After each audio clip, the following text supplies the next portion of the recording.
Ok, va a ver si grabo esta hora para que suave.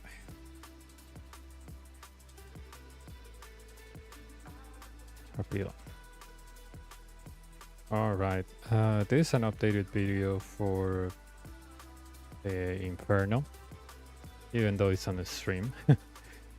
Alright, this is the gear I take. Some things that you can change is the ring. You can take a suffering, highly recommended. And this, it can be barrels gloves. This can be a justiciar helm. But the rest, if you don't have an Elisha, take a DFS. If you don't have a Eldritch, take a Kodai, or even an Ancient Scepter, or Blood Scepter, or Ice Scepter, whatever. The rest of the gears remains the same, and let me explain you why. The main reason why I use Guardian Boots is because look them up on the wiki. They only have like -2 magic and -1 range. And they have 2 prayer and a lot of bonus on defense on range and melee. You know, in the case that you have to tank because of mistake. 8 bruise because, you know, something can always go wrong. So assuming the fact that you will always reach stock in a perfect condition, that's not a beginner's mentality. That's a perfectionist mentality, and we're not here for that. Okay. 2 ranging potions, you can bring bastions. Honestly, my take is that they are completely useless. Bastions are a scam. They only give you the same amount of range, but they also give you super defense. So, yeah.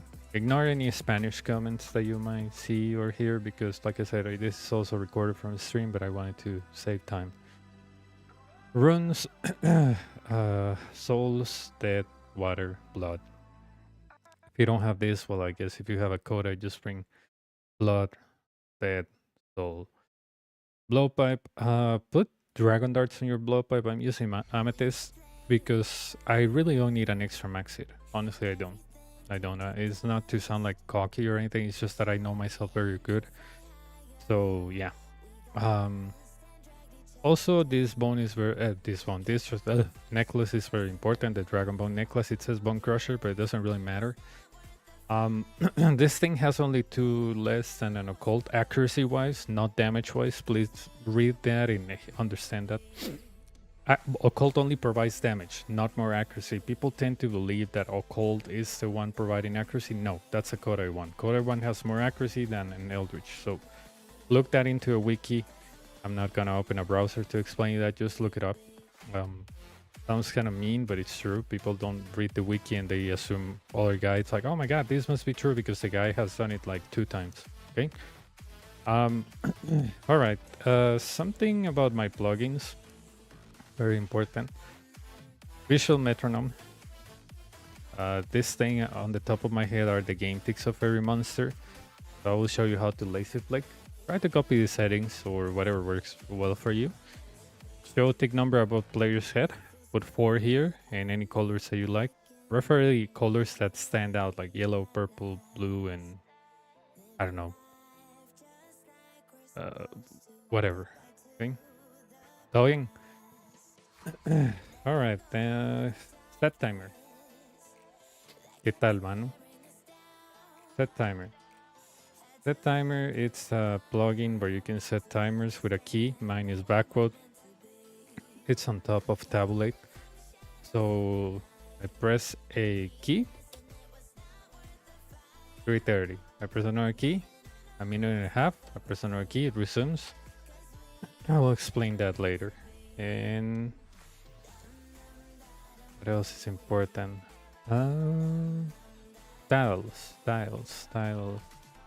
Tile indicator. This one is where you actually are going, this one is where your mouse is, and this one is where you really are. This is the most important one, the current tile. My Inferno tiles, if you want them, let me know. They're mine. I didn't copy them from anybody. They're for specific things, but I don't write stuff down. I think that's distracting. Yeah. This is me. Go. And by the way, I like making the case that I have this amount of KC because people are like, oh, you don't know because, you know, this guy watch has 50 KC. Well, guess what? So, yeah. You don't go to a dentist that doesn't have teeth. You don't go to a the dietitian that it's fat. You don't go to, I don't know, a doctor that spreads conspiracy theories about health. So, yeah.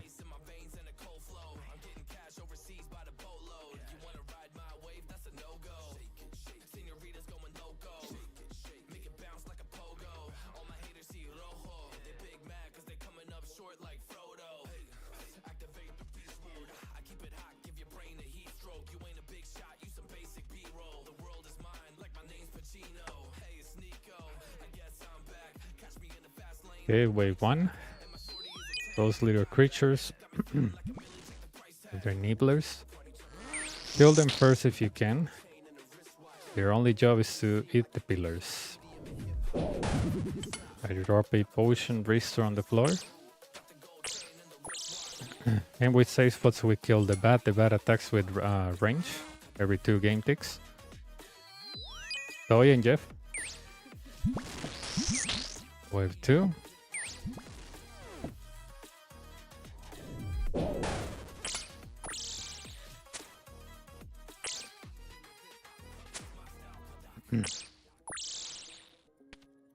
Wave 3. This only nibblers. No science here. These waves are really easy.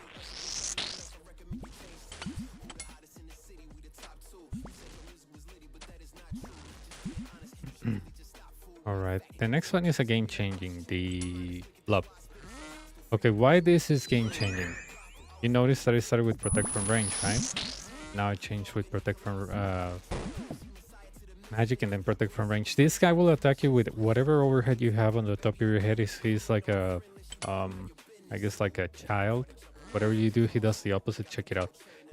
How do we avoid the damage? Do you see the bottom right of my screen, the squares? For every color that changes, that's a tick. So we change from range to mage to range, and you never get hit. That's called one tick alternation.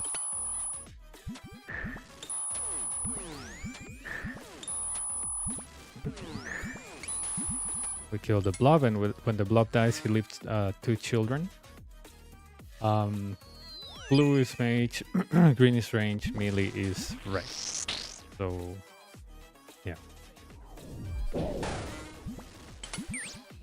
Just be careful. When the melee appears, I'm gonna show you how to lazy flick. If you don't know how to flick properly, this is where the Dragon Bone comes to play, because it has 10 plus prayer.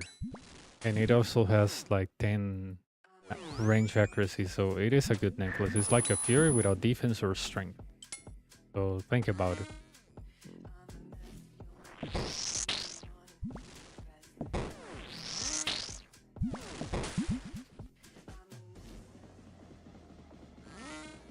I usually don't count waves here.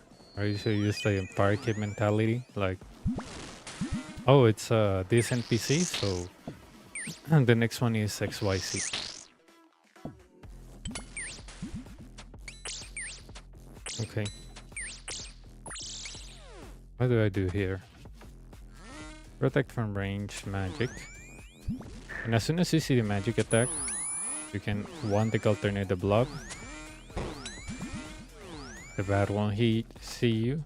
You attack the bat and it will hit this too. The melee comes down. Protect from magic. And he's dead. Okay, 2 blobs. Just be careful. This is wave, I believe, 5. Like I said, I don't keep count of the early waves. Just like 18 plus, because that's when the real fun begins. There we go. Yeah, wave 7. Doesn't really matter. I'm gonna go here. Sadly, I'm gonna get hit. And I'm gonna get hit by the blob. Little blob on the back. However, if I kill this blob, take a look. See? Protect from range. And people autocast freaking... Sorry, misclick. Ice Barrage, I think that's kind of useless.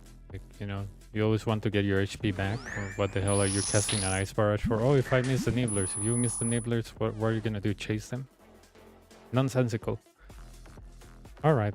This is a wave of only Nibblers. Yeah, it sounds like a porn site, but it's not. Onlynibblers.com. No, just kidding.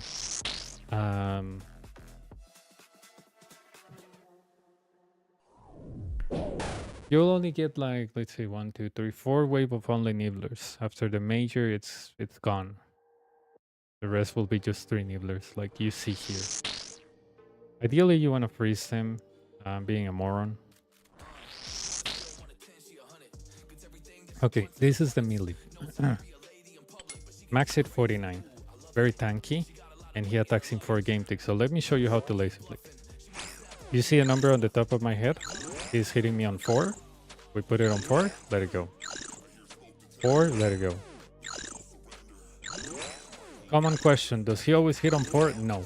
He can hit from 1 to 4, and you just have to pay attention when the sound or the animation starts. That's when you have to put on the prayer, let it go. Yeah. That's how you lazy flick. You save a lot of prayer, you don't have to learn any one-tick flick or anything crazy. That works for you. Let's look at it again. He's attacking me on what? Tick 1? Yep. Put the prayer, let it go. Put the prayer, let it go. Put the prayer, let it go. That's the science of one-tick flicking, dude. People are like, you know, oh my god, I need to one-tick flick to... No. One tick flick, maybe if you're like on a specific account that it's very low prayer, maybe. But if you're a main, this video is intended for mains. Yeah, I can't prayer on this guy because he attacks on 2 game ticks, so I don't want to focus on 2 numbers. You know, it's too hard for my brain to understand more than 1 number. That's why I don't have context on my phone. No, just kidding. Yeah, I was late there.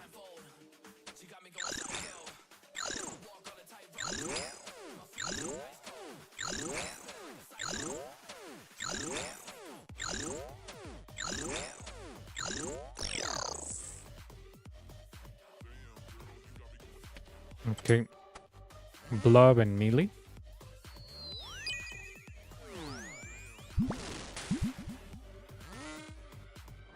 If you have Bofa, it's easier to get rid of the blob.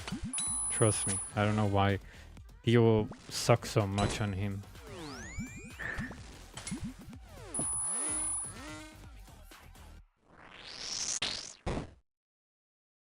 There is something that I have been learning that it's like a 2 tick flick, but I got myself with sound. So check this out.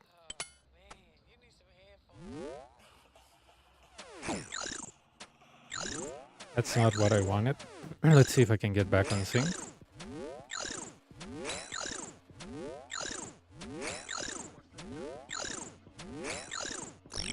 Yep. I was out of sync. All good. But yeah, with Lazy Flick that I just showed you, you can accomplish this.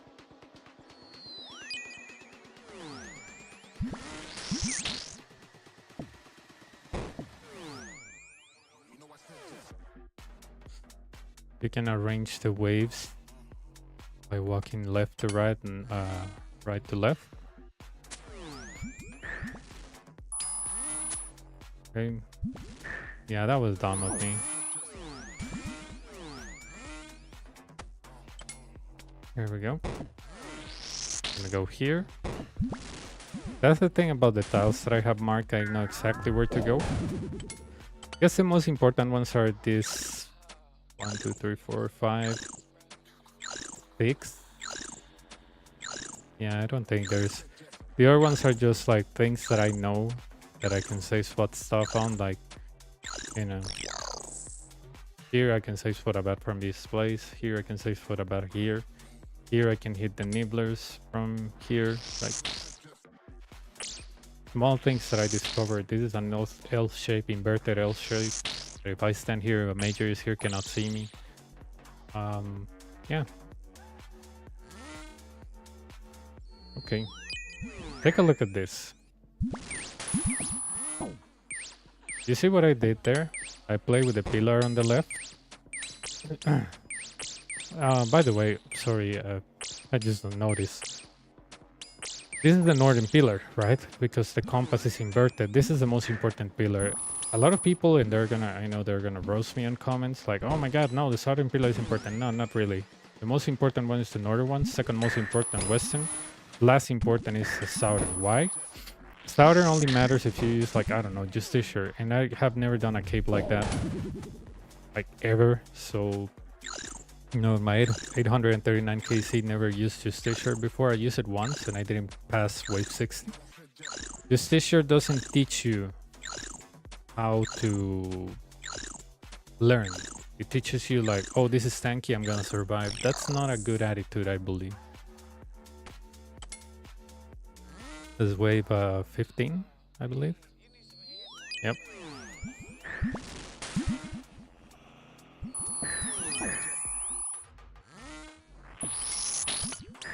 Let me see if I can start syncing myself. Not syncing like a boat, like synchronization. I'm gonna miss that for sure. Yep. I use my blob by spec on him.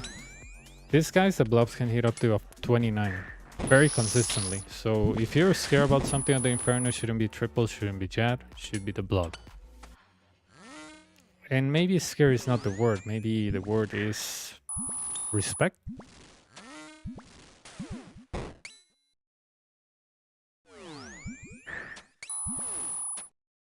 You can also lazy flick with the major.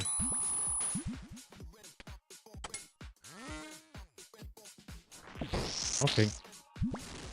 Next wave, you don't need any prayer. It's melee. You can say spot them. 15 is, yeah, 16. 17 is Nibblers. Only Nibblers, yeah, only Nibblers. See, that's why I'm telling you, I'm gonna stand here. I'm gonna hit that Nibbler. Let me see if I can get on my prayer back. Alright, I couldn't, I don't care. See, this is spot. This is something that you discover, you know, with time. Sorry if I make any mistake, I'm also training my alt. Getting his prayer up on Word 330. I have 2 Rune Dragon alts, and I'm trying to get them the Inferno. So I'm training their prayer. Alright, this one, you don't have to worry, just go I guess here and have your barrage ready.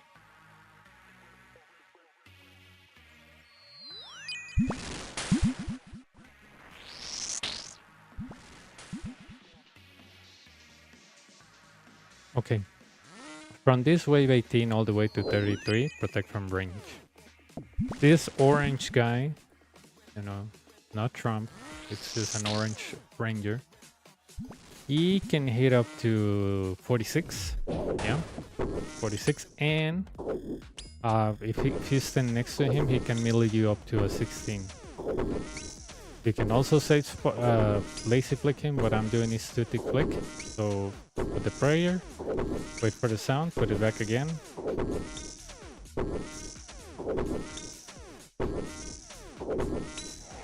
And he's dead. Wave 19. You notice that the same thing repeats, right? First bats, then 2 bats, then a blob, then a bat and a blob, then 2 bats and a blob, then 2 blobs, then the melee. You see the pattern, right? It is important to know the waves at some point, but early waves is like, meh, you can figure out just by counting.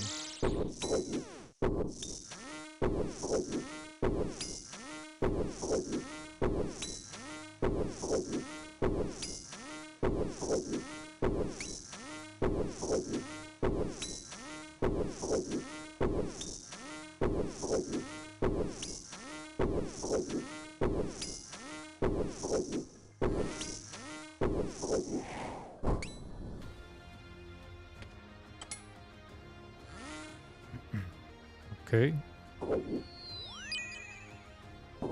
Here I can chase Nibblers because it's only protect from range. I'm gonna spec this guy, hopefully we can get something out of it. Yeah, good spec. Gonna go here.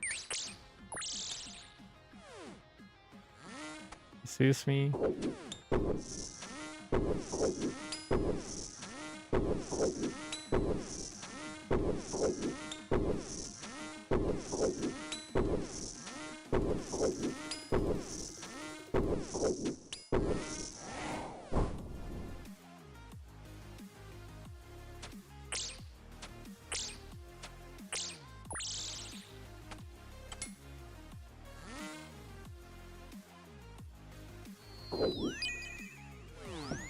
Okay, this can be a complex wave.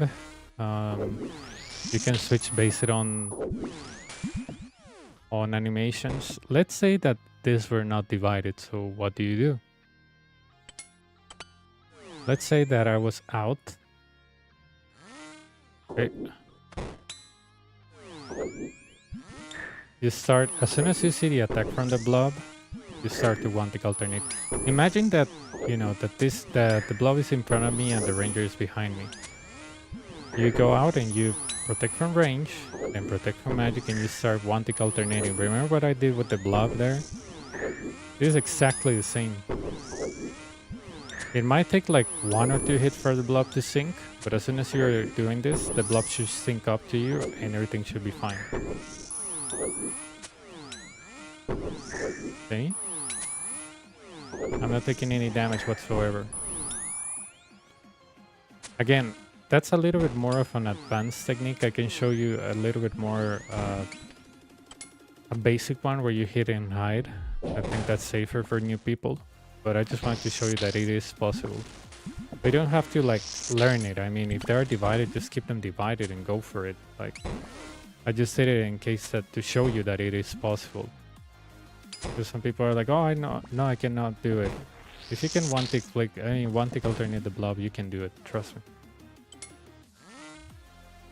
Wave 21, this wave 22. I'm gonna hit this guy with protection range. I might get hit here by the blob, that's fine. Just don't get hit too much. There we go. Stand back so he doesn't melee us. And you can lazy flick here, or you can two-tick alternate. Up to you.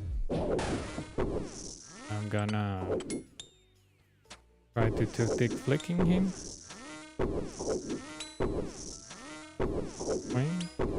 When you hear that sound, you know that you can take off your prayer. I stand here on this tile that I marked for the bat, so I don't get hit.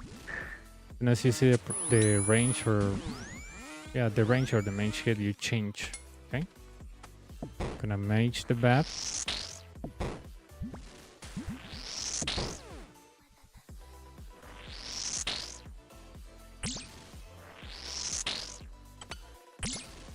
Okay.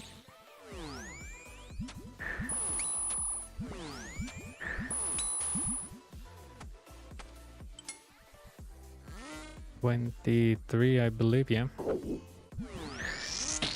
I kind of misclicked my, what's it called? The prayer, yeah. No, not the prayer, the freaking, what's it called? The Nibbler, yeah.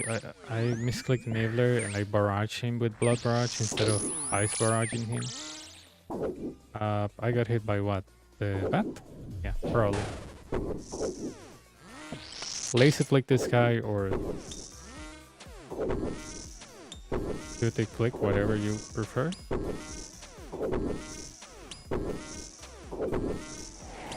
Here we go. We do the same thing, like a copy and paste. Okay, we hear the magic sound. We start one tick alternating. I hit the bat so I can hit the blob on the back. Okay.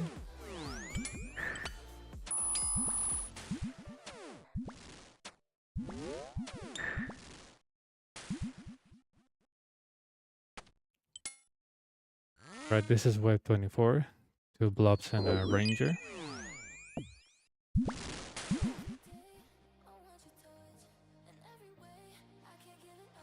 Okay.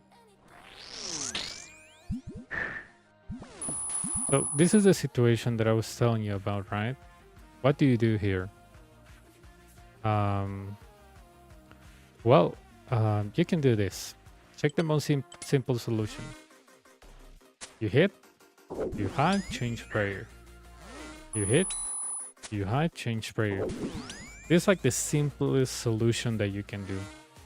Or you can one tick alternate like you do with the blood, but if that scares you, just hit and hide. It's not very, let's say, pro, and people will say, oh, you're cheating. It doesn't matter what people say, they will always criticize the way you do Inferno. But most of the people that criticize the way that you do Inferno, they only have like one cape, you know, a suspicious cape maybe, or they just, you know, they're good and they're just trying to put you to their standards, or they're just trying to bully you because you're trying to explain them something, or you're trying something for yourself and they want to make you feel bad. So if whoever tells you, oh no, that's cheating it, just tell them I just want to get my cape and move on with my life. If they keep insisting, if they go full Tucker Carlson on you, just ignore them, you know.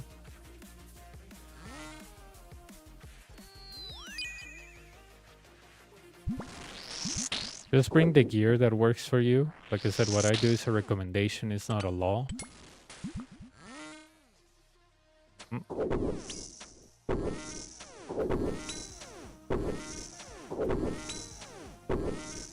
This is wave 25. The game changer here, it's the melee. Why did I stand here on this specific tile? We will see. When he digs, we move diagonally, and that's it. I think I'm gonna save my spec for the ranger. Ranger is like the weakest of the three.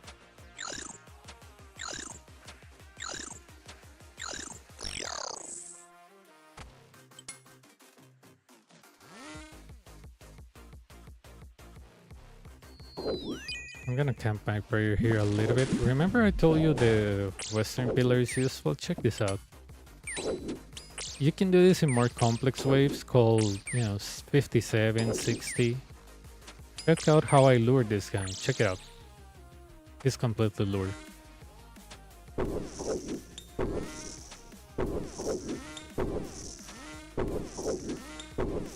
What I'm about to do next, don't do it if you have more NPCs on the left. Or here. There we go.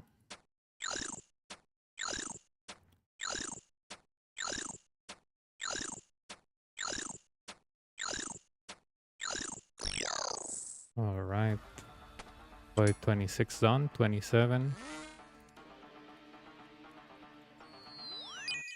No. Aquí no, yo no regalo dinero. Yo ya hice una serie donde empecé de cero.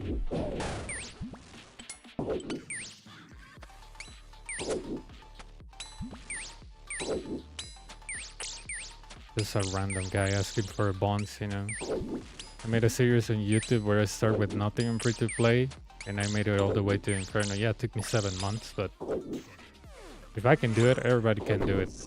I didn't even raid or anything.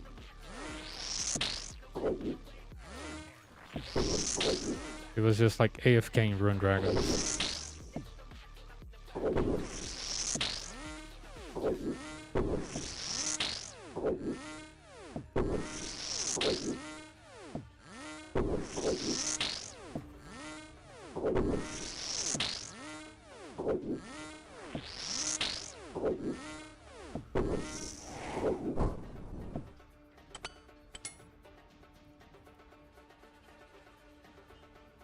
Is that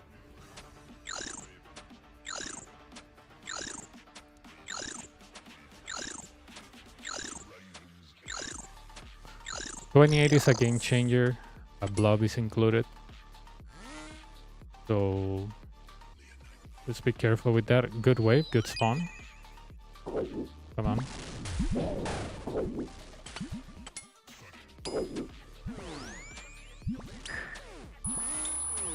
One deck alternate.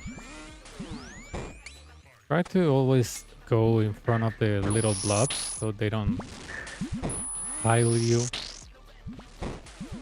Mostly the melee piles you.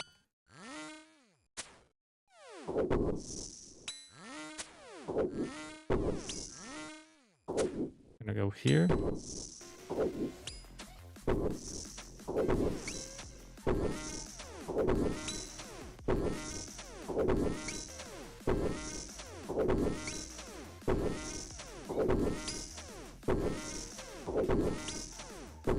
Oh, I think I missed that. No, thought I did. Andrea, ¿qué tal?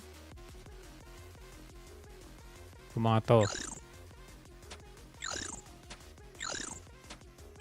Don't mind me, you might learn something new. Spanish-wise.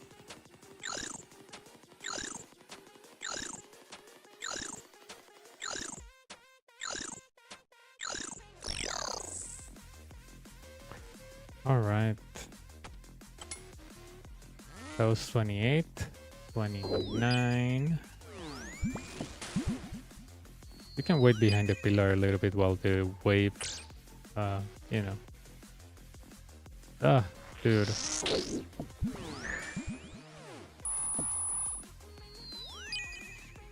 ¿Dónde estás quedando pegado? Okay, I'm gonna go outside, get the blob. Check every color on the bottom right of my screen. I changed my prayer as soon as the color changes. That was a mistake because I had to move, but yeah.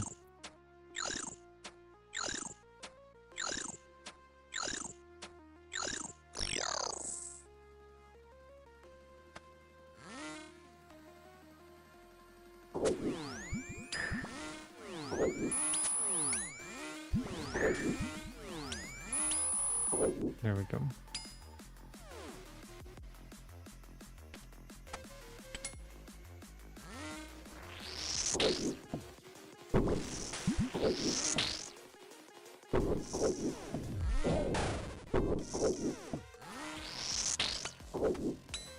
All right.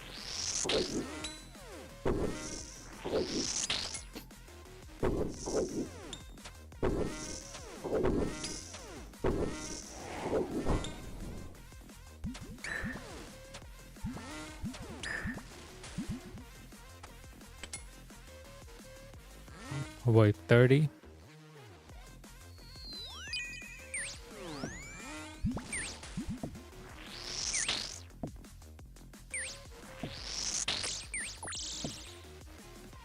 You want to know something funny about these bats? They're supposed to be weak to magic, and I always have troubles freezing them or... Los cambios donde estás ahorita. Ah. Pero no estás usando metrónomo visual.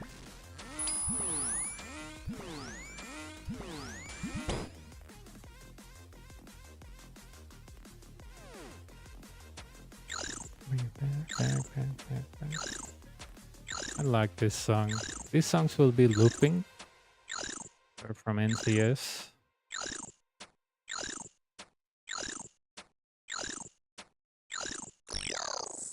¿Qué parte se te enreda? Alright, I got rid of the two main threats, Blob and their melee.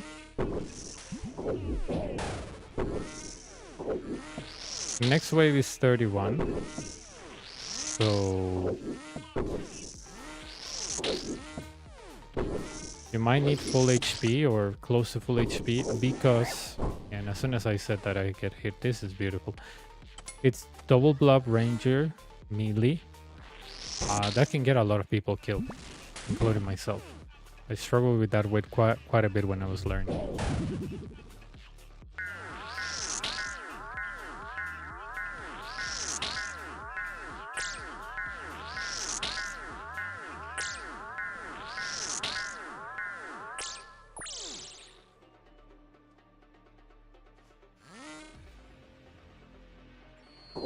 Okay, we have two blobs on the right. That's, I mean, that's not bad. I mean,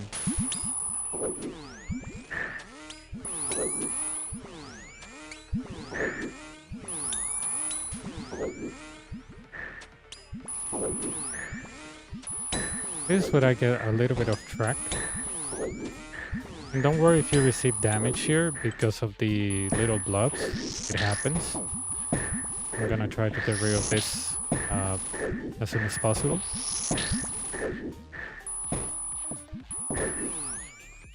There we go.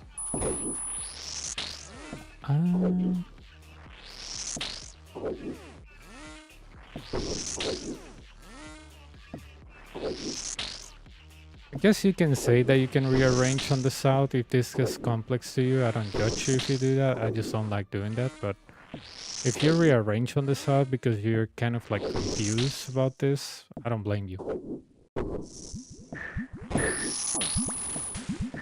Okay.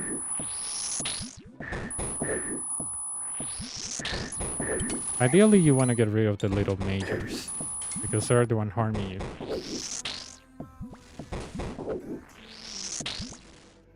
Some people might say, oh no, get rid of the big ranger, you know?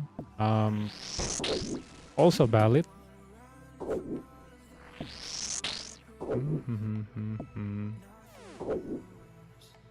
That is kind of like sad.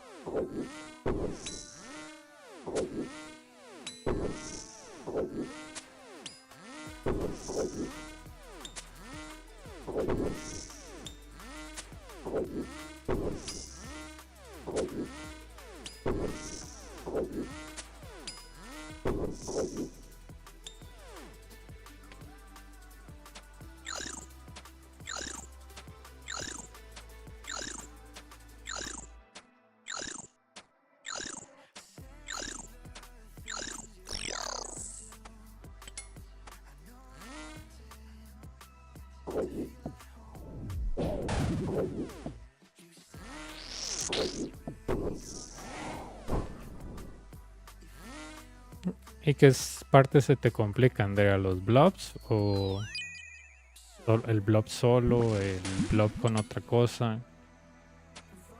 Para más o menos entender. Alright, this is wave 32. Very easy wave. What I did there is that the melee was coming here, so you can send from here, here, here. All these 1, 2, 3, 4, 5. 1, 2, 3, 4 tiles, and you will stop the melee. Pero ¿cómo mueres?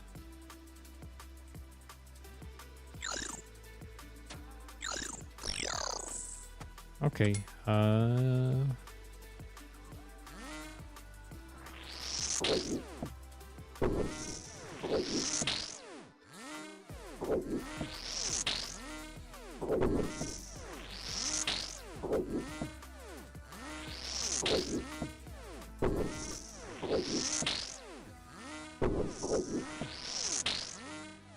¿Estás usando un metrónomo visual o no?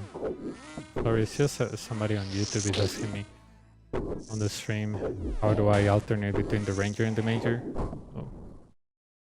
This is wave 33. This is the last wave of only ranger that you'll see. Okay, you're halfway to the cape, let's say. So congratulations to you.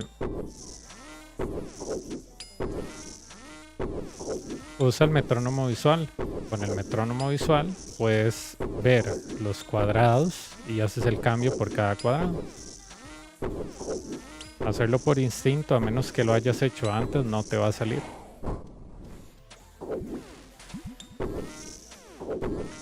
I missed a prayer there.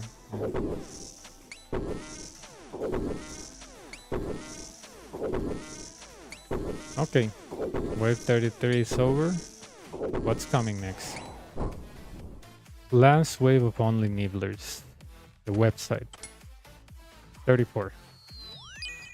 This is a wave that will... The next one is a wave that will change your life. It's a wave 35, the major. You can laser flick him just like you laser flick the ranger or the melee.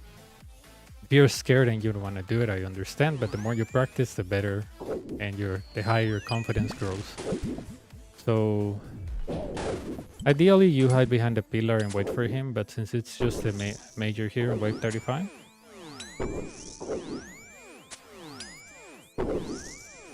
baja el metrónomo visual y ponle 4 colores.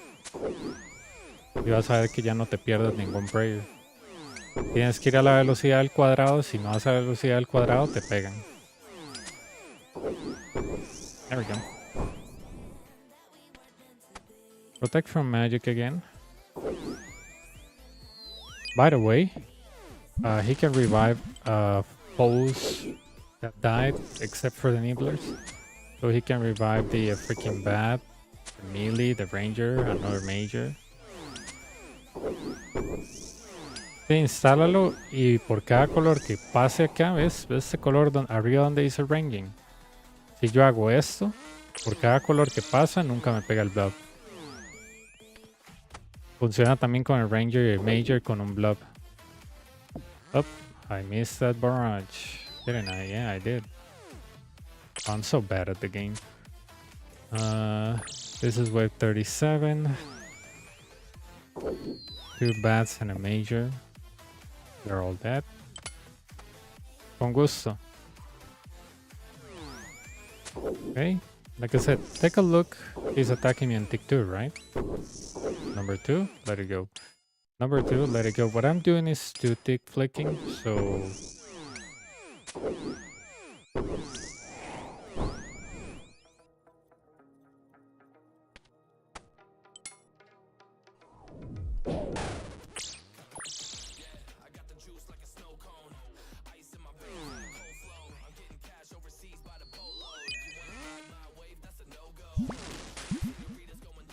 The blob is gonna come to the left and try to...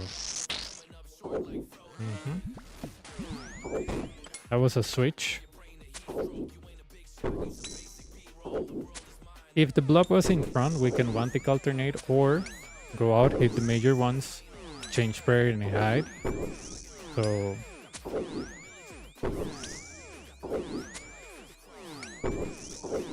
And this is wave 38. Eh?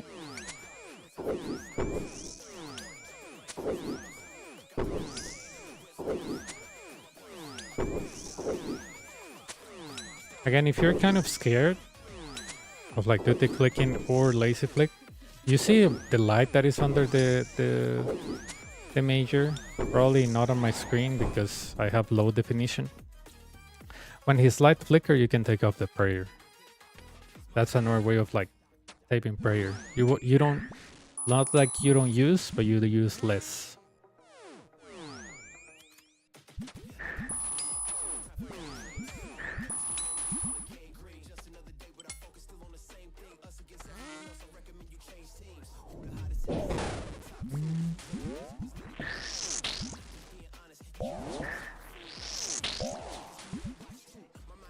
Va a ver si este wave puedo alternar para que veas.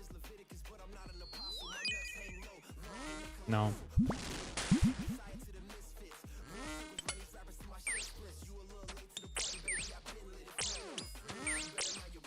This is wave 39.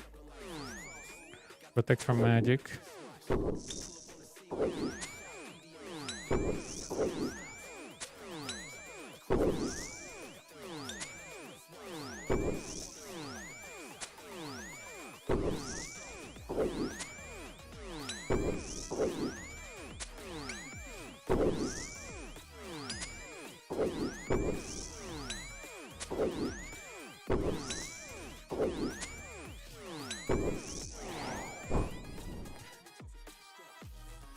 Okay, protect from range magic. Range magic, range magic, range magic, range magic, range. Uh-huh.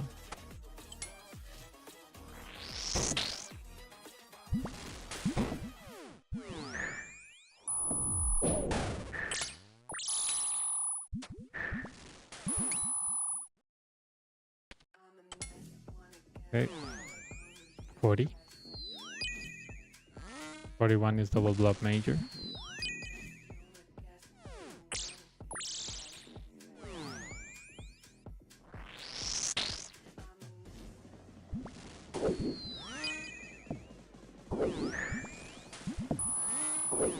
There we go.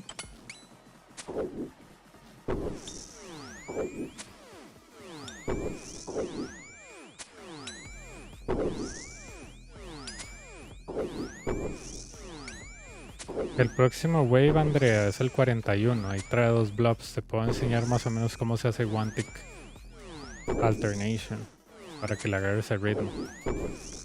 Y te fijes en los cuadrados.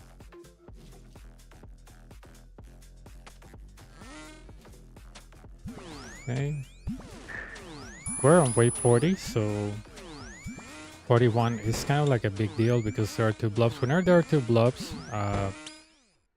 everything gets a little bit, not confusing, but a little bit harder sometimes. So try to start those waves with high HP. I'm not telling you you should panic. I'm just telling you that,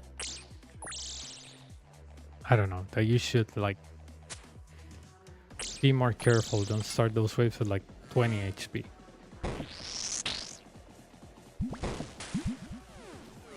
Okay, 41. Let's see what we get. Not bad. Okay, probably this is not well alternated. It's gonna hit me quite a bit there. The blob, I mean, not the major. Okay, mira, Andrea. So remember what we did with the blob? We just want to alternate them. Mira los cuadros, Andrea. No veas a ellos, mira los cuadros y cambia los prayers. So you notice that for every square on the bottom right that changes, I change my prayer. This is one tick alternation. And this way you don't get hit by a blob and a ranger or a ranger and a blob, and you're good to go. ¿Viste? ¿Por qué recibí daño ahí, Andrea? Porque para sincronizar me perdí una alternación. Lo cual es normal. Look at all the damage the blob did to me. Like, what is that, 62? The major didn't even touch me. The blob did 62 on me. That's why I tell you the blob is the most dangerous creature on the Inferno. It's not Suck, it's not Jad, it's not the Major, it's not the Ranger, it's not the Melee. It's the blob. The blob is an accurate demon that will come for your soul, and if you don't alternate him, he's gonna kill you. Or if he's not gonna kill you, he's gonna drain you out.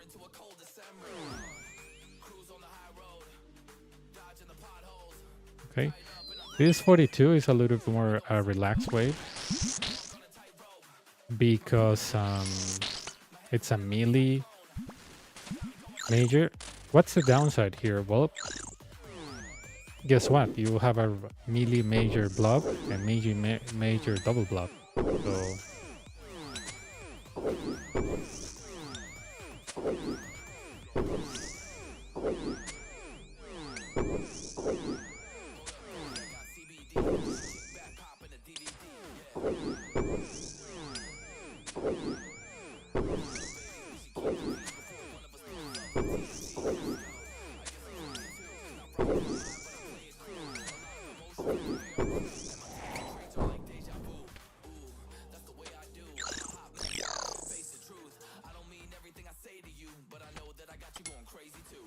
$43.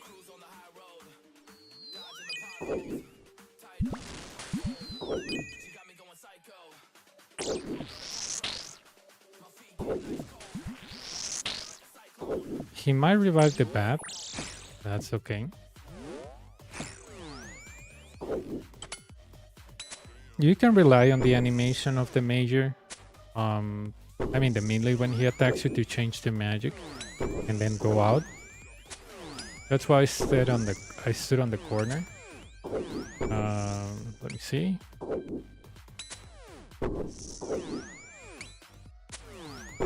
Oh, I think I'm gonna hit by that now. Oh.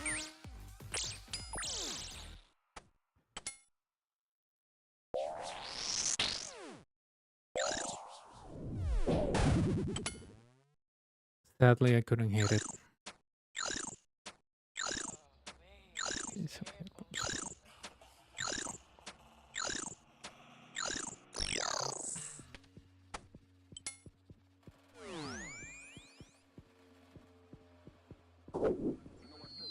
Okay.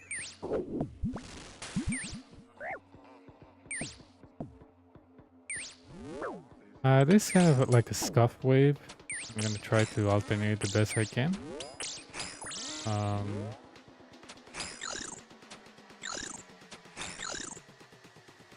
Gonna do a maneuver that I don't like doing so much, but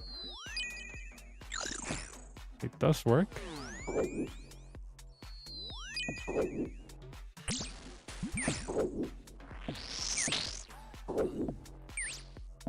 Oh, okay. There we go. That's not what I wanted, quote unquote. What I wanted was to freeze the bat, freeze the major, walk under the major, and then kill the nibbler. So I killed the nibbler by mistake while I was trying to freeze the bat, so all good.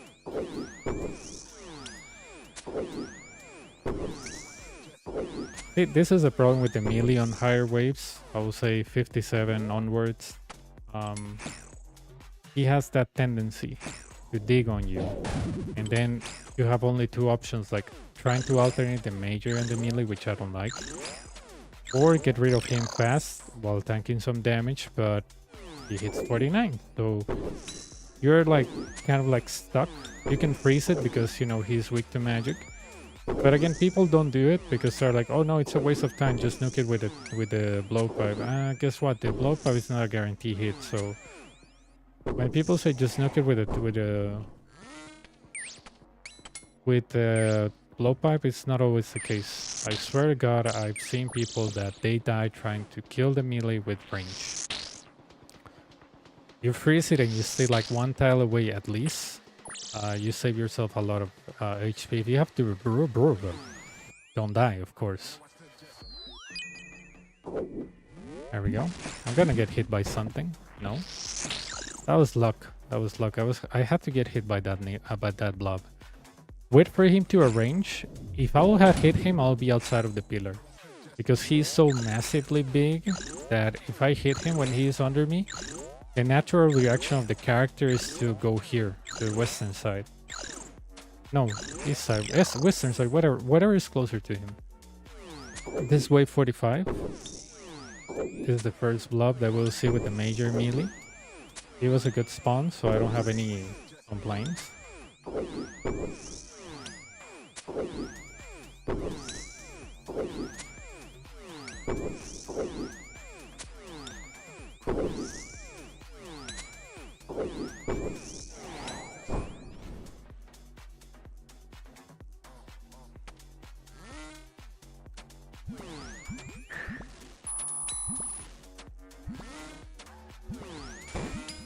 All right.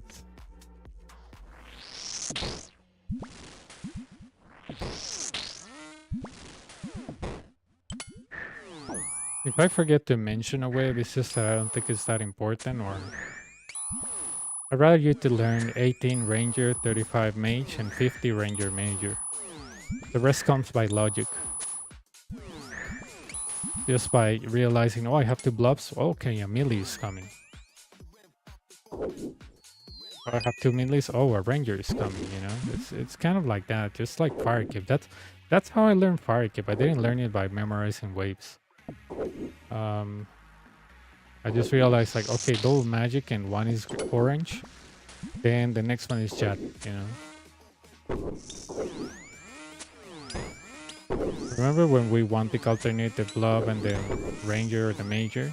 We're doing the same thing here.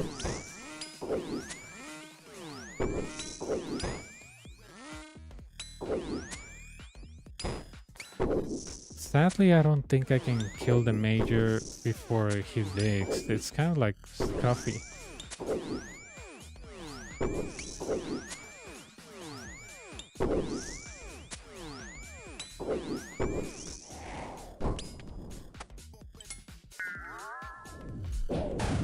Very scuff.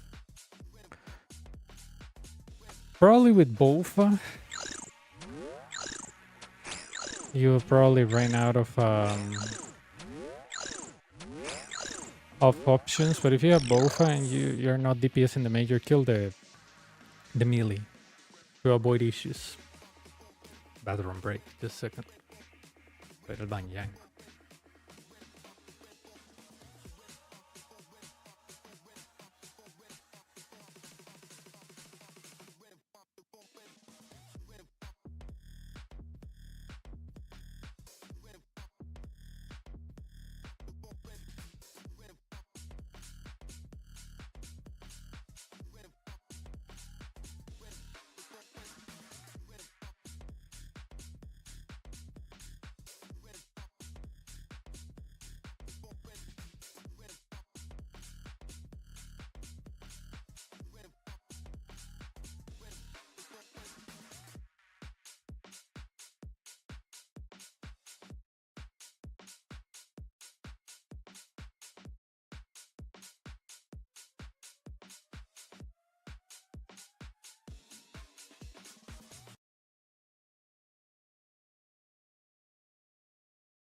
Alright, sorry. I'm doing this right after dinner and I drink a lot of water. You'll see me with a mug, but it's not filled with coffee or juice, just water. So, yeah. By the way, some people do that. They take breaks and to recharge their spec. My advice is don't do it. Waiting for spec has to be one of the... I think not... Probably not a dumb way, but a very inefficient way to learn the Inferno. Don't rely on spec. Rely on what you have learned so far.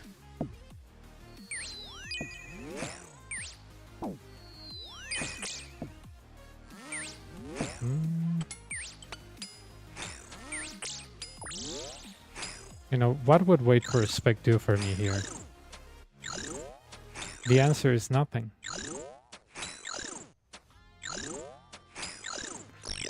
Alright. I have to restore, first restore. This is the first restore? Yeah, first restore of in 47 waves. We want tick alternate. If you don't want tick alternate, like I said, just hit the major, quit protect from magic, go back, protect from range, and that's it. You don't have to do it this way. I just want to save the Southern Pillar, even though it's useless. It's a good distraction, so I want to save it for that reason, nothing else. You see that I'm not in a hurry. If you see a Nibbler eating a pillar that is not this one, don't panic. Don't like, oh my god, I have to save it because if I don't save it, no. Like seriously, don't panic over a pillar. Panicking over a pillar or trying to chase Nibbler only gets you killed. Panicking over a pillar is never good. I got hit there by the little major. He's gonna follow me. Okay, the next one is a double blob melee major wave. So that's 48. You're gonna remember that wave for the rest of your life.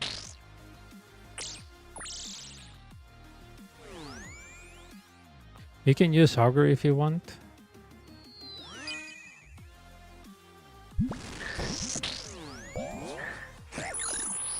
I'm gonna use Augury actually. Come on. Oh, okay. That was kind of like scuffy because I couldn't freeze this guy. But guess what? I have spec, I can recover. There we go. What's the only issue with this? Well, I think I have, yeah, I have two Nibblers on that pillar.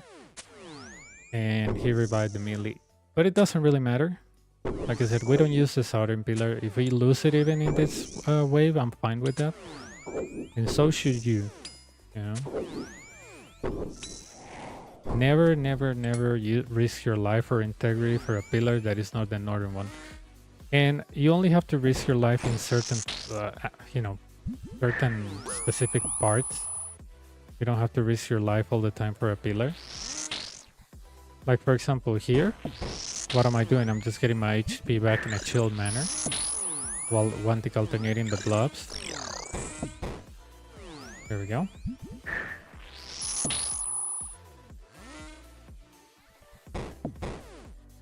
I got hit there by the melee and it kind of got me off sync with this too.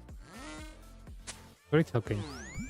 Like I said, I didn't risk my life there because, you know, I had more than their max hits, so all good.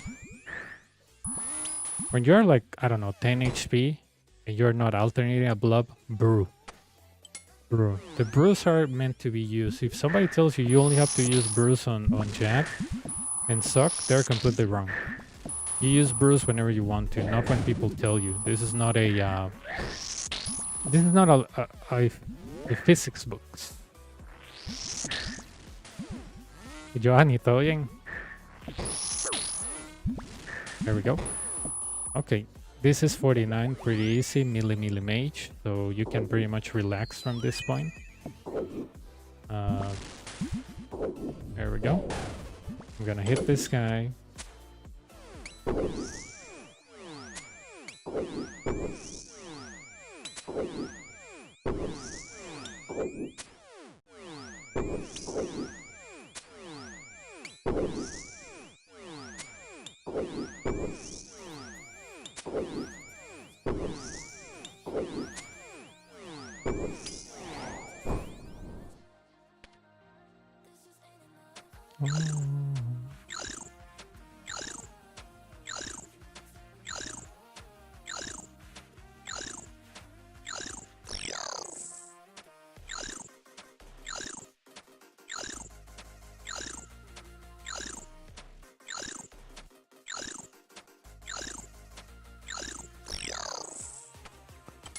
Alright.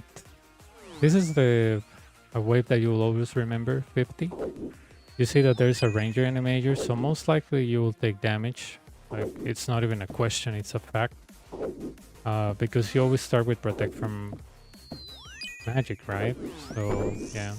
What do I do there? Well, good question. I actually froze the ranger so I could um, take care of this nibbler. It works, and this way you don't have to alternate anything. People don't seem to do it, but it makes your life easier, and this is all about this type of guides and videos are about to make your life easier, not to show off or tell you, oh, I can do this and you can't, or you know, get yourself killed trying to save a useless pillar. If that's what you want to see, you know, there are plenty of videos out there that will tell you how to do things in a certain way and not explore other areas or other ways of doing the same thing. I'm not that way. I usually explore many ways to do one thing. If you're kind of like close-minded and you think that there's just one way to do the Inferno, you can exit the video. I don't mind, you know. I don't really mind feedback, negative or positive. Just, you know, if it's rational, yeah. If it's irrational, like you're not doing Inferno right, okay, just check the high scores. I mean, that's the approach sometimes you have to take with people, especially on Twitch. See? I'm gonna get hit by the ranger. What happens if I stay there longer? Well, he can hit me 246 and that's a 92. Is it an exaggeration to say he can do that? Yeah, but it can happen. Those 42 is his max. Do the math. Okay. He hits me, protect from magic, and wave resolve.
Alright, that was wave 51. This is 52. Two bats, ranger, major. Barrage. Immediately go behind the pillar. You notice that the major is far away from me. The Tibu will never reach him. So he attacks us for his life flicker. We change range. I go here. Protect from magic. If you stay... that was kind of dumb. If you stay here where my mouse is pointing, and if you try to attack the major the way I did, you're gonna stand here. Always when you want to do this trick, stand here on the corner. If you don't stand on the corner, dude, you're gonna get hit. The corner is the way to go only for these scenarios.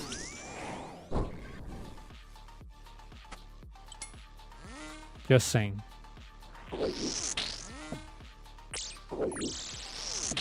Alright, make sure that you stay high HP on these waves, okay?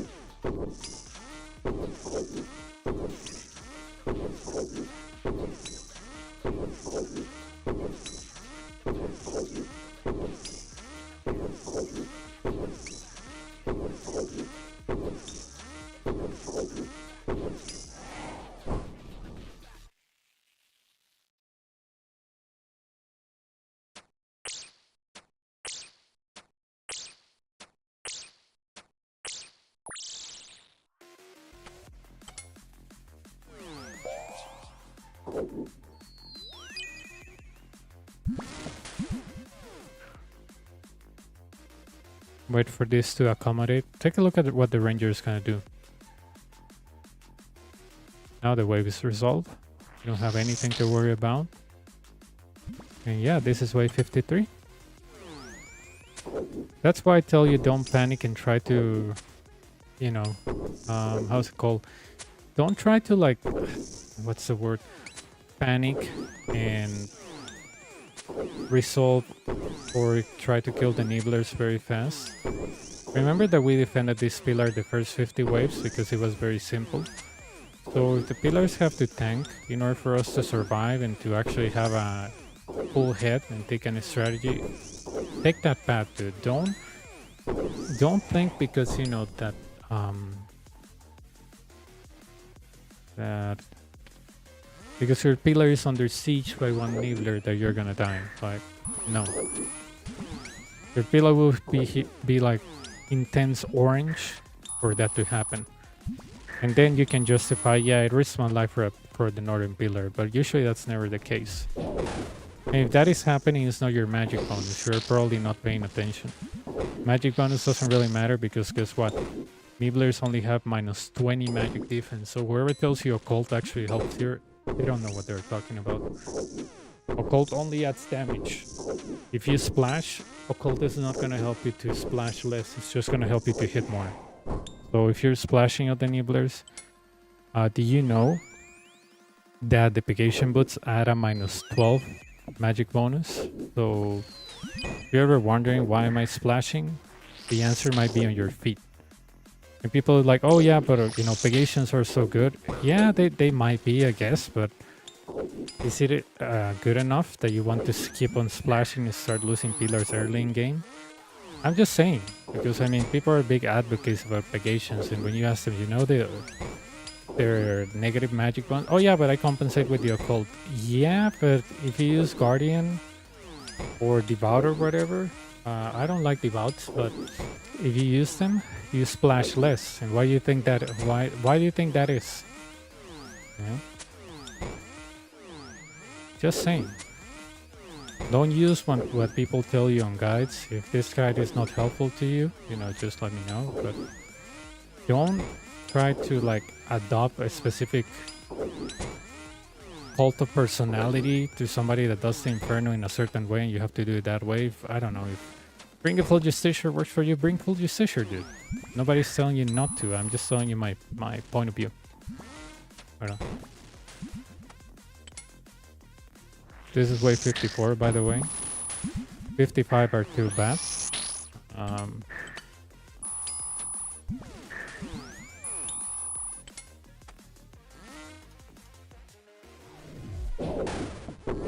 There we go. Sorry that I'm camping prayer a little bit there.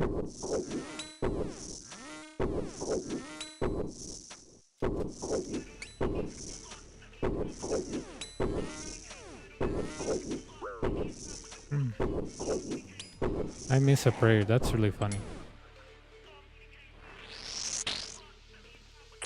Okay, 55. Some people told me you have to use augury starting with 55. I disagree. I don't think it's necessary. I think on 56 maybe you can use a little bit of augury if you want, but it's not a necessity. Here I'm just waiting for the Major and Ranger to rearrange. I have to waste a little bit of prayer here.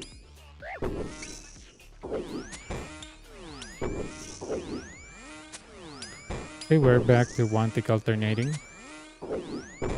We go with Protect from Magic, we switch to range, and then we start changing the prayer for each square that is under my bottom right screen.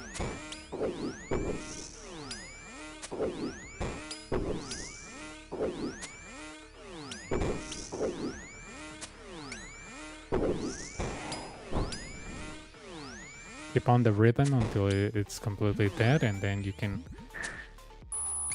you know, come on, approach him this way so you can barrage them all.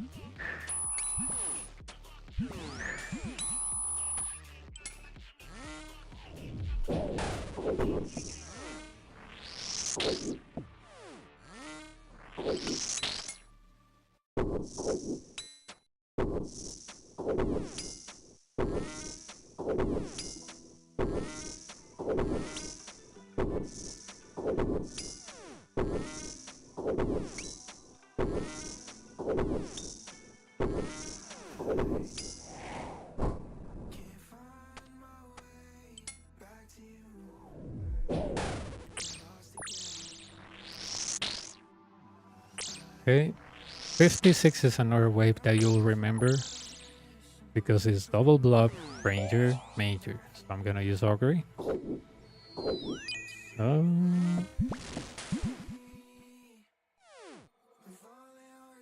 Nah, no. Solo me gusta el Inferno. This is an easy wave. I'm gonna get rid of the major first.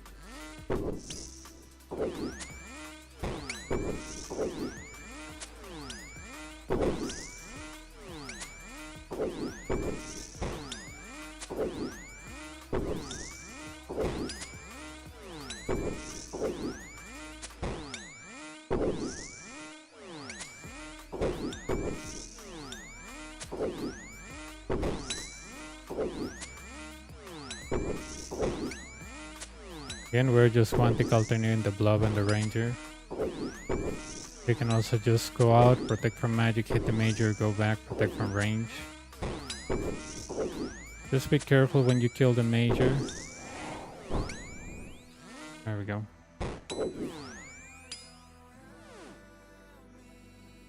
Okay. I'm gonna kill the blob first.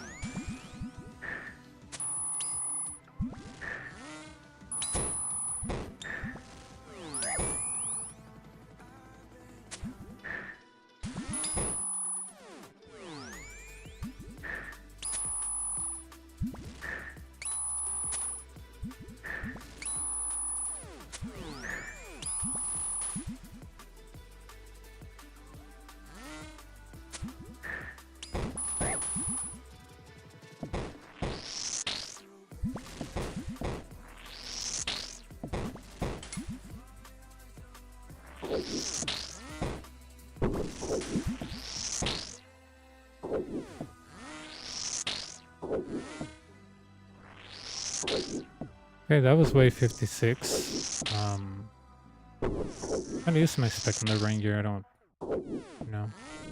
need to hold it.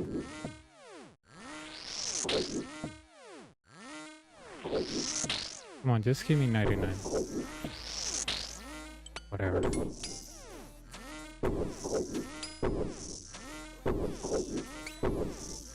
Dale. Solo ocupas la motivación, el tiempo y el dinero y ya. This is wave 57. A melee gets added to the mix.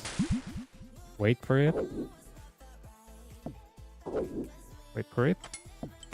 Crouches, protect from magic. What's the only problem here about doing this? Well, the melee is gonna dig, and if you have a Bofa, most likely you won't be able to kill it in time. But, you know, we have a trick. Check it out.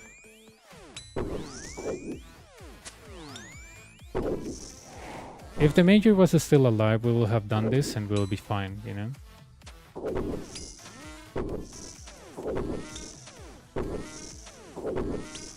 $270.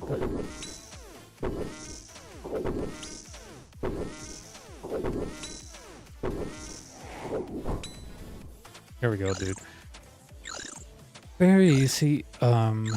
57. Some people say that you have to wear a Bandos chestplate or some nonsense like that. Doesn't make sense. I wear my magic top all the time because my magic bonus is garbage and I'm proud of that. So just use your magic top and augury if you're scared about getting hit. Range. Why am I reusing range? Well, the ranger is next to me, so...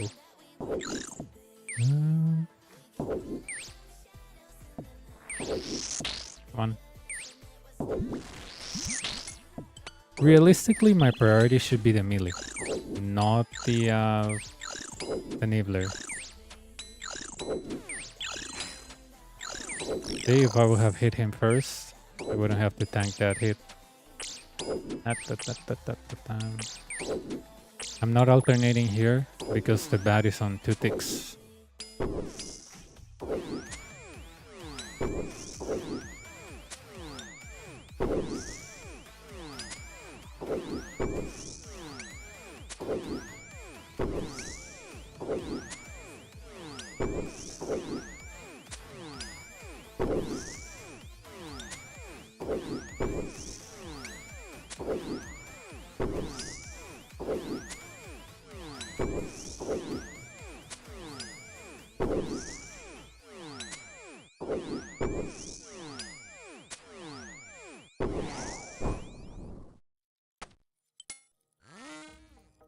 That was 58.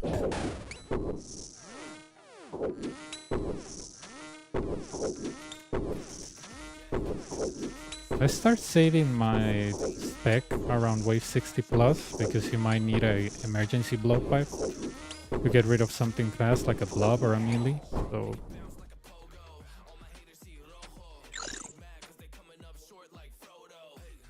no, yo no tengo clan. Yo tengo un chat channel, pero es esto, la carita amarilla, donde llegan unos amigos. Yo diría que son amigos ya cercanos, que llegamos ahí a hablar, a discutir temas, a lo que sea.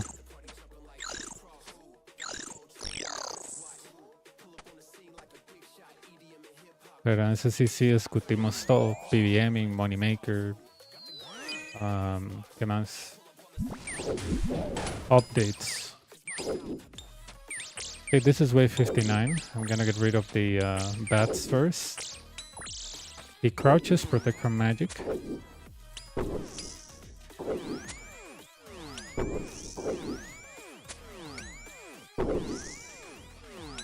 Just watch out for the melee. When he digs, you can step under him or just straight out go here.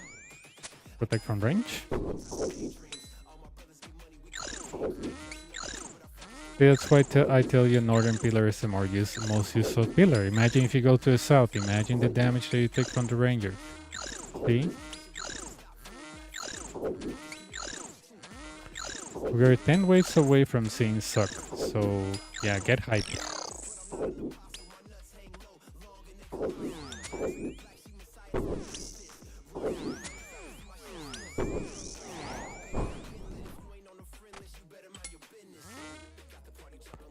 I didn't want to do that. I forgot I was on wave 59, even though I just said I'm on wave 59. Alzheimer hitting hard.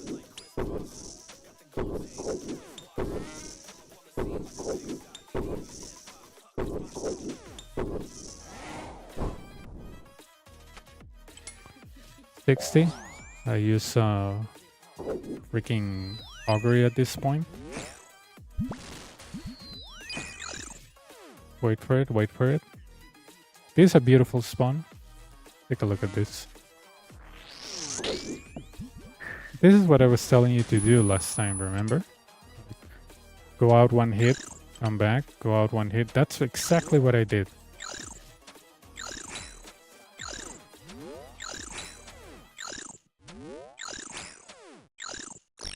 Okay, we're gonna go out and want to alternate the blob and the major. Not a big deal. Change the range. You see the blob move. Start wanting alternating. Take a look at the squares on the bottom right. That's your indicator to change your prayer. I do it by instinct now, but if you're new, use the visual metronome. That's why you install that plugin at the beginning.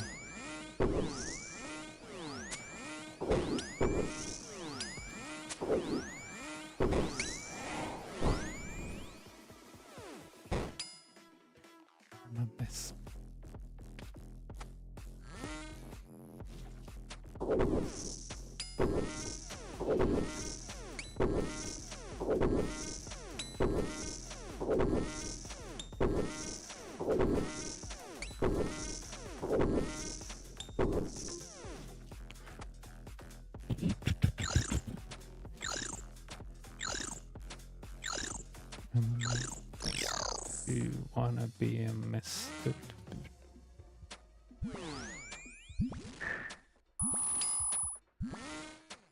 So yeah, the hardest wave of the Inferno allegedly is the 63.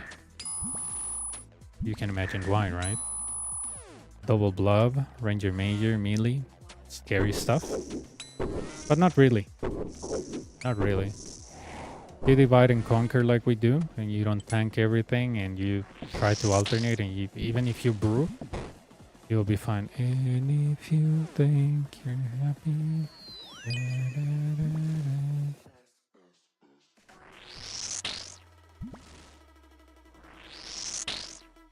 Okay. 61. Nice. Oh, good. I actually froze that. I'm actually surprised that I froze that guy. Like, you never freeze the freaking melee. It takes ages.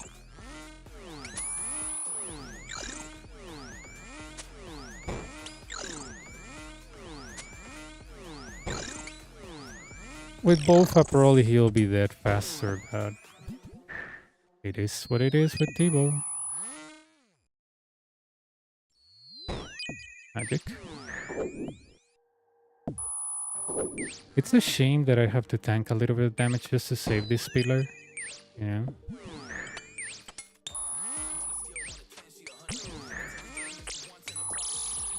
It's just that I really like the Western pillar. You don't have to do that. You can let the Western pillar fall. It doesn't really matter.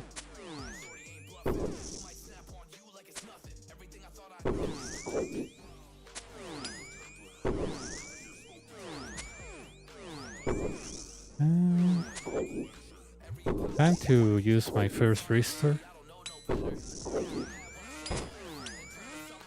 Back to the one-tick alternation. Why am I doing this? Good question. You see the melee on the back? I'm not, because I'm actually busy one-tick alternating. When he digs, I'll just run diagonally or walk diagonally. Yeah, diagonally, and yeah. There we go. And with that, the wave is saved. See? If I will stay here where the major is, probably he will have dig and hug me and give me a 49. So, yeah.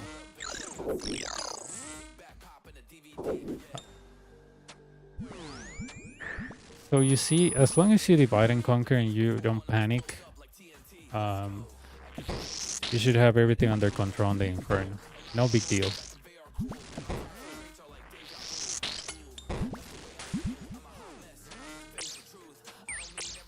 Probably my first guide wasn't that good because I only had like 5 KC. But now that I have like 800, you know, I guess you're more relaxed. With 5 KC, you still shake on nibblers. I mean, healers. Not even kidding. I forgot to pick that restore on the floor. It's fine. I'm gonna pick it soon. I'm gonna get hit by the ranger. 20 damage, that's okay, not a big deal. Here we're kind of like on a race. The reason why we're on a race is not because of the pillar is doing fine. The race is between the melee and the blob.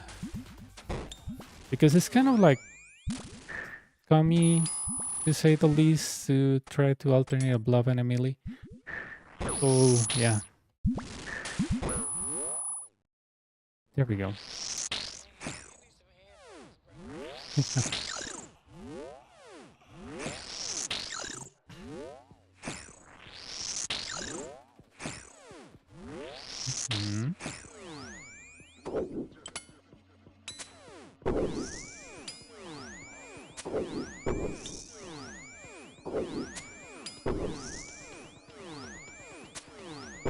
Just gonna swim out just to see if he revives the blob. This is wave 62, by the way. The memorable wave is coming. Oh.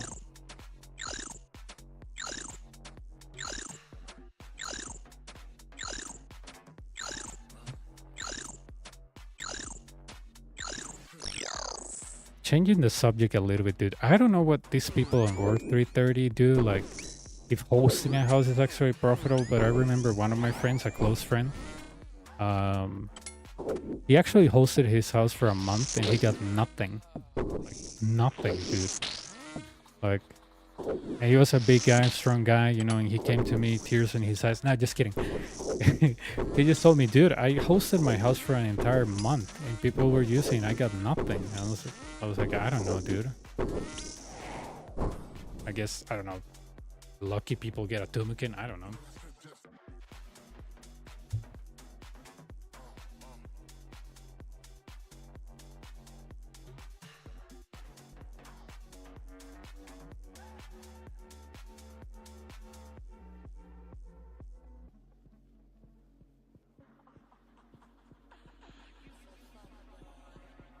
Okay, these are the last bats of the Inferno, so...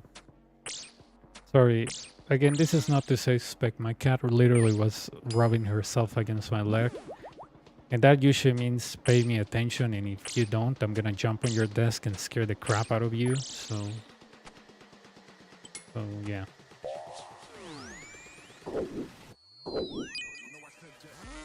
Okay. Not the best wave, still doable. I didn't alternate there, it's fine. Why did I use Ice Barrage? You might be asking. Well, there was a melee.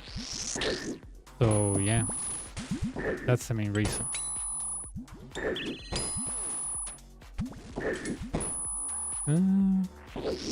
Okay, this is a part where you're like, oh my god, what do I do? Well, if you brought a Kodai or an Occult, this is the time for it to shine. See? And I'm using a Dragon Boon, dude. I'm not even using a freaking Kodai or anything. Or an Occult. And yet, I was still able to get rid of that. So, whoever tells you that you actually need to bring an Occult, or whoever tells you that you actually need to nuke the melee or something like that, sure, but it's not a necessity. This was quote-unquote the hardest wave of the Inferno, okay? And I'm not trying to be like mean, like if you die here or something, but seriously, if something on a guide doesn't make sense, like if somebody on a guide is just like clicking and not even talking to you or not even interacting or not even explaining what they're doing, they're not good teachers. I don't care if you tell me, oh, they're so good, you know, dude, if they are not explaining you stuff, that is not a guide, that is a show-off. There is a difference between guiding, teaching, and just doing something so people praise you. There's an entirely different world. If you're doing something to be preached, you won't explain anything and you want it to look complicated. But if you're actually teaching, you make examples, you explain stuff, and that's the difference between somebody that teaches and somebody that shows off. I don't care, you know, I didn't watch any guide on the Inferno, thank God, and the ones I watched were awful. So this is how I discover things that work for me, and they work for me. I have a melee coming after me. You might get hit here, like a little bit, not a lot. What's my main goal? Well, I want to get rid of at least one melee. If you have like dragon darts on this, good. Okay. There's a way to reset quote-unquote the timer. You don't need to do that. I was just like, you know, why not? But yeah, you don't need to do what I did. I'm gonna wait for this guy to come over. I don't want to chase him. Come on. Alright, he can only revive one major. Don't get closer to the major if you don't have to, because this is the limit. If you step here and he revives a melee, the melee will actually come and hit you. But this way, you're actually safe spot in the melee. It was a good wave. These are the last melees. Take a look. These are the last melees of the Inferno, so yeah.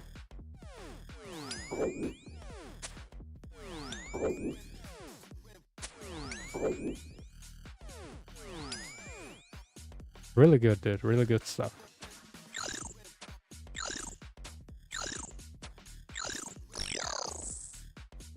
And that way, wave 64 is resolved. I'm not going to use my spec yet, and the reason why I don't use my spec, and hear me out on this, the reason why I don't use my spec, that was a misclick, is because I might need the blowpipe spec on the Ranger mage. So, yeah.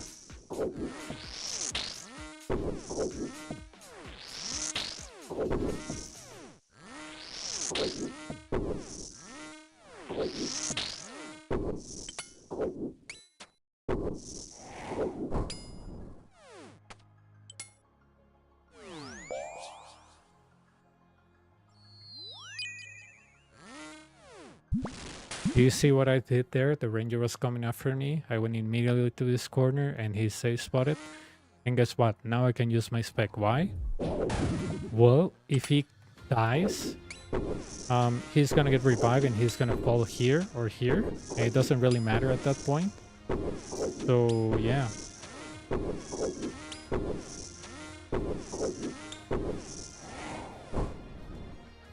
If you're kind of like tired here, like mentally tired, physically tired, just don't, you know, lazy flick it, I guess.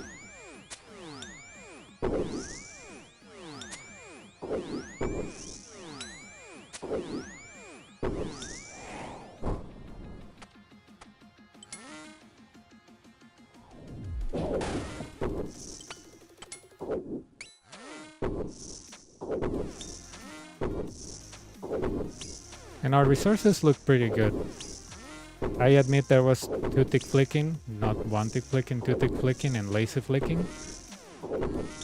But yeah, I mean, I've done this with Bofa without Eldritch, so, you know, if people say, oh, it's because you have Eldritch, because, no, I've done this with Eldritch and with Kodai or Bofa and a Master one. And, yeah. Without even a freaking, or with even with an SGS, you know, and with a Dragonfire Shield. People underestimate Dragonfire Shield. It's a great shield. Okay, this is wave 66. Something to note about this wave is that you have to almost kill them both at the same time. If you try to like kill one first, the other one will revive the other one, and it will be like have you seen the movie of DiCaprio's Inception, like from 2005 or 7? It will be like a major inside a major, pretty much like a dream inside a dream. I don't recommend that. So kill one first and then kill the other, and when you are gonna kill them both, stay away from the pillar, okay?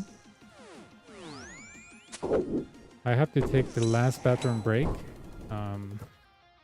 Sorry, so much bathroom breaks that I swear to God, it's just that I drank like 2 liters of water when I was having dinner. So, small break, be right back. Yeah.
After this, we're gonna see Jad.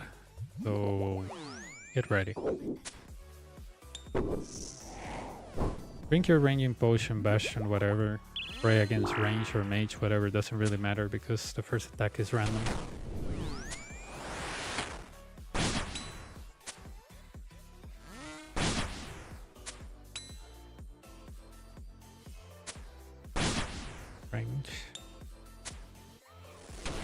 If you're low on resource, you can just not use rigor and you'll be fine. I swear to God, rigor is kind of like overrated. Okay, how do you resolve a wave like this? The most common answer is, oh, you tag them all and you go through Jet. Yeah, but what does that do for you? You know, it's kind of like when you ask somebody why you like this candidate, and you know, for I don't know, presidential elections, and they just tell him, oh, you know, he has done a lot. Like what? I don't know, but a lot. You know, it's the same logic that people use for this. Okay, so why did I do that? I get him behind here, and you'll be like, oh my god, now he's full HP. Dude, guess what? With a bowflower Tivo, takes nothing to get him less than half HP, like literally nothing. 30 seconds a minute. Look at the timer I have here, an hour and a half. You think I don't have 1 minute to spare? Like, always ask yourself, do I want to save time or do I want to save my life? And if your answer is I want to save time, you're a speedrunner. And if you're a speedrunner, this is not the video for you. Kindly invite you to get out. And if you think the only way is to tag them all, you really don't have any idea. And probably because you watch so many guys of people tagging them all and saying, oh, this is so easy, you know, you don't take any damage and you can blood barrage and blah, blah, blah, blah. Why would you want a blood barrage? That's more things to the mix and you might get confused. So make it simple, make it easy, and don't overcomplicate yourself. Swear to God, man. People overcomplex their stuff. This is wave 68. Use sounds or your eyes or both.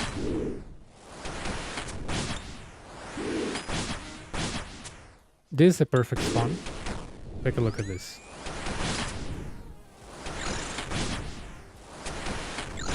We use the one on the back as our pillar.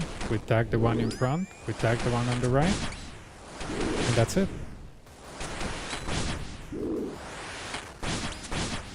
It's really good. Really good.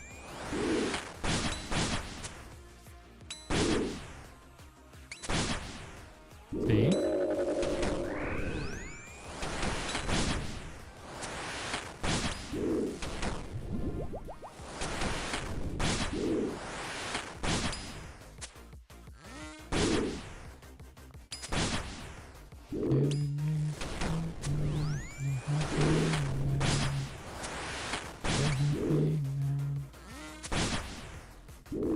One more. Sorry, one more and we start healers. This is a interesting scenario, to say the least.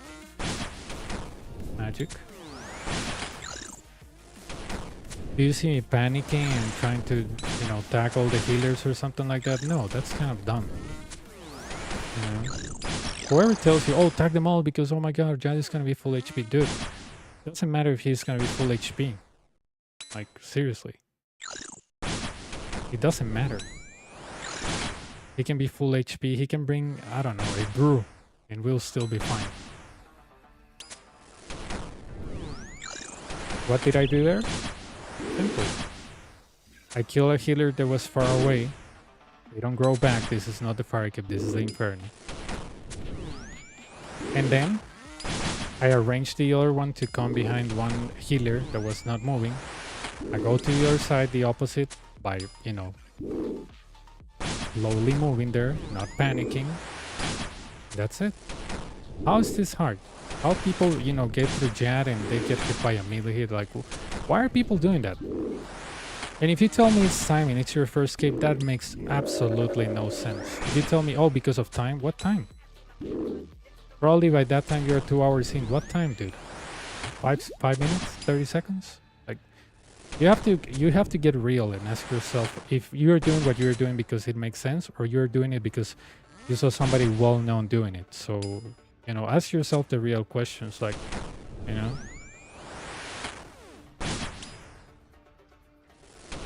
See? Some people will just tag them from far and tank everything, which is completely nuts. You know? I have to admit, these were the perfect hitters. I wish they were more scuffed, but they were not.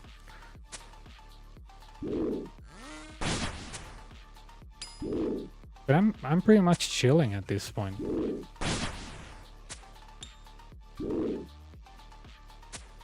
I'm pretty much chilling.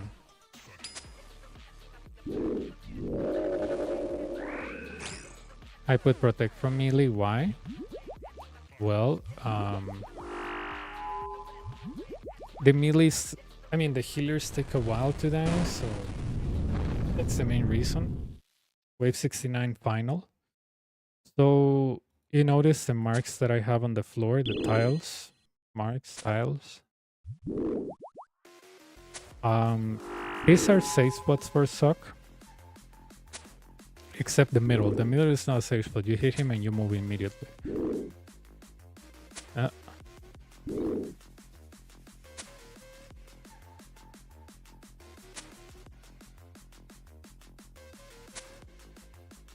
Now, you realize that we started on the left, right? So our Ranger Major will appear and a 3-minute 30-second timer will appear. That will only stop when he's less than 600 HP. You can drink your stamina here, I guess. Doesn't really matter. Don't drink it at the beginning because it doesn't make any sense. I've seen people that they drink the stamina as soon as they start Suck. I'm like, dude, why? And that's not how stamina works. You can tag the Ranger right away. I usually play with my pillar because I know that my pillar is not gonna fall. Like, see, protect from range, rapid heal. So I started 115.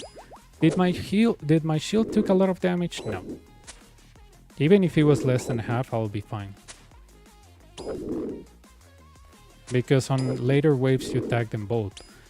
But if you're not alternating the two of them, then why are you doing that? You know, it doesn't make proper sense. Like, anybody that tells me, oh, you have to tag them both, why? Oh, because you have to, otherwise your shield falls. No, your shield will fall on probably a second or third if you don't tag them right away. On the first, no. If it falls on the first, it's just that you let the Major pretty much eat the pillar or the shield or the petroglyph or whatever this thing is.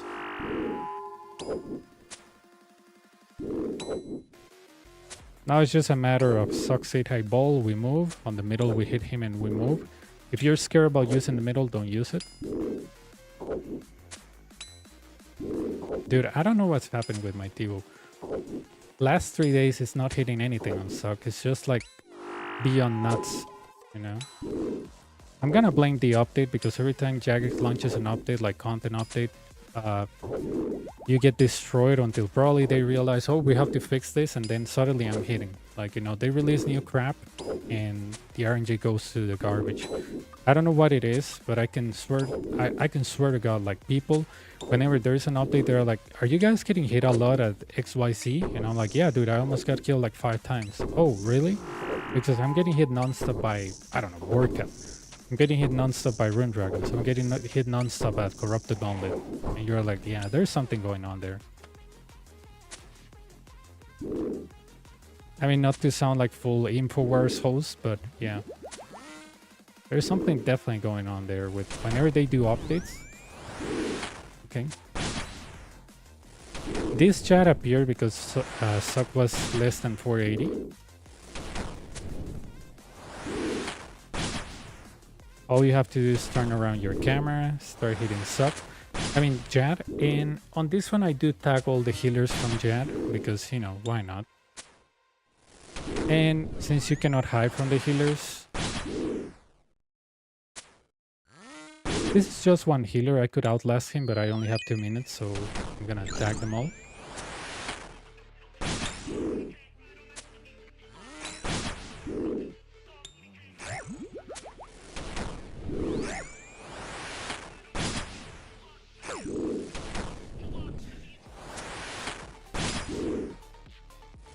It is funny. I can hit a lot on Jad, but I cannot hit anything on Suck. And Suck pretty much has more magic defense, but okay. The healers from Suck, usually you can start them with more than 2 minutes. If you're more experienced, you can start with 1.5, 120. I like to start them with 140 or 130. My personal preferences, you know, you don't have to guide yourself by what I like or what I say. It's just a personal thing of mine. Here we go. Okay. Healers. Now the attack of Sock changes. He attacks faster. So ignore that.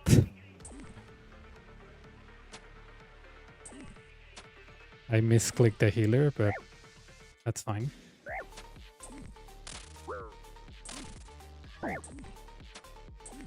Somebody told me that on the Steam client the healers look bigger. Recently people told me that they have cybersecurity issues with the Steam client. I don't know how true that is. I haven't looked into that. They say that that is being told on social media. Thank God I don't have social media. So yeah, redemption shouldn't save you there. It did save me, but it's not a good sign when it saves you. I just took a lot of unnecessary damage. That's fine. So what I'm doing here is pretty much following the shield. You can move every 2 tiles, but I think that's kind of complex for somebody new. So the way I do it is easier, you know? I just follow the shield. Oh.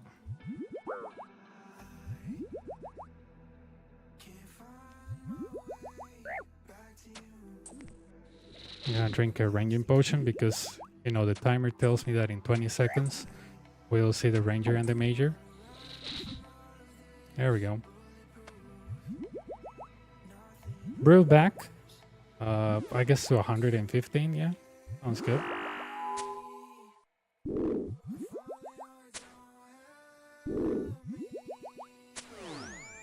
It's really sad that I couldn't tag the major on time.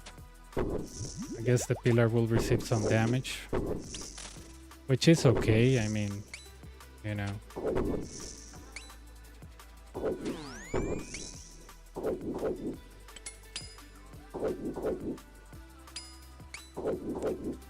It's fine. This is the part where you put your shield. Try to kill the ranger because he's the one damaging you. But don't lose track of Suck. And when I say don't lose track of Suck is, you know, don't stay like... Dude, why is my blowpipe not hitting?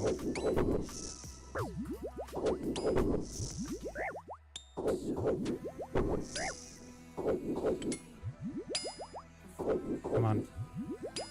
It's a very bad wait, but, you know, the good thing about this is that the learning portion, it's huge. What do I mean by that? That you might find yourself in this situation more often than not, where you're being constantly pounded by the ranger.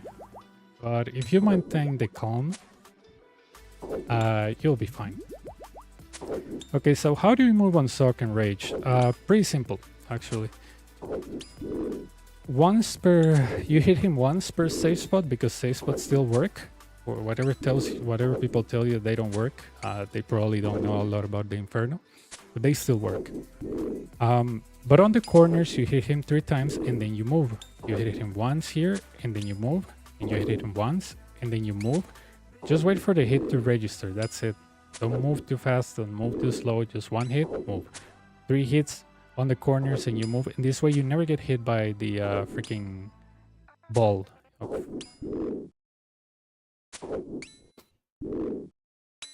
I'm telling you, whenever you want to do a video, things always go dumb. What happens if you cannot kill the major and Suck on time? Well, you barrage the major, because there will be 2 majors on top of each other, so you don't know which one is which. You barrage him and then you kill the ranger, of course. There we go. That will happen more with both. With Tivo doesn't happen, and that's the cape.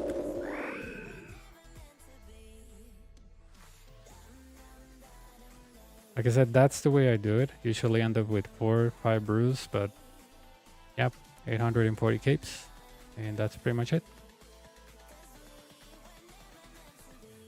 Okay, good. Ahora sí. Hi guy, Ravi my Kabare. Okay, cool name. Okay, Johnny, te cuidas. Chao, chao.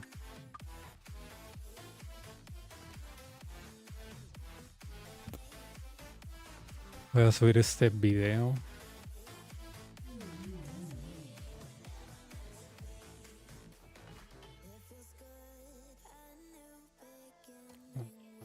Inferno. Guide.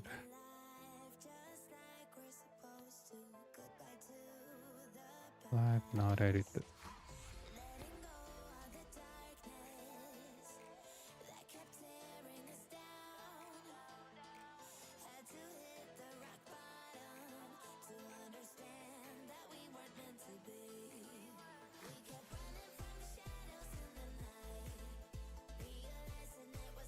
All right.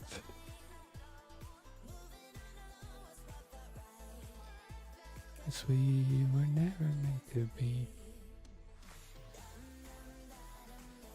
That situation that I had, you know, with all the hits from the Ranger, that's where the Ring of Suffering really shines, because all those hits will be at least reflected by one. Oh, dude, it will be so good. Like, I swear to God. But I decided to bring the Librain, so, you know, I have to take it like a man.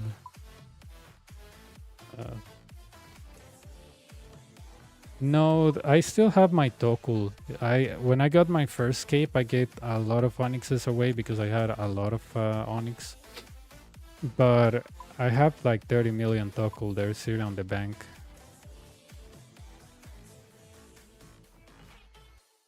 Here it is. 30.3 million.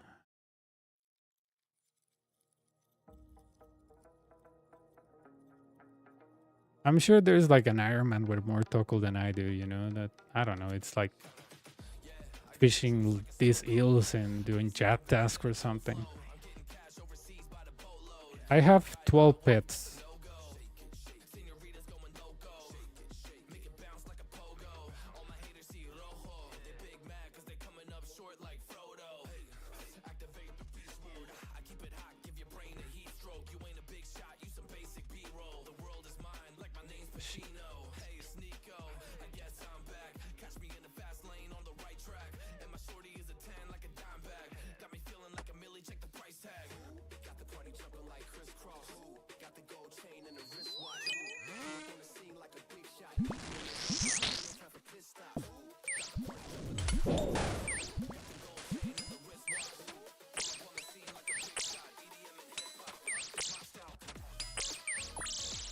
I'm not sure. I haven't calculated.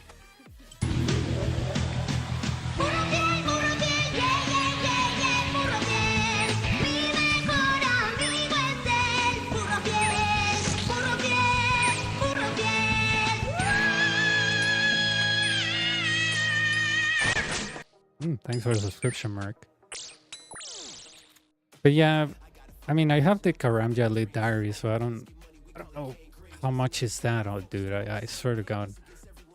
I think when I got my first cape, I gave away like what, 4 Onyx because I did many attempts. So I don't know how much is that, honestly.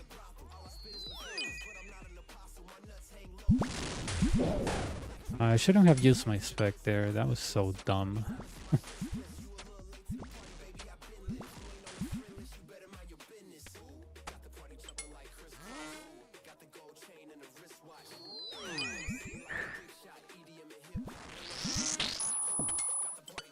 I'll never understand these Nibblers. They're only 10 HP.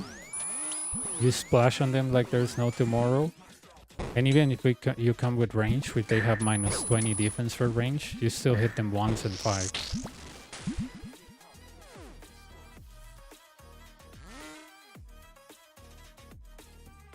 They're like the weirdest creatures ever. Like, oh yeah, I'm weak against everything, but you cannot one-hit me.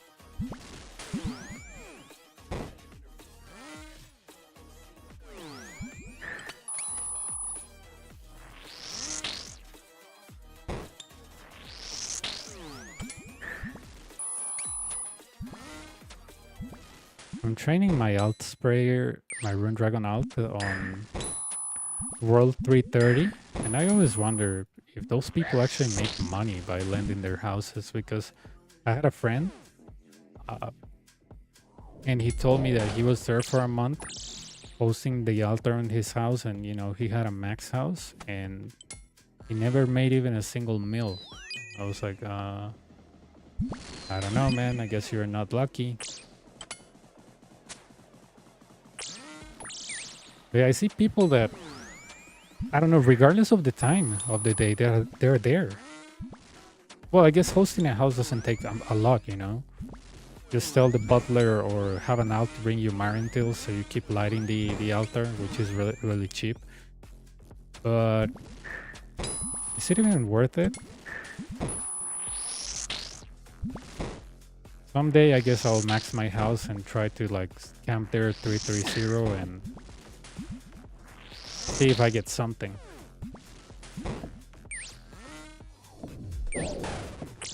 I mean, since they rely on donations, it's pretty much on people's goodwill to give them something. So if I'm, you know, not into goodwill donations, you know, they don't get paid. So I don't know. That kind of like inconsistency of money makes me anxious. I need something reliable.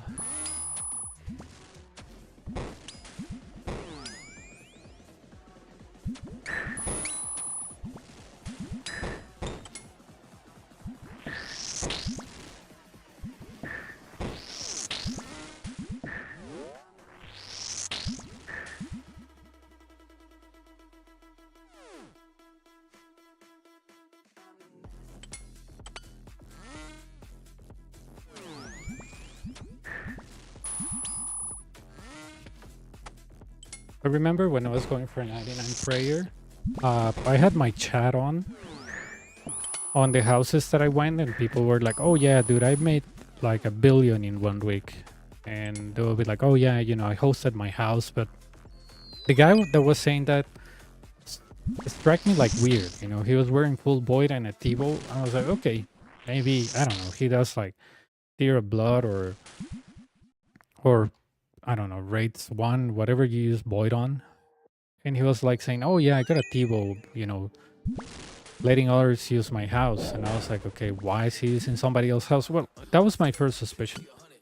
Second suspicious thing that I found, it was that he was like, "Oh yeah, but I also did master farmers." I was like, wait. So you did master farmers where you lend your house, but how much do you get from masters? Oh, not much. You know, like 200, 300 mil. I was like, that's a lot because the Tivo was just like 800. So you got 500 or you got $1 billion? And he was like, no. Well, I didn't got everything. I mean, I got a few, but I was like, yeah, when the story starts getting like weird and details don't make sense, that's the point where I stop believing. Like, you told me you make all your money lending your house, but you also do master farmers. So where does the money actually come from? But yeah, you know, because, you know, people like him make others believe that if you lend your house to others, you will be rich because some, I don't know, rich streamer is going to come to your house and be like, "Oh my God, this guy's lending me his house. I'm going to give him 200 mil." But that's very unlikely. That's what I told my friend. Like, seriously, man, I don't think whatever people are telling you about houses is accurate. But yeah, he was 1 month hosting his house. I actually helped him by setting up those messages here, the auto chat with one of my alts, like for 3 hours, and he was getting people. And I was like, you know, don't pay me or anything. I'm just doing it because we're friends. Just let me know if you receive profit. But he never did. I was like, maybe you're unlucky or maybe these things don't work.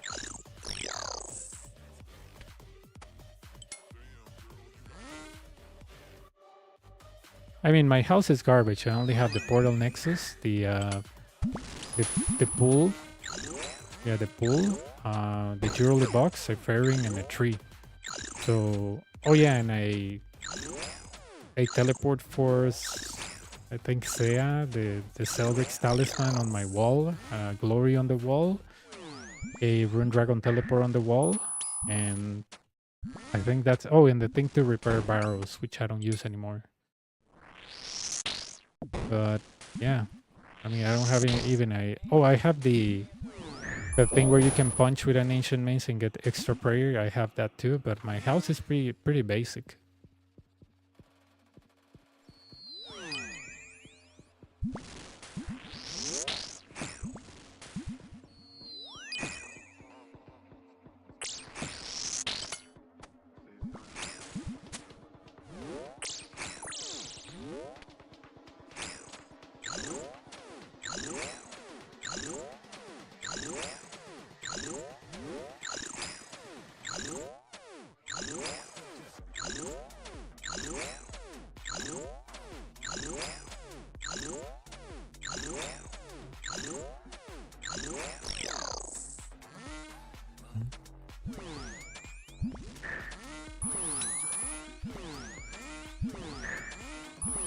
Have you guys tried the rat boss? Is it fun? Is it at least profitable?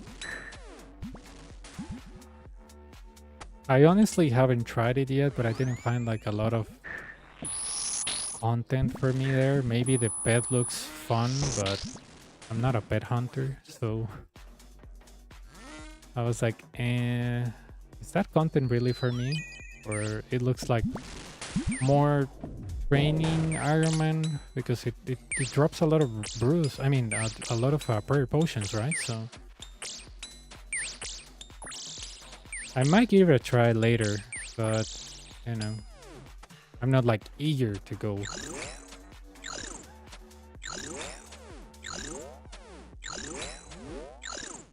I'd rather keep dying at Bardorvis with the hope that, you know, at some point he will give me something after all the times he killed me. I think he has killed me like 19 times, but I have done like 100 and something KC on him, so I don't know if that's decent or not.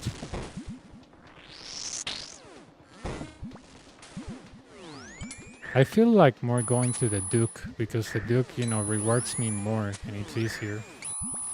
The Duke and the Whisper, those two are like the most farmable Desert Treasure 2 bosses, where Darby's is like, you make one mistake, you're out. But it's the fastest to kill, so you know, like Jagex is with a gotcha. You can kill him in like 1 minute and 40 seconds, but of course depending on your weapon, but 2 minutes, 3 minutes max, and it's very easy to get where he is, but it's crap where he is because you still get hit by the strangle creature, so it's a love and hate relationship with Bardorvis. I like the boss. I like that the mechanics are really crazy. Reminds me of the Nightmare. But yeah, the drop rate is not good. I mean, the drop rate is the worst from the 4.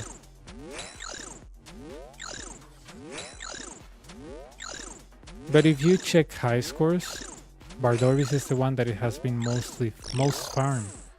It's like 50,000 KC.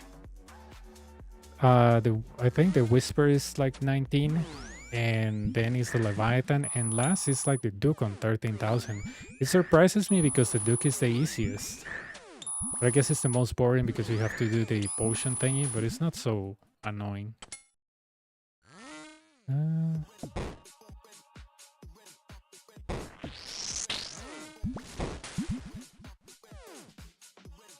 Alright, I just hit 78 prayer on my out. Hopefully tomorrow I can get the Boarcat head on my out so I can get the Ava's Assembler. And do Inferno on my Rune Dragon out with 95 range. Rest of the combat is max. But let me see. Where's my calculator?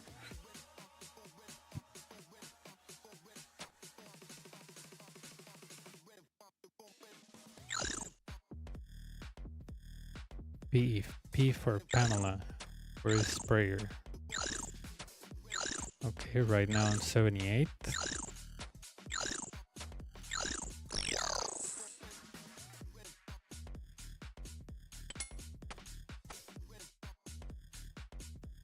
I think I have enough bones for 83 or 84, but I want to check.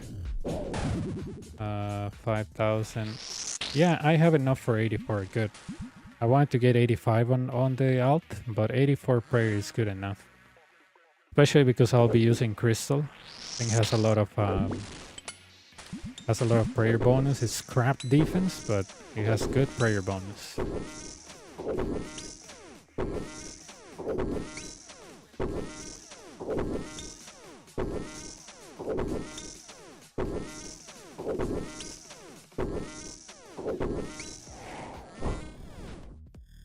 Something funny happened on my alt. I was like, okay, I'm gonna make the armor and the bofa. And I didn't have the smithing or crafting level to make it, and I was like, okay, why does this bolt doesn't work? And it was because I didn't have the crafting and the smithing level. I was like, oh my god. I had to speak to a girl that was next to it to make it for me. Like, can you sing a song for me? And dude, that was so bad. I was like, I wonder why it just give me the option to make the helm. I was like, oh, maybe because the helm makes the entire armor. I was completely lost. I didn't even know that you have to get the 4 options, and if you don't, it's because you're missing the level. So yeah, that was funny. It was really funny. I almost make like 5 helms or something.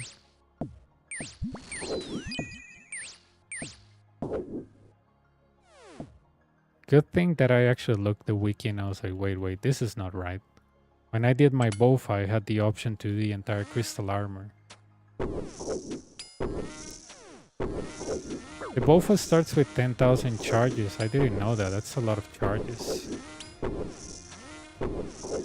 Considering that every crystal shard is 100. So yeah. If you do the gauntlet, it's like infinite. I didn't corrupt the BOFA on my alt because it's gonna give the gear to my second Rune Dragon alt. My second Rune Dragon alt doesn't have some of the alts, but it has 99 range. So, yeah. After I finish on those 2 accounts, I guess I can start my pure. To do this on a pure. I never done this on a pure.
Oh, I forgot I have to do the ROM deal to get the Holy Range and imbue my Ring of the Gods. Because my alt cannot afford... Oh no, actually, you know what? My alt actually can afford the Ring of Suffering. That might be more useful. Yeah, Ring of Suffering. 14 mil? Are you nuts, dude? This was 9 mil months ago. What the actual hell? My god, what is this economy, dude? This thing was 9 mil. Holy cow. Oh, whatever. I'll just buy it, imbue it, and add like 100 charges of the freaking ring, and that's it. I'll use an ancient staff. I had high hopes to buy the Kodai, but my alt doesn't have that kind of money, and I'm gonna give him that kind of money. Dude, I'm missing all over the place. Like, what the hell is wrong with me?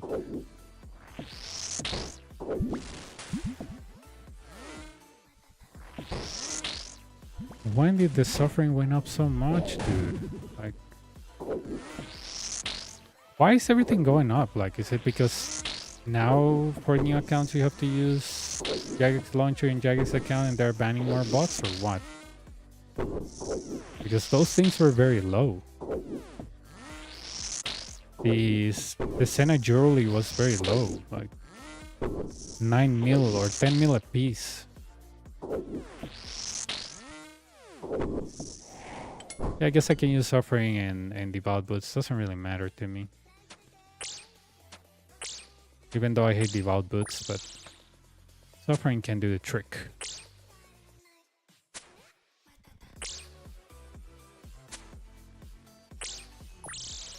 I won't be able to buy the SGS though, but it doesn't really matter. Or no, I still won't have enough for an SGS, no. SGS is 20 mil, so my alt only have 80 mil. Oh, wait, but the other alt has money.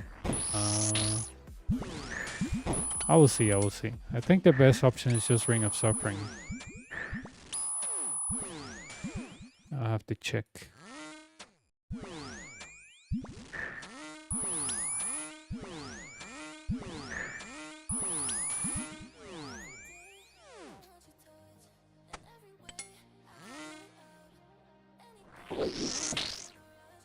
Yeah, I think Ring of Suffering is better because yeah, I'll be tick flicking on my alt, so I don't think I'll need an SGS. I'll use Dragon Ball on all the waves and I'll change it to the yeah, I got it.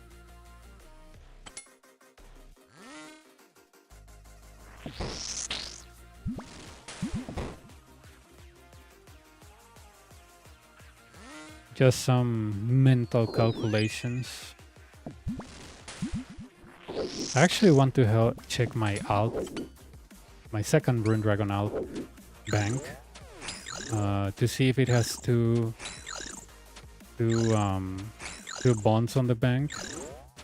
Because it does, if that account does have 2 bonds on the bank, that means that the money that it has on the inventory that I left there, it was that in the case that my other account needs that money. So I maybe can buy the SGS, which saves me like 2 restores. It doesn't help me a lot, not like Eldritch, but I don't like having spec laying there, which doesn't do anything.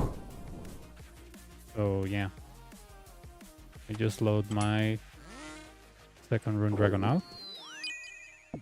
I keep on mind that he's not member, so let's go to a non-member world. Connecting.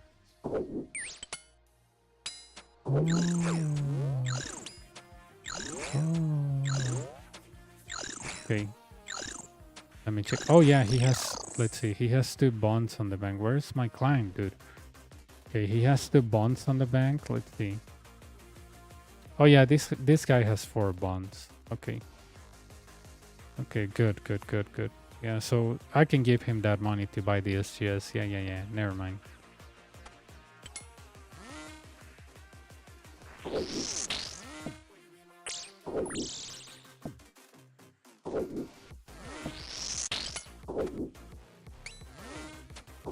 So I can go either Suffering and Devout or Ring of Gods and Ring of Gods Guardians.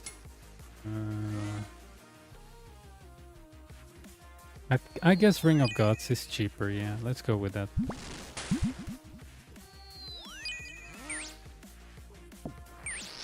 And both are pretty much shreds the ranger from far, so.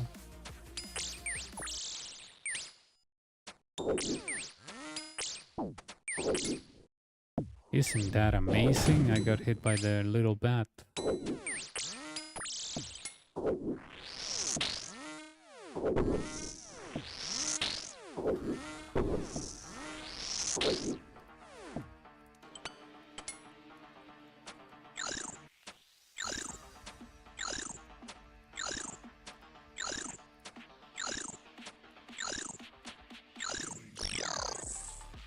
So yeah, I'll buy Ring of the Gods, a pair of Guardian boots. What is that, like 8 mil each? Ring of the God. Okay, 2.8. This is really cheap. Guardians is how much?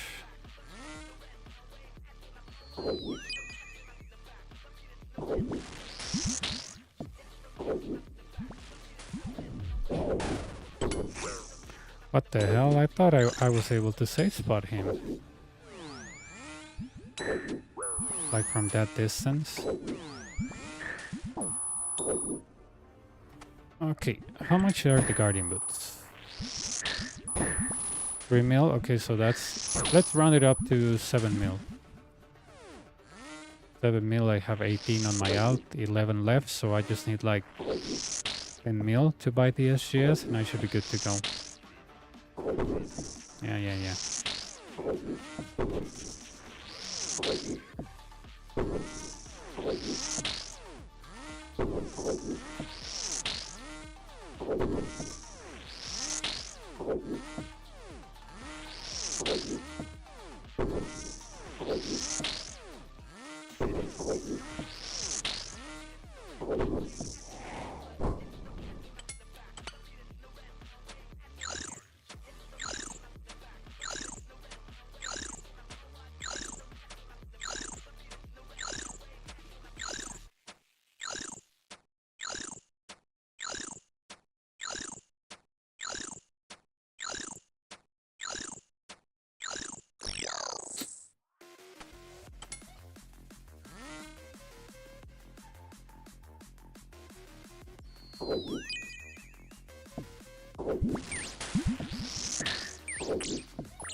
This is wave 30.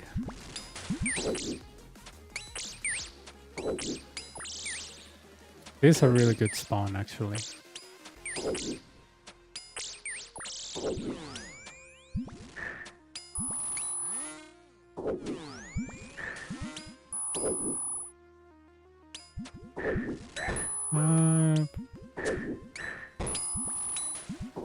Okay, there we go.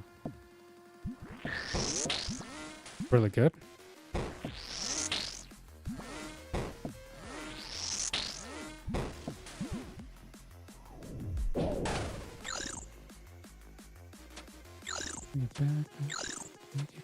You can bring it.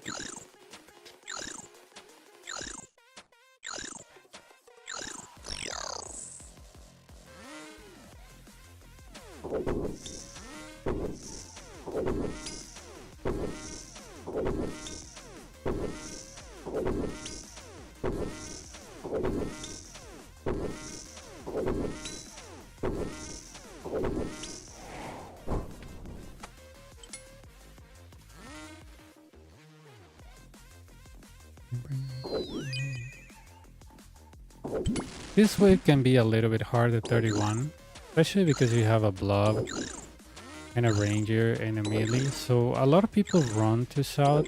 I don't blame them. I used to do that a lot. Especially if you don't know how to alternate the blobs correctly, which I didn't. So I can perfectly understand people that run south here. You're not doing something wrong. Just saying that there are different ways to do this, and maybe running south can hurt you more than it helps you.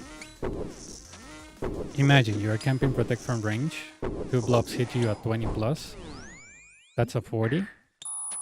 And as soon as you go behind the pillar, you hit another 40 or a 20 something. That's 60 something damage. So yeah. You can fix stuff on your northern pillar. Stay on your northern pillar, dude.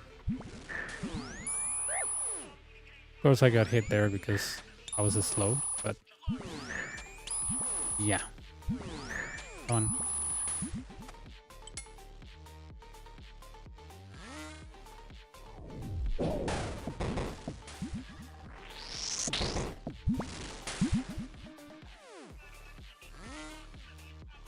So that's, I would say that's the first hard wave of the Inferno, 31. The second hard wave is 41. Third will be 48. Fourth will be 56. And then the hardest one of all, quote unquote, is 63. You notice a pattern, right? What are the hardest waves? Well, the ones with blobs on them. Just to quote my friend Human, blobs are evil. Yeah, they are. He always tells me, dude, blob are pure evil. I'm like, yeah, whoever designed blobs is, you know. He was like, this challenge can be more challenging with, you know, a creature that is very annoying.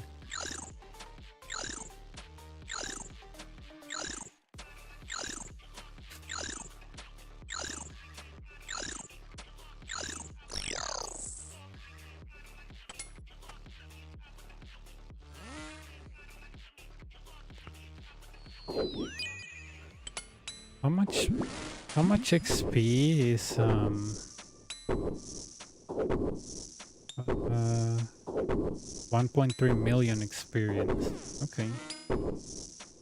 So how much experience I made so far? Oh, 800k, not bad. So it looks like this prayer level I can get it tomorrow. This is really good.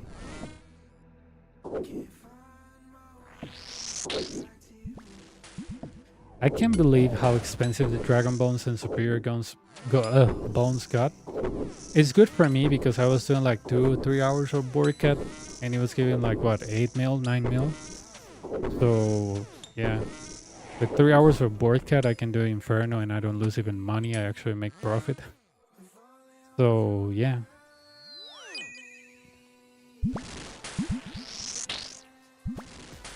I don't know what's happening with the items, but how much is a blowpipe these days? 3.2. It used to be 1.8.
No, I didn't switch to my Masori top. I was like, why am I hitting so bad? Well, I have my bear to stop.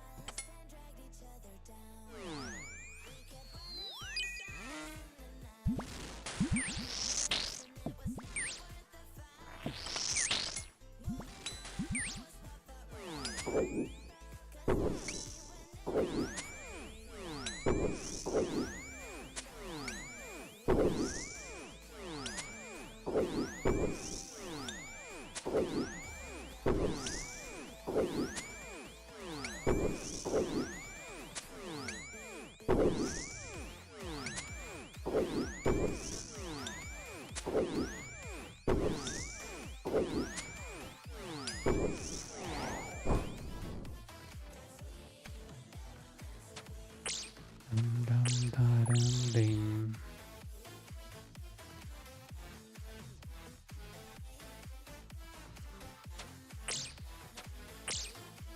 Okay.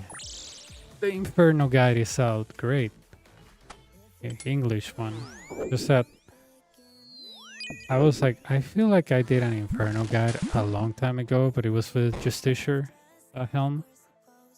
So I was like, yeah, it took me 2 hours. So yeah. Obviously, I let people know you can use the Justiciar helm. Don't use Zareks, you can use Barrows. Don't use Eldritch, you can use Kodai or whatever you would like.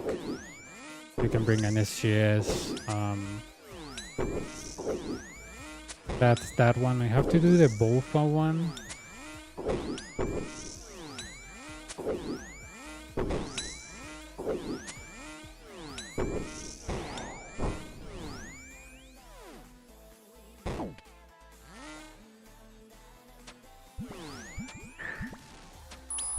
I have one in Spanish of Bofa, but I don't have one in English with Bofa, so yeah.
Uh,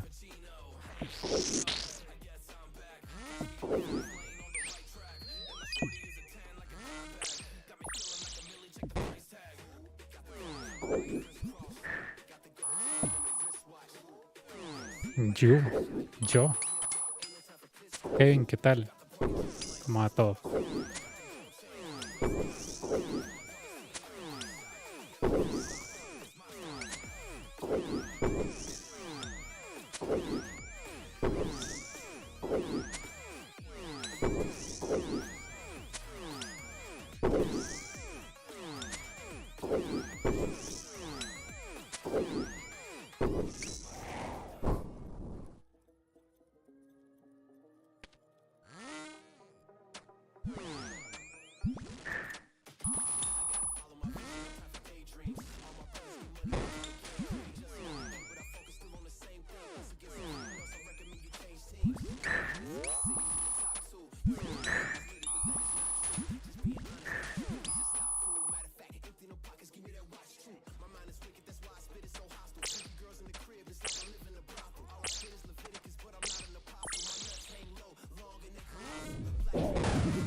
No, esta es la segunda.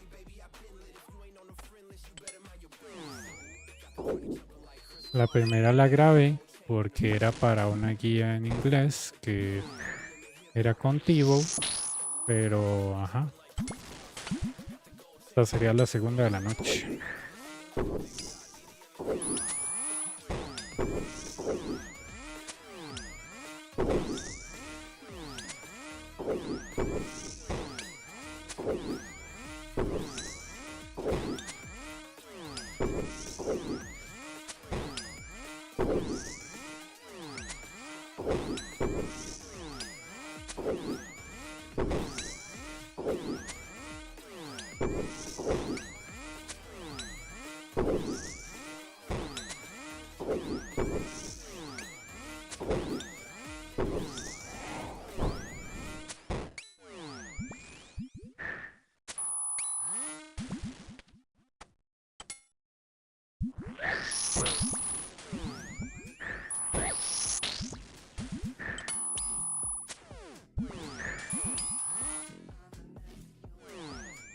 Dios santo.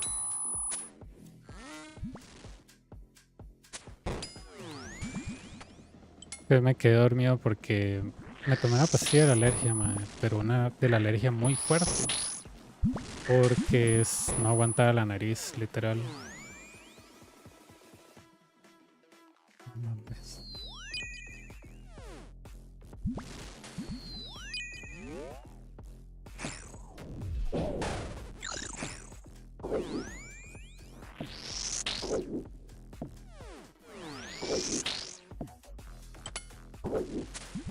Hice la challenge. Ah, muy bien, Benny.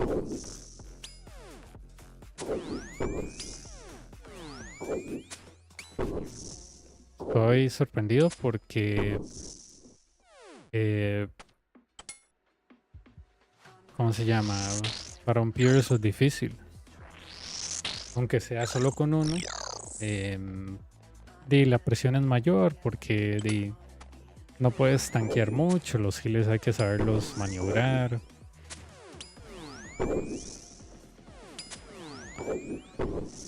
Lástima que solo puedes hacer hasta 2. No está mal. No está mal.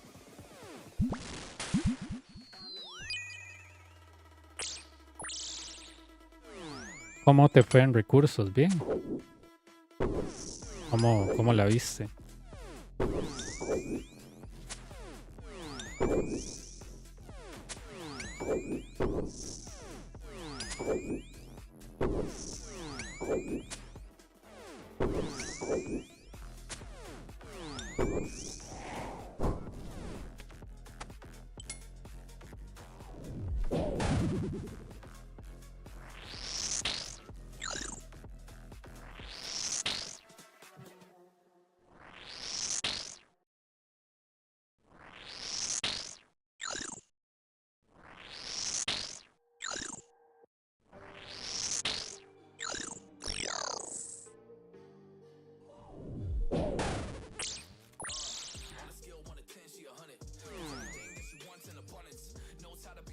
Yo creo que ya mañana, ven, ya tengo, ¿cómo se llama? El prayer para ir al infierno con mi alta.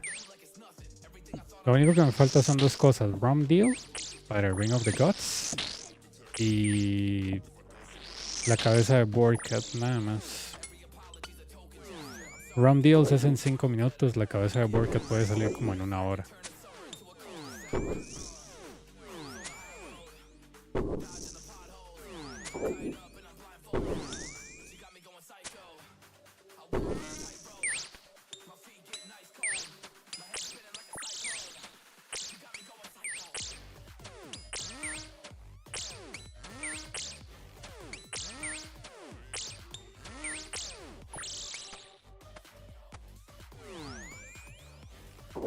Voy a hacer ese Rum Deal, me falta.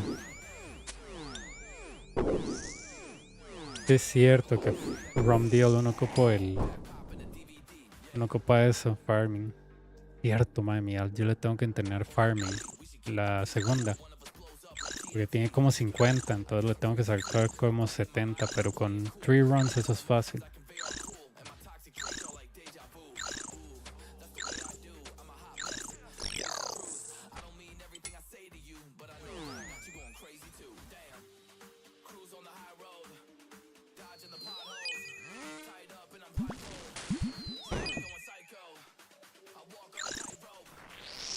Very nice score.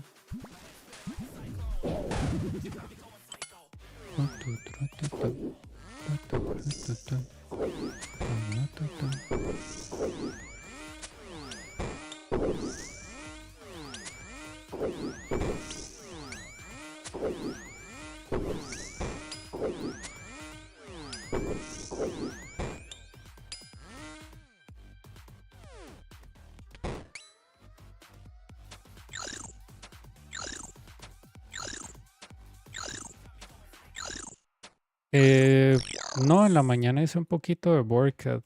Me fue pésimo. Me golpearon demasiado, no sé por qué. no tuvieron compasión, pero en el Inferno también, el Ranger me mandó a casi a matar en 69. Mañana solo Inferno porque voy a estar casi todo el día afuera.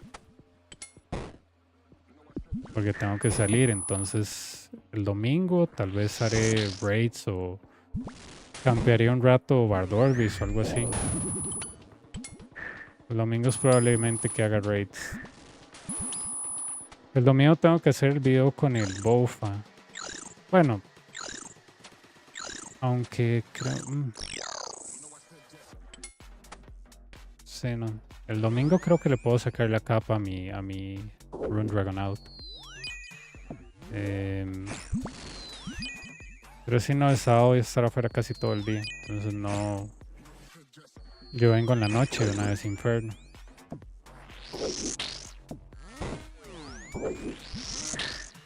Qué triste no es no poder matar estos carajos, man. Muy, muy triste.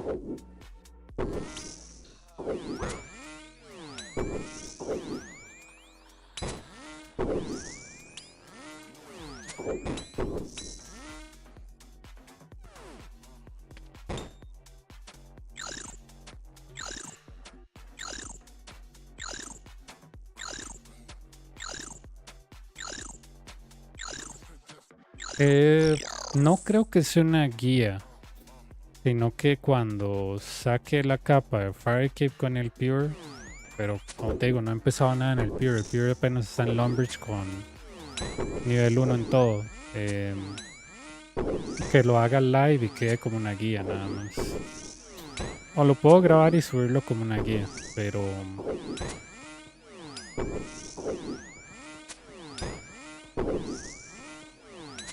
La Run Dragon Out sí va a ser en vivo.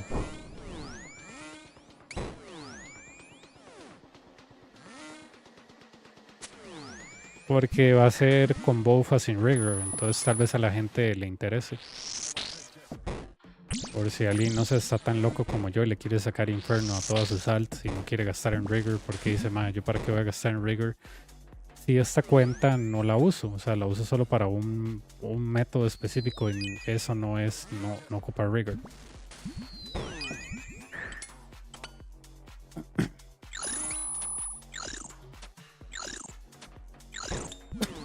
Dios.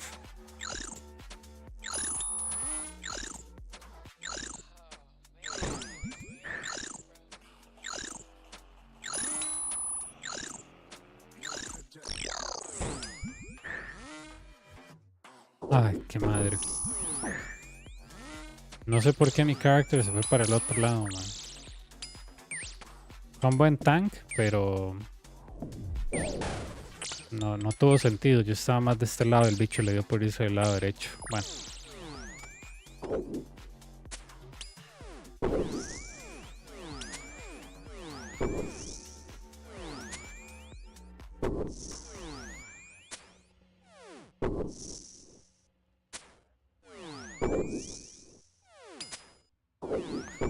Ah, los Run Dragons, sí. Los Run Dragons son los dragones más duros de todo el juego.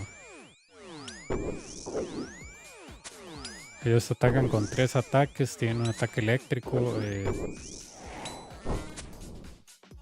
La gente cree que Run Dragons es AFK en el sentido de que ellos son como Brutal Black, que uno deja Protect from Magic y se acabó. No. Run Dragons no es así, uno puede morir. Yo he muerto varias veces, ojalá tuviera todas las muertes que he tenido ahí, pero...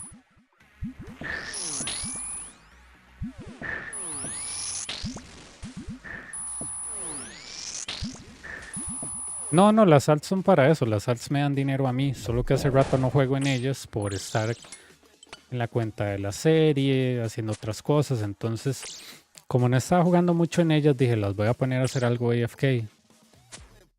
Entonces dije entrenar prayer es AFK, ranging es AFK, entonces ahorita lo que me interesa es sacarles el Inferno, dejarlas ahí guardadas, empezar la cuenta del Pure. Y ajá. Creo que aquí me va a comer un buen hit. A ver.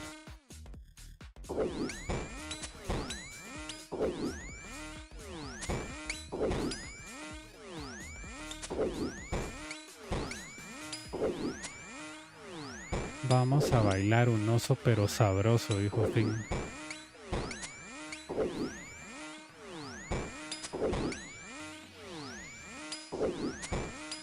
¿Qué está haciendo? Usando sus helados poderes.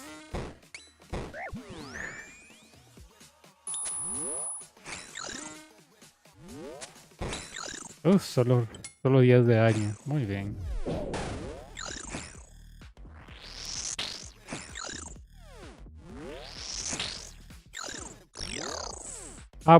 Sí, Borka también pega duro. Sí, Borka también pega duro. Es que hoy yo no sé qué pasó, pero no le podía pegar. Hacía 5 a 4 kills por inventory. Es una mierda. Yo siempre me voy de 5 a 6. No le podía pegar, no le podía pegar. El bicho me pegaba 32 constantes y yo, madre, ya me tiene harto. Y no cometía ni un solo error, ¿verdad? No me explotó el alacrán encima, no, nada, ¿no? Yo, por lo menos si eso hubiera pasado yo justifico que me vaya mal, pero no. Era simplemente que le pegaba un montón de ceros.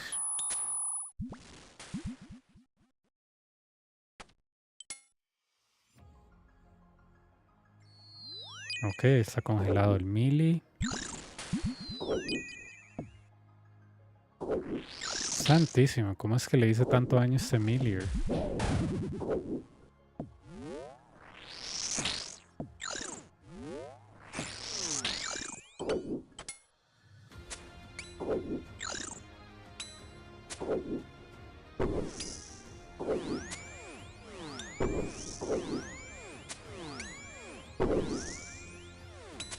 No, lo hago a melee. Como melee es más profit por hora y yo tengo torba, prefiero melee. Melee, un Void Waker, un Lance, Primordials, Ferocious Gloves, Inferno y Void Waker destrozan a Worker en menos de 2 minutos siempre. 2 minutos cuando te va mal, pero range no. Range a mí no me gusta para Worker. Muy tieso. Pégame.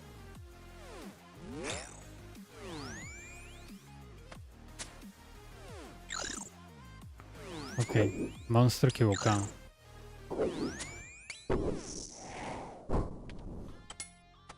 Está como en 5 HP el man.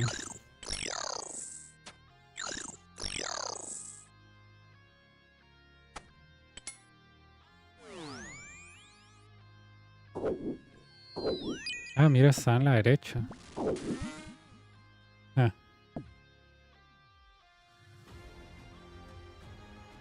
Ese es un wave feo.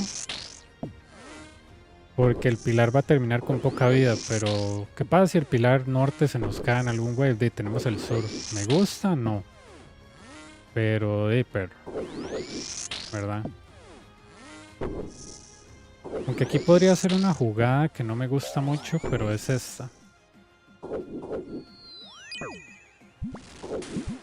Uf. Ahí dice Bruce, ¿saben por qué, verdad? Porque el maxi del bicho es 46 y tenía 45 de vida. Entonces, ajá. Sacrifiqué una dosis por el pilar. Todo bien.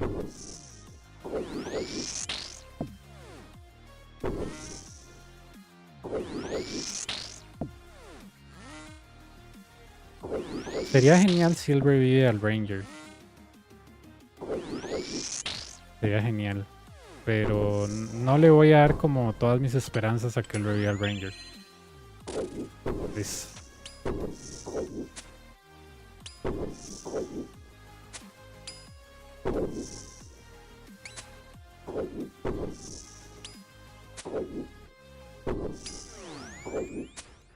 Yo sabía que no me iba a matar porque igual si me hubiera pegado Maxit con el Bro le hacemos sticky. Entonces, de matarme, no. Solo quería proteger mi pilar porque ya estaba viendo que los hits estaban muy malos.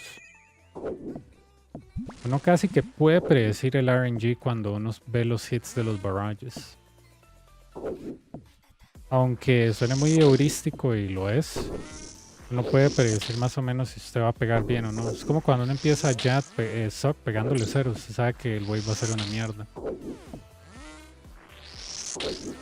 O sea, es RNG, pero heurísticamente se puede predecir esa mierda. Puede decir, ah, sí, madre, mis hits son una mierda. O no, mira, mejor me X, Y o Z porque estoy pegando muy mal. Ustedes pueden más o menos sentirlo.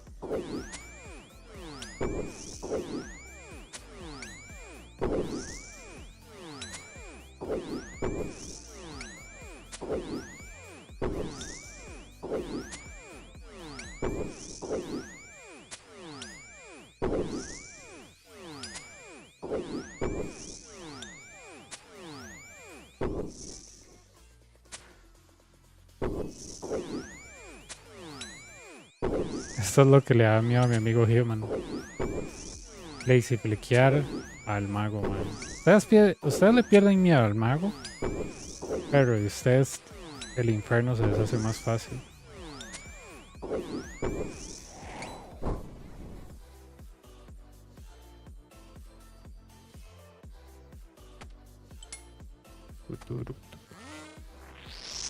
Sí, ayer ese 102 estuvo demasiado divertido. Ya hace rato no me pegaba una bola de sock. Pero estuvo vacilón. Por lo menos fue un buen zape. Y fue literalmente porque le hice clic aquí y no aquí. Si le hubiera dado clic aquí, todavía es un 6 foot. Pero todo bien, todo bien.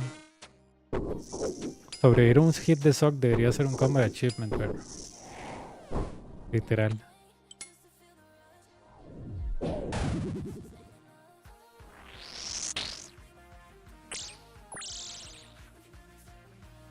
Tal vez cuando complete mis objetivos en todas mis cuentas, que es Inferno en mis 2 alts, Rune Dragon alts, y ¿qué más?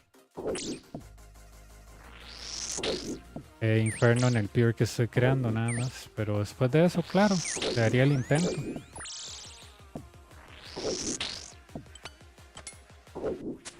Es solo alternar más y scoutear waves. Más me interesa ahorita el 6 Jet Challenge que otra cosa.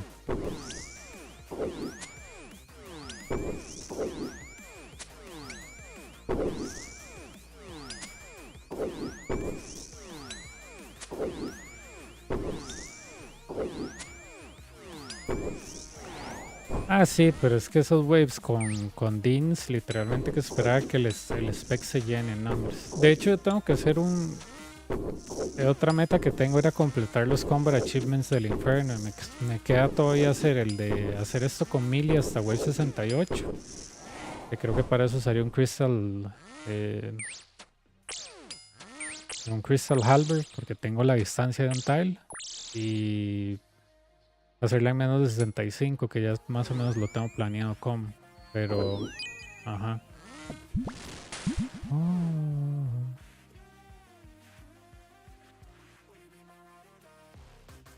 Pero eso, a 99 cada 3 minutos, pero eso fue en Leaks o eso fue en RuneScape normal, porque en Leaks yo me acuerdo que Human tenía algo parecido, que le subía el HP a lo loco. En Leaks sacar el Inferno es un chiste.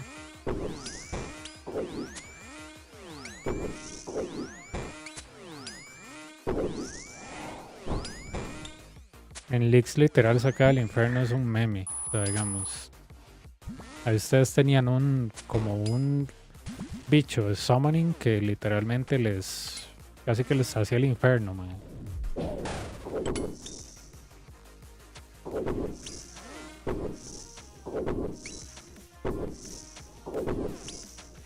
Yo vi un vergazo de gente sacando la capa de Inferno en Leaks, man, porque literalmente la regalaban.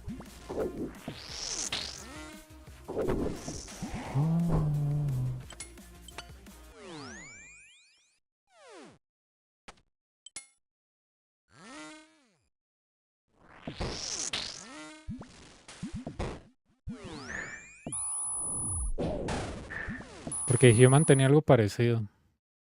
En Leaks él se le subía en la vida del prayer a lo loco y yo pedí perro. Pero es que eso no es muy realista. Y me decía, no, no, yo sé. Yo, mae, sí, pero weón, practique sin poderes especiales, mae. Y yo, se practica con poderes, mae. Cuidado, pierde.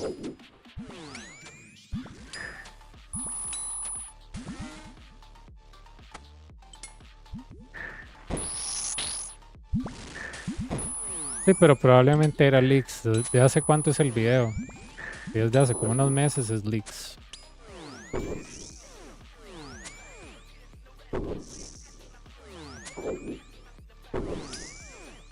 Es que no hay ningún spell que te devuelva la vida así. Eso tiene que ser un...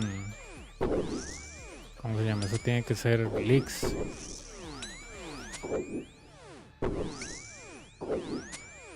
Y si no es leaks, puede haber algún spell que yo no conozca, tal vez en Arceus, pero por lo menos Ancients no tiene eso. El Spellbook normal no tiene eso. Lunar no tiene eso.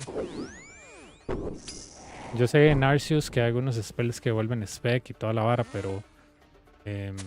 ajá.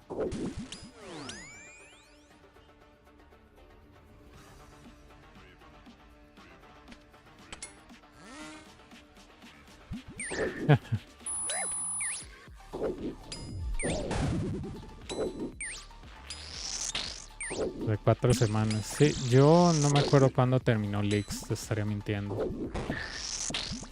Que tenía unos cuadraditos aquí, amarillos y rojos esos Leaks. Yo no tengo idea, yo. Ok, Choken. Pip se llama, no tengo idea quién es. Yo la única persona que es medio conocida, que yo sigo, que hace videos constantes es Dotting, nada más. Y el resto de la gente que sigo o le doy follow no es tan conocida. Es gente como yo, que hace videos y a mí me parecen interesantes y les doy like y me gusta me gusta aprender de cómo ellos, por ejemplo, hay un muchacho que está haciendo Bardorbis, me gusta ver cómo él hace Bardorbis diferente a mí. Eh,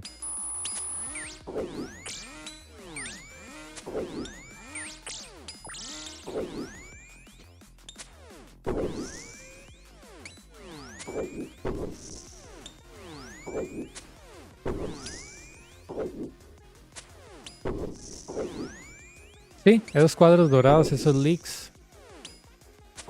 Esos leaks. Sí, esos leaks, solo que seguro subió su video de leaks cuando ya había terminado. Leaks terminó hace rato. No me sorprende, la primera persona que hizo Inferno en leaks fue con Mystics. Entonces no me sorprende que lo haya hecho con Justiciar. No estoy diciendo carepicha, pero es literalmente leaks, es como ponerle claves al juego. Entonces si usted saca Inferno en leaks, muy bien, pero espero que usted haya aprendido, porque mucha gente solo brute forcea. ¿A qué me refiero con brute forcear? Sí, pero hacen sock sin sin matar a los healers de Sock, porque no lo necesitan, porque el daño masivo que hace el Sarite por estar en un arma de 2 game ticks hace que Sock no se pueda curar lo suficiente. Todos los taguean y ya.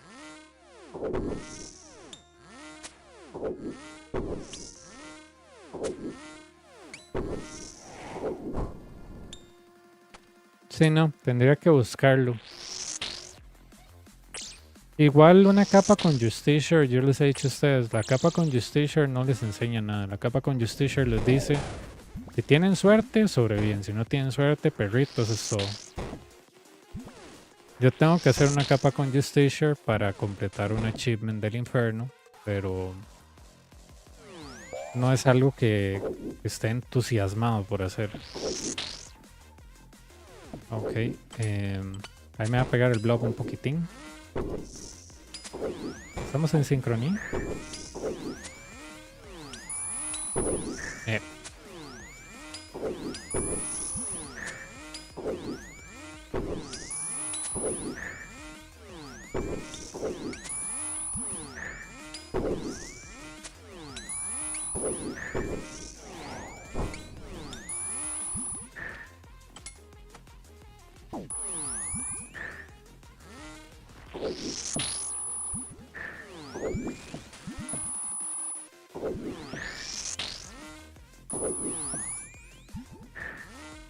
Listo.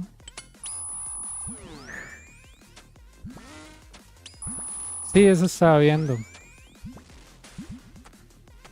Ahora tengo otra razón para no comprarlo. Al principio era porque era inútil, ahora por el precio.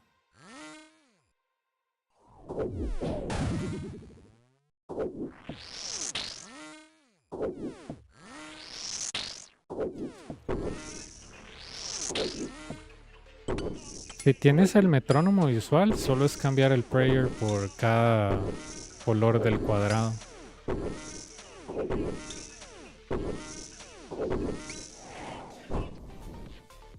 Eso sí, hay más metrónomos, ¿verdad? Hay metrónomos auditivos. Hay otro que son unos círculos azules. Pero ya después de, yo diría que después de un rato ya se te hace como una segunda naturaleza, literal.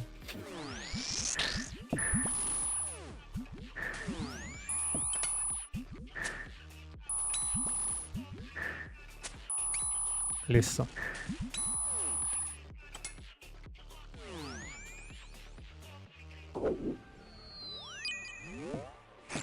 Ese es un wave feo, por así decirlo.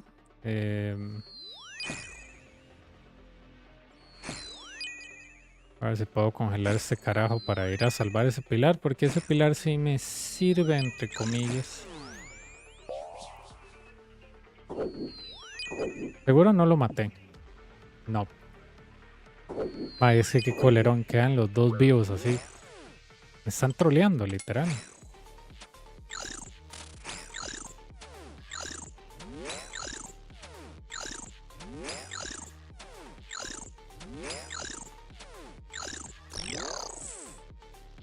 Bueno, por lo menos que haya bots en Last Man Standing significa que te dan más puntos, ¿verdad?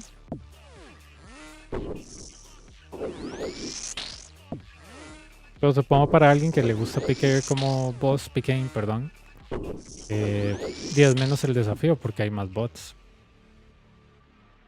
A mí los bots, por ejemplo, cuando estaba haciendo Run Dragons me jodían porque son bots que no tienen etiqueta, diría yo. O sea, como ellos solo detectan estoy en baja vida, me teletransporto, dejan los dragones así como muy baja vida. Y si usted no está prestando atención, usted los mata, ellos vuelven y se quedan el kill. Entonces, eso es lo que a mí no me gusta, man. Si fueran bots como con etiqueta, yo no me doy cuenta, pero yo me he dado cuenta que esos bots de Rune Dragons, man, no les interesa si hay otra persona. Entonces ellos se quedan ahí. Cuando detectan vía baja, se teletransportan, vuelven y se quedan con el loot. Yo, perro, la manda huevo.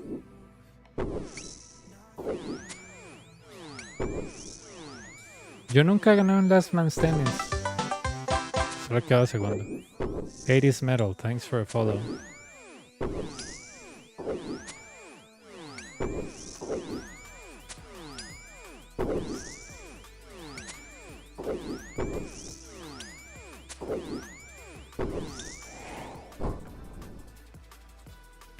Incluso había otros jugadores que decían buscar bots y esos peleamos literalmente no se gana ningún punto.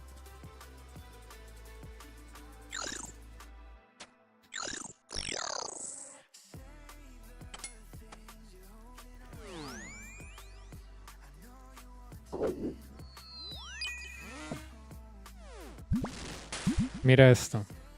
Me muevo a la izquierda. ¡Pum! Safe spot. Si me hubiera quedado en la esquina, ¿qué pasa? El bat se me viene encima.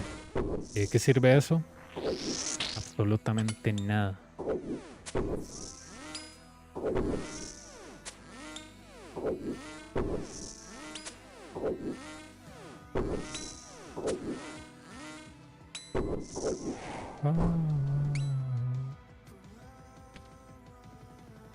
Recuerda que los bots se esconden en el MS. Eso no lo sabía.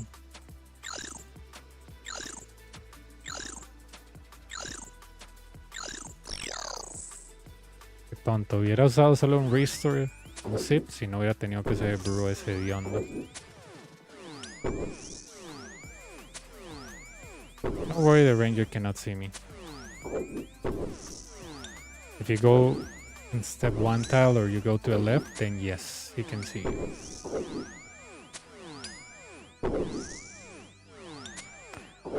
Correcto.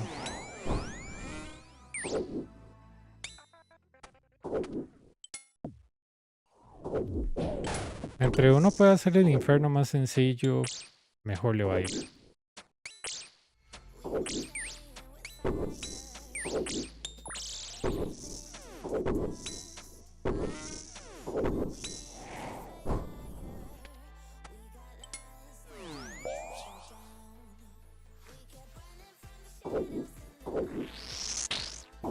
I'm gonna get hit twice. Maybe not. We were never meant to be. He falls here. I'm just thinking when the melee digs, or if the melee digs, I go here.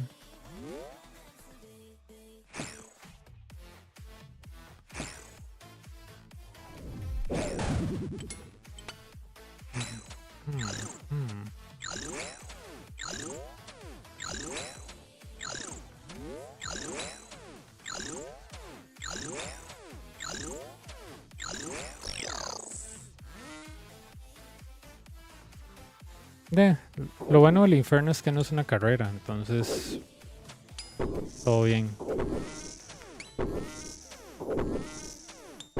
¿Viste eso? Ven, me bloquea el bat al Major. Eso es un 6 spot raro, pero funciona. Hacemos esto y ya como caen estos dos. Bla. Dejamos el bat vivo, ¿por qué? Porque si River el Ranger se va para la derecha, extensión de pilar, listo.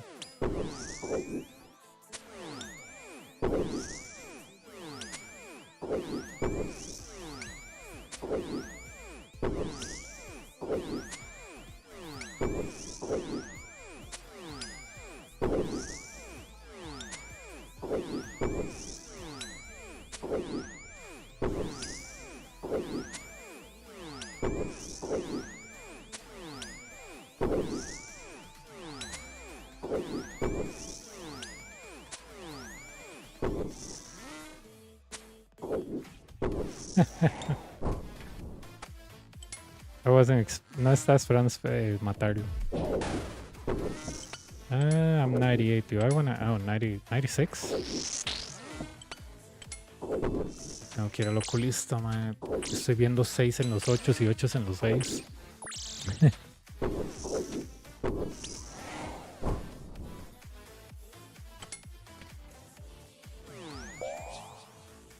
Es que este bate es molesto porque te baja run energy, pero te puede usar como una extensión de pilar.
Es que alternar se puede hacer así, ¿ves?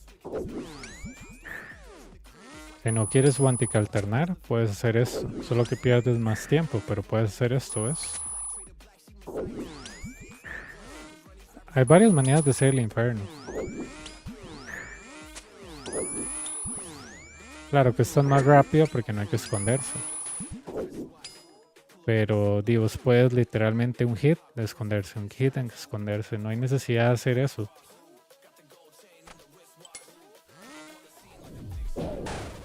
Ah, no hubiera hecho eso.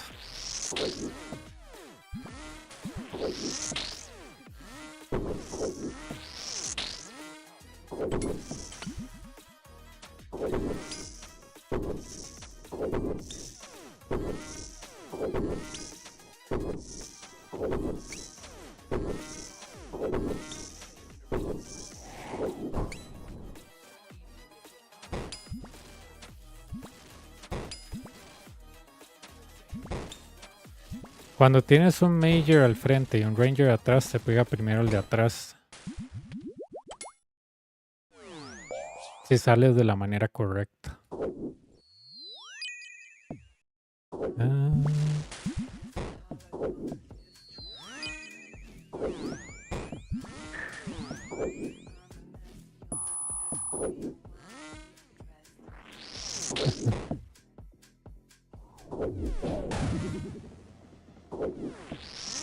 Qué mala vibra con este Ranger, man.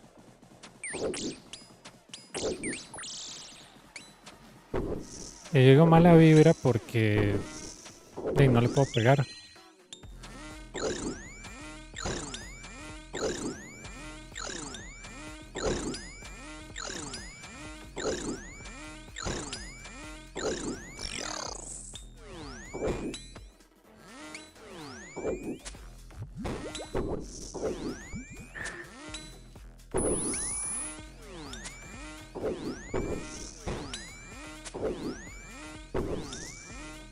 Siendo realistas, no necesito rigor aquí.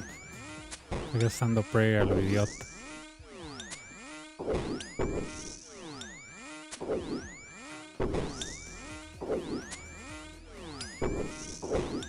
Oh, what a waste of prayer, dude.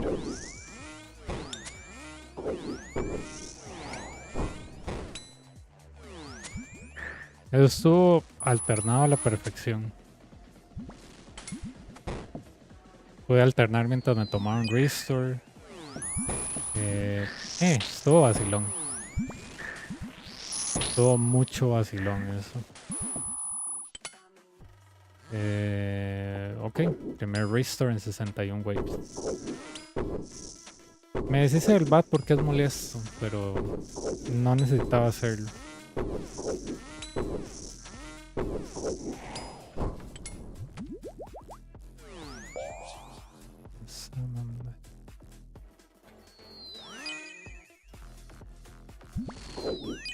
Tiene una solución muy simple.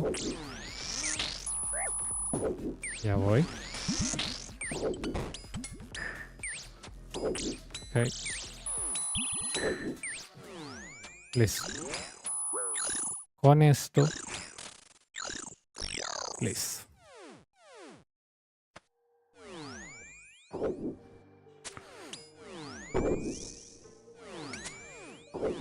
Mucha gente no hubiera hecho eso. Hubieran quedado allá afuera tratando de alternar al Blob y el Ranger mientras matan a los bats. El melee les dig y después están tratando de deshacerse del melee. No, el melee estaba atrapado.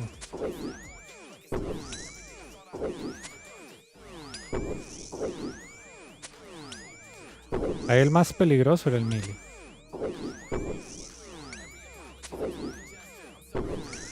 El Blob es lo más peligroso que ustedes se van a encontrar en el Inferno, literal. Es el único que los puede matar. Porque todo el mundo piensa, madre, sí, el Major pega 70. Sí, pero el Blob pega 29 constantes. Y todo lo que es constante mata un hit. O sea, un Major te puede pegar 70, pero nunca te va a pegar un 70 porque siempre estás con Protect from Magic en todos los waves. Entonces el Major no es el problema. Preocúpese más por el Blob, el Ranger y el Melee. El Major no es el problema. Porque normalmente en las guías te dice, a partir de 35 mate al Major primero. Sí, en teoría sí, pero si no se puede, se matan otros.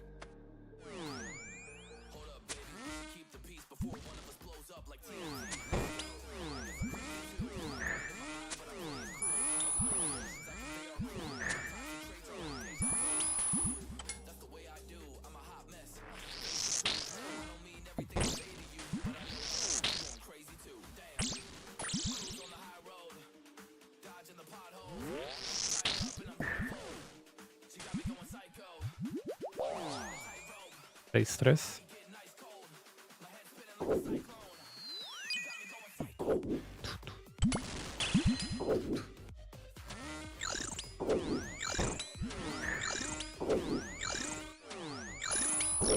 Okay.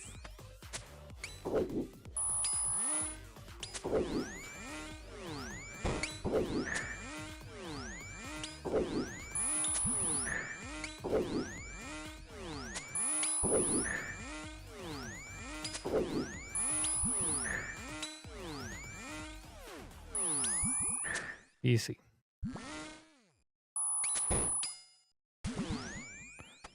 Me deshice primero el melee porque él podía escarbar. Me deshice del Major porque está en mi alcance. Y me deshago de ese blob porque me como mierda el blob. No, mentira, porque me está estorbando.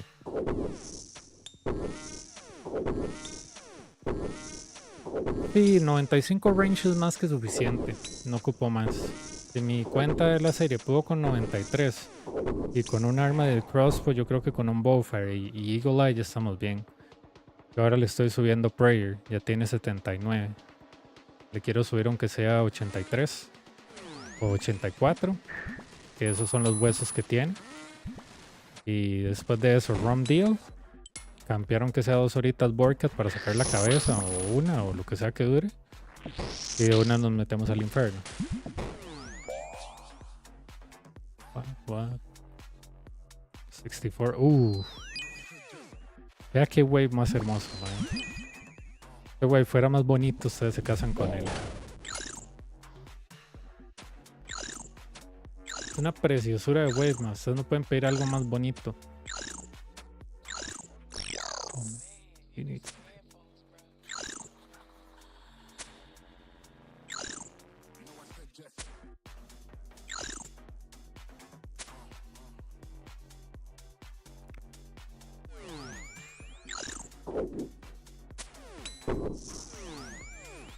No me va a tocar, el Major lo bloquea.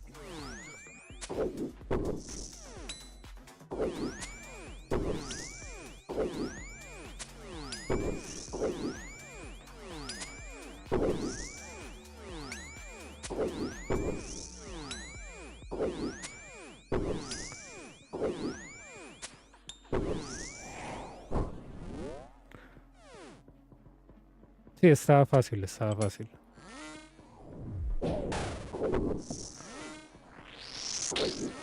No sé, tíos.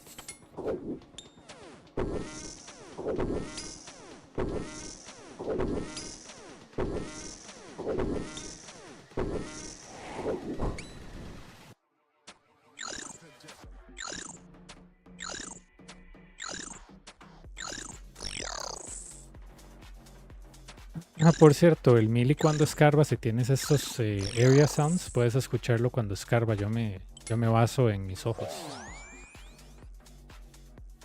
Pero, pues sí.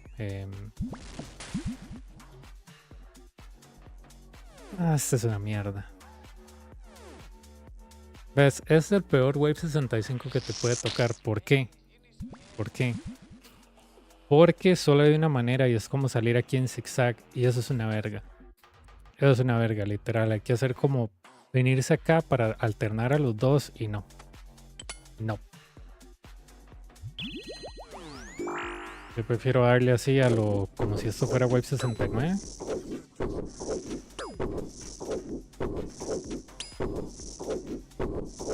Listo. Ya. No es la mejor manera. No es la mejor manera. Es una manera brute force. Fuerza bruta.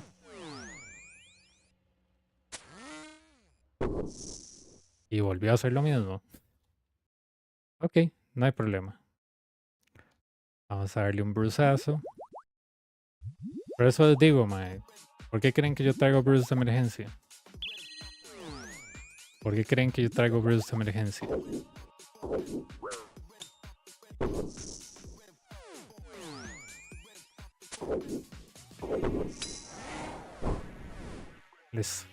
Ahí no creo que alterne nada, pero... Siempre digo, ¿por qué ustedes creen que yo traigo bruises de emergencia? Para esto mismo. Porque la manera de alternar esa vara es pero tan fea, mae, que digamos, yo la trato de hacer y puedo morir en el intento, literal. Es espantoso. Es hacer un zigzag, pero ustedes no se imaginan cómo, mae. Ya a mí me pasaron una imagen una vez, pero... Y yo dije, no, mae, prefiero hacer brew. Y me decía el mae, ¿por qué? Yo, y perro, porque esa vara se ve tan tic perfecto que si yo me pierdo un clic, me muero. Y me dice, sí, pero ese no es el punto. Y yo, claro que es el punto, mae. Esto es Wave 65. ¿Para qué quiere usted chuparse todos? ¿Para qué usted quiere quedar todos esos brews? O sea, y si se gasta uno, dos o hasta tres, no me pasa nada. Claro, ¿verdad? Yo estaba discutiendo con un mae que tenía como 2 KCs, ¿verdad? Para él era la única manera. Yo le dije, pero yo lo puedo forcear. Y me decía, no lo forcé. ¿Y qué va a pasar con sus brews? Y yo dije, mae, en vez de 8 voy a tener 5. ¿Cuál es el problema? No, jamás, mi hermano. ¿Cómo se le ocurre, mae? Y yo, seas boli, mae. ¿Cuál es el miedo? Sí, me pega al mismo tiempo. Porque cuando el Ranger está en esta esquina y el Major viene por acá, ya el Ranger me puede ver. Entonces, si yo me salgo con Protector Magic, ya me pega el Ranger. Hay que salir como por acá para hacer como un Protection como invertido, nada así. Yo tengo un GIF que creo que está en mi otra compu o en el celular anterior, donde sale esa vara y yo, perro, yo no voy a hacer esa mierda, olvídelo. Pero esa vara es un suicidio. No, si lo haces bien, yo sí. Ahí está la palabra, sí, lo haces bien. Y si lo haces mal, ¿verdad? Pero el hijo de puta yo solo tenía 2 cases y yo, madre, ¿usted ha hecho esto antes? No, pero yo lo he visto. Yo, madre, no me sirve. Usted no lo ha hecho, usted no puede dar consejos de algo que no ha hecho. Usted puede dar solo consejos de algo que usted ha hecho, madre. No, pero se ve fácil, yo, perro. Eso de se ve fácil, así empieza todo el mundo a morirse. Pero a mí no me convence esa hablada de se ve fácil.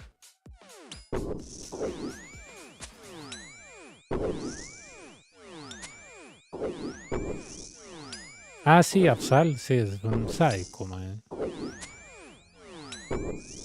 Ese más está en otro nivel. Y hay una parte del Inferno que la hace sin pilares. Porque literalmente en un nivel 39 se queda sin pilares a partir de Wave 50 y algo.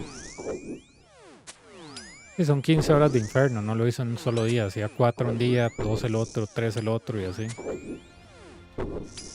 Por ahí anda Absal, mae. Voy a estar tratando de hacer Regicide para cambiar Solra para sacar Blowpipe para el Ironman. Pero, mae, una excelente persona. Ese mae me cae muy bien. Absal es... O sea, de que es muy bueno el juego, mae. Además es como súper humilde en el sentido, no de humilde a nivel económico, mae, sino que es una persona que te dice, ah, no, mira, esto no lo sé hacer, ah, mira, esto sí. Pero no juega vivo, man. Eso es algo que no muchos streamers pueden decir. Que él literalmente tiene récord en el Inferno más bajo, man. Usted no lo ve, pero así alardeando de nada. De hecho, hoy está haciendo Solra con una alt. Y dice, bueno, no entiendo este monstruo. Yo, man, imagínese, man, le cuesta Solra, pero no le cuesta Inferno. Y hay gente que domina Solra y le da miedo al Inferno. Por eso yo siempre les digo, el hecho de que ustedes sean buenos en algo no significa que sean buenos en todo, ¿me entienden?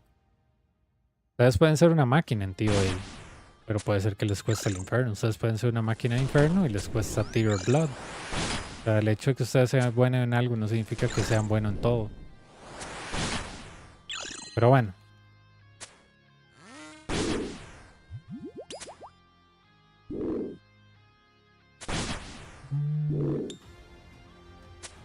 Voy a quedarme con este 108 de range. No creo que ocupen más.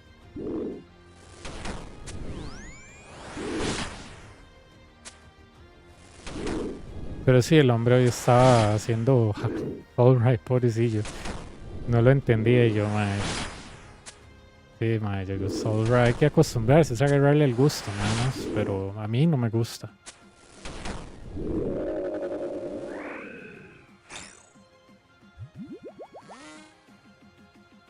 Hace cuando eres un Iron Man, un blowpipe literalmente es increíble. Como tu mejor arma para Slayer. Si vas al Inferno y tienes un blowpipe es lo mejor. Entonces él estaba buscando eso, ¿verdad? Como decir, el blowpipe en Soulra para que sus kills de Inferno sean más rápidos, porque él lo está haciendo con un Magic Shortbow y con un Rune Crossbow. Entonces, más si yo saco el blowpipe, me va a ir mejor. Van a ser kills menos largas. Y yo, y sí, pero obviamente, porque casi todo lo harías con blowpipe. Pero ahí entra la vara de las scales. Entonces le decían, no, se puede pescar scales ahí con esas anguilas. Pero no eras tantos anguilas por hora.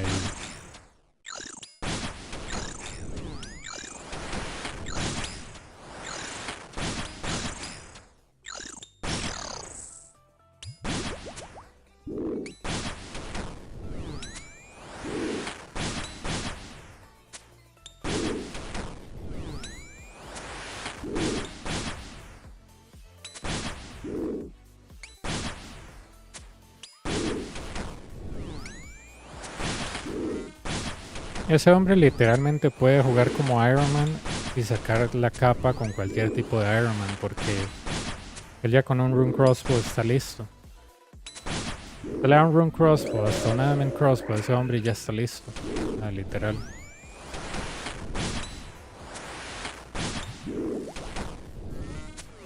Claro que es que a mí no me gusta sacarlo con Crossbow porque se dura demasiado tiempo, man. Yo sí trato de hacer mis runs medio rápidas mientras hago otras cosas, porque si no, man, si mi run dura 2 horas yo me pongo histérico, man. Yo digo, man, ya es mucho tiempo. No es que uno sea speedrunner, man, pero es que ya es tantillo, ¿verdad?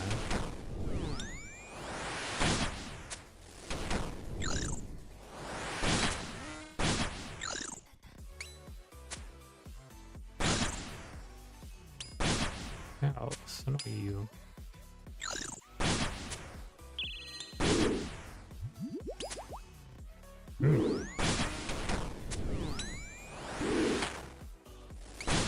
One time.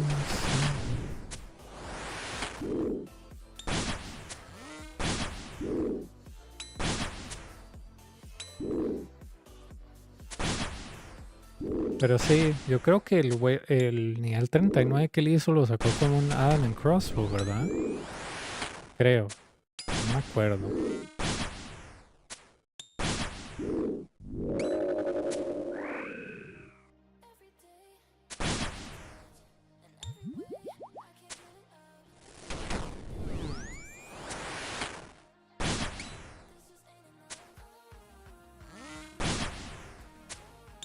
Sí, es que digamos, él entra al infierno como nivel 34 o 35 y sale ahí con nivel 39, literal. Es un toque loco hacer eso en realidad, pero el hombre es bueno en lo que hace. Como te digo, el nivel de paciencia que tiene ese hombre es increíble, o sea, sentarse tantas horas en una cuenta y literalmente donde un fallo es morirse, eso es mucha paciencia y concentración. A mí me gusta el Inferno, pero yo tengo mis límites. O sea, ya lo hice con Crossbow una vez y ya no lo vuelvo a hacer con Crossbow otra vez. Mi límite es both.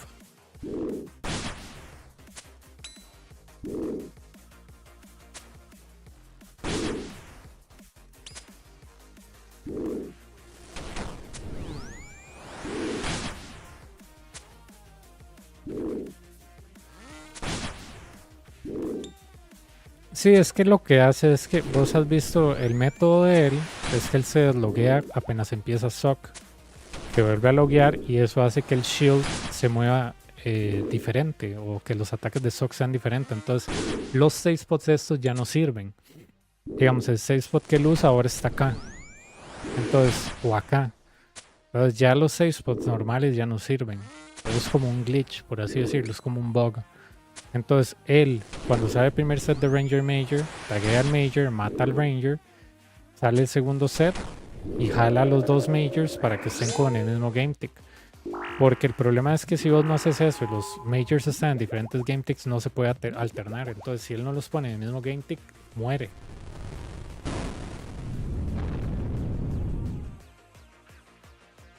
Pero sí. Toda esa estrategia que él hace para SOC es...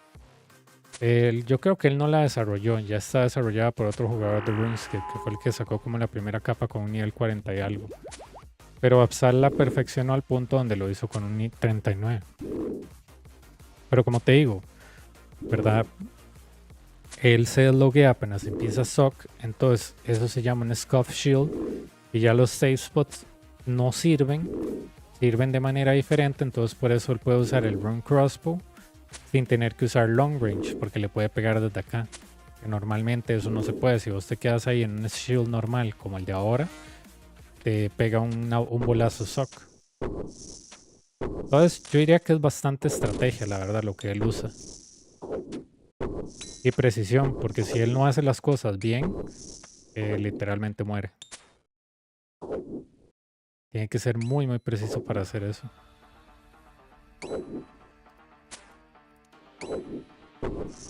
Hay que caminar el escudo al final, porque él literalmente corre.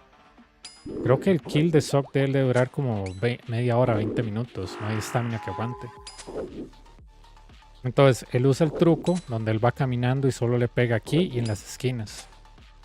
No le pega en el medio, porque si le pega en el medio con 0 de energía, le pega un bolazo Sock. Entonces, él lo que hace es caminar el escudo. Es peligroso y ya lo he hecho, pero es peligroso. Cuando caminas el escudo solo le puedes pegar en dos lugares. Aquí, aquí y ya. Y ver si te queda como 2 de energía para empezar a correr con esas 2 de energía al siguiente save spot. Pero te digo, es mucho despiche. Es mucho despiche. Ponerlos en el mismo game tick es que al tener el escudo así de una manera rara, él tiene unos tiles que están como por el lado derecho donde está el ranger. Llega ahí. Chama, eso está mal hecho. Bueno, jodí mi timer.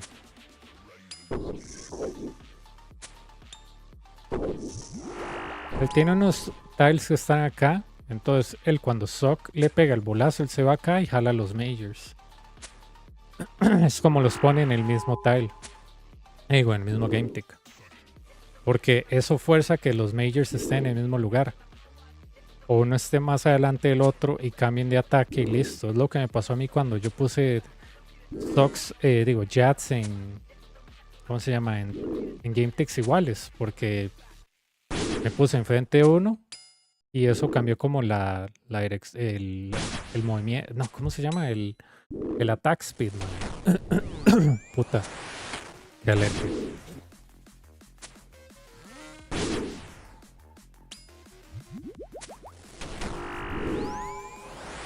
Uno puede manipular los ticks de los monstruos dependiendo de dónde están.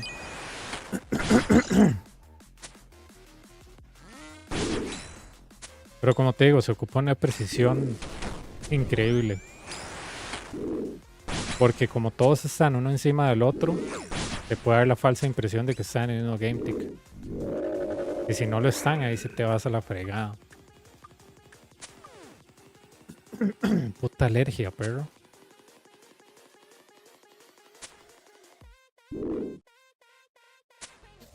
No sé cuánto tiempo me queda porque jodí mi timer, pero yo asumo que es bastante porque estoy yendo muy rápido, a mi parecer.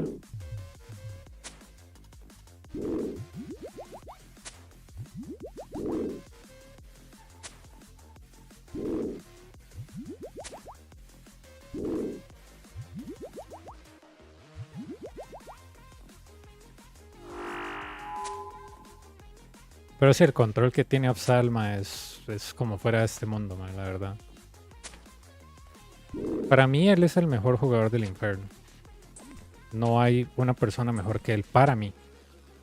Para mí. Hay mucha gente que dice, no, los speedrunners son mejores, man. Puede ser, pero no creo que ellos puedan hacer lo que hace este man con un nivel 39. Ahí, sí, o sea, ahí podrán hacer todo el speedrun que usted quiera, weón. Pero sacar el Inferno a un 39 no cualquiera.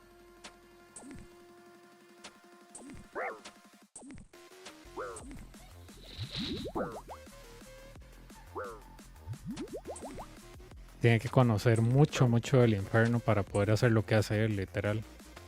Para manipular el escudo, para manipular todo, man. Para quedarse sin pilares a partir de tal wave y hacerlo sin pilares, man. No es cualquiera, no es cualquiera. Por algo el mae tiene ese récord.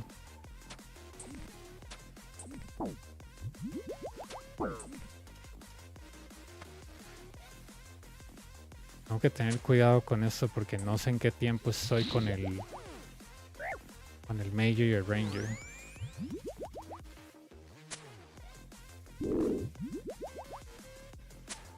Voy a verme 115, ¿por qué no?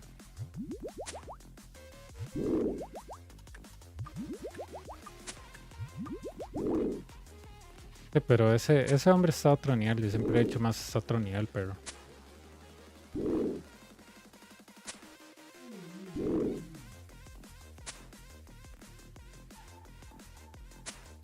Él está trabajando en un nivel 36, pero yo creo que él dice que técnicamente no se puede. Dice que tal vez un 37, un 38, pero dice que el flicking es tan intenso que usted se pierde aunque sea una cosa, mama. Entonces él dice que tal vez se podría con un 38, 37, pero que dice que el flicking es tan intenso que probablemente no, o sea que haya que tener waves perfectos. Entonces él dice que es duro, pero tal vez sí puede hacerlo.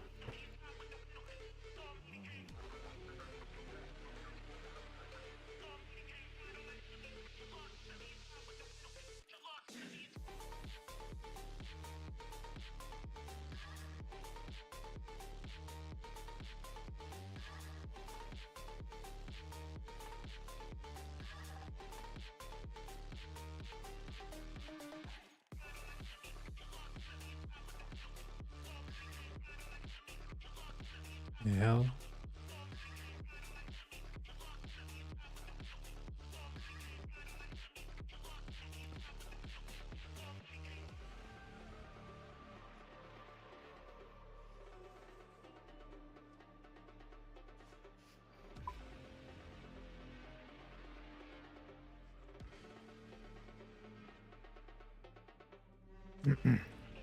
Sí, él tenía cuenta nivel 35 en el Inferno, pero creo que él dijo, madre, no se va a poder. Entonces, o sea, ya me di cuenta, me dice los recursos y todo no da. Una locura, madre. Una locura.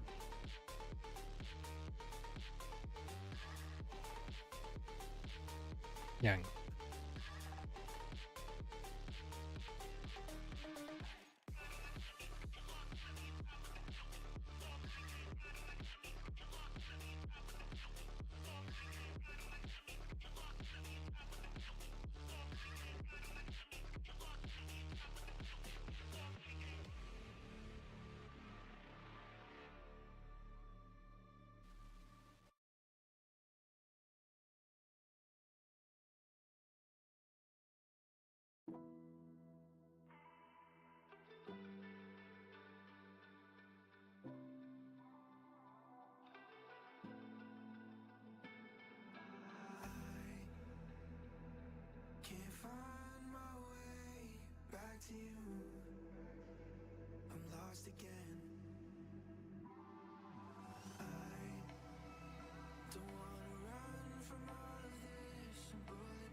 ahora sacó 80 prayer. Muy bien.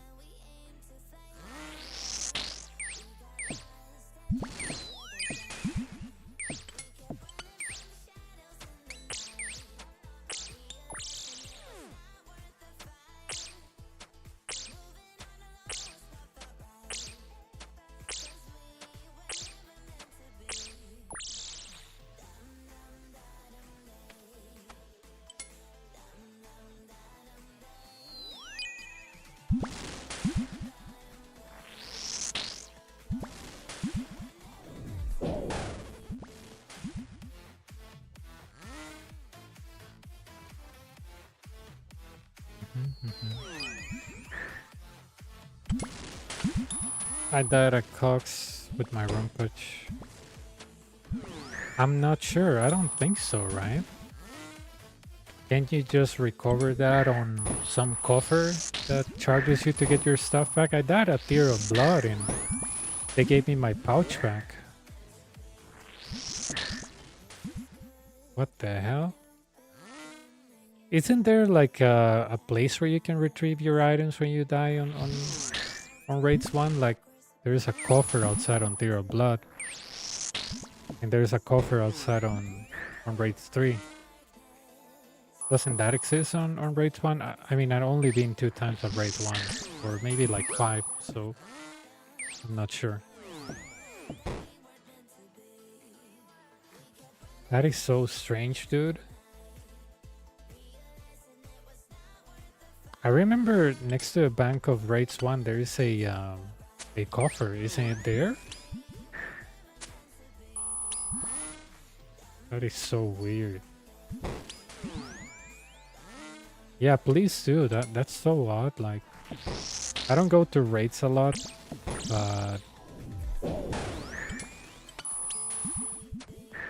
but when you died on raids 1, okay, that's the thing. When you die on raids 1, it's not like on raids 3 or 2 that you actually lose your stuff, because when you die you reappear on the upper section because the Olm is on the last part of the raid, but you never lose your stuff actually. Or do you do that on challenge mode? I don't know.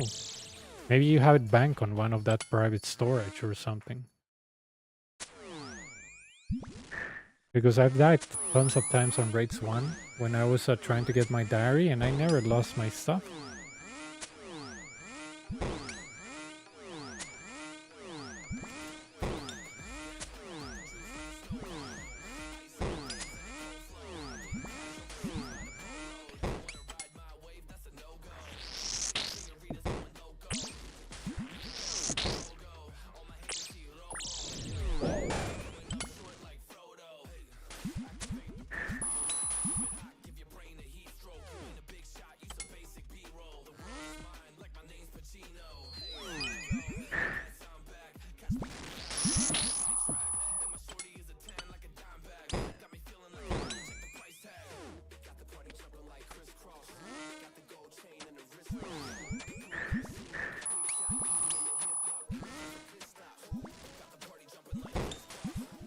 Okay, good, dude. You scare me. I was like, do they take items away from people on Cox? I was really scared, honestly.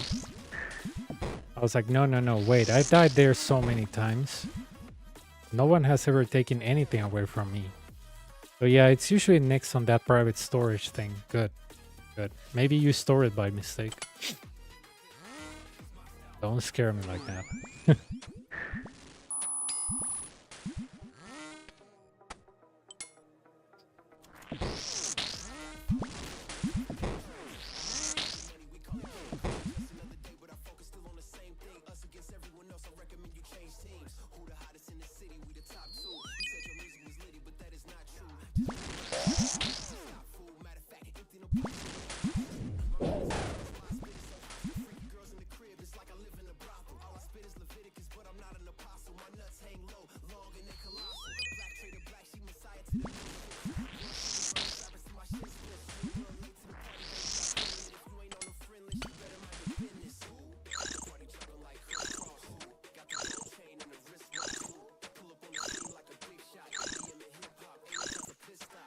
I have to.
That happened to me once on Raids 1 when I went like, I don't know, a month ago. And I left my Dragon Warhammer on the private storage. And I was like, oh my god, I just lost my Warhammer. And it was there.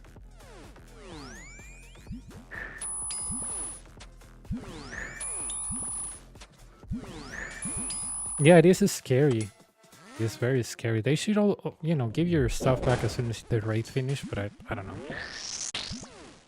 Raids 1 is different from all of the other raids. I mean, you die there as a hardcore Ironman and nothing happens. Like, you know, it's kind of like a, like, I guess, nicer raid, less punishing.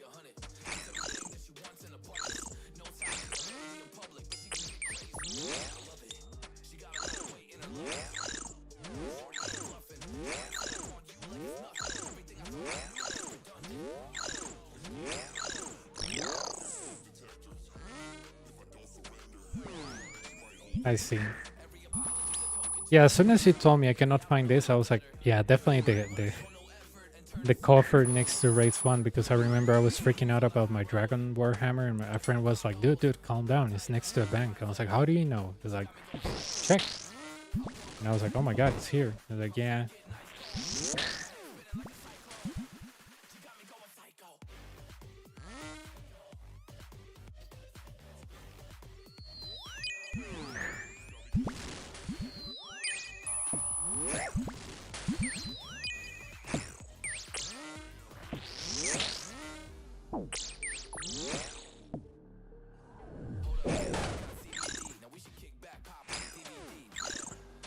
$840. 41, sorry. 41. I thought it was 40. 41.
Oh, that was kind of unnecessary.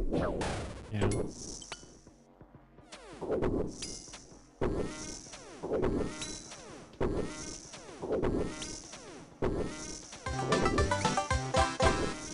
Ah, thanks for a follow, SC Project.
No,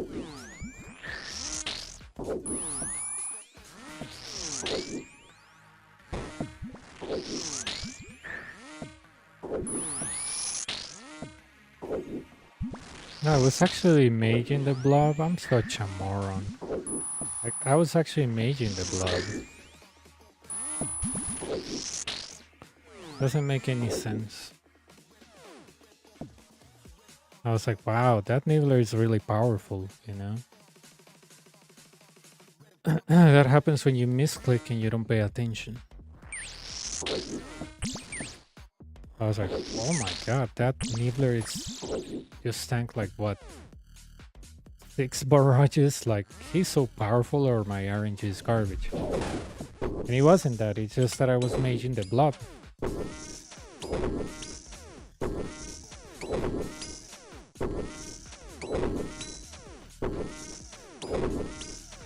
As soon as he 100 and something, I was like, yeah, there is no way that's a single Nibbler. There has to be something bigger. The XP drop for 3 Nibblers is 140 with magic, so yeah, I was like, yeah, this is not right.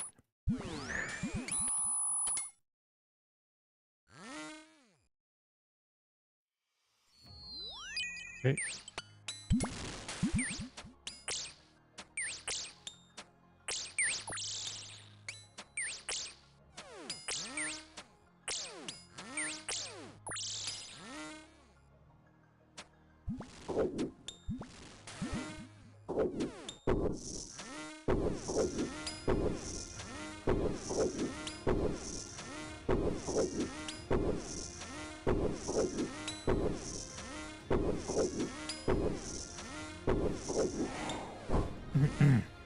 Good morning, Stuart. How's the challenge mode going? Any goodies?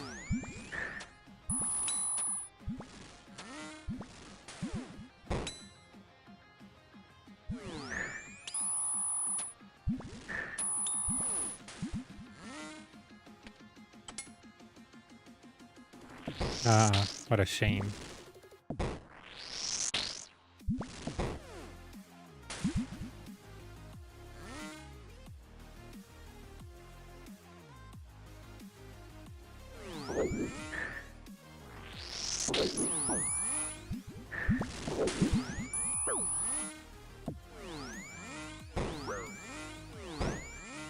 Well, that's really unfortunate.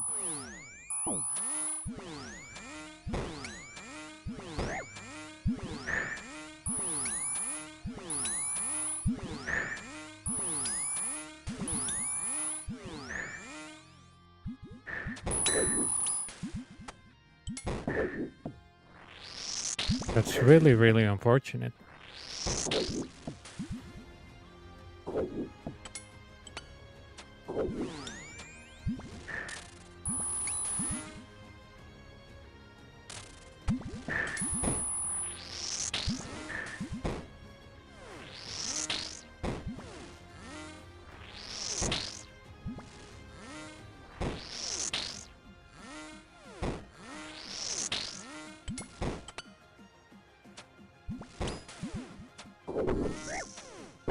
Up. Ah, that was a dangerous wave 24.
Do you already have the own pet?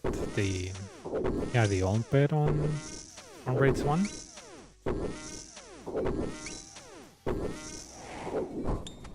That pet looks funny. No pet yet now. Oh. Is that something that you would like to have?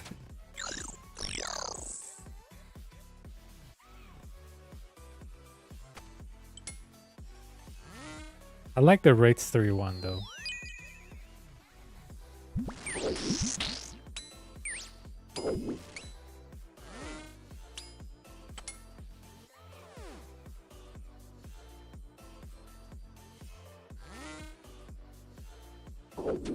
Oh yeah, the dust, so you can transmog it.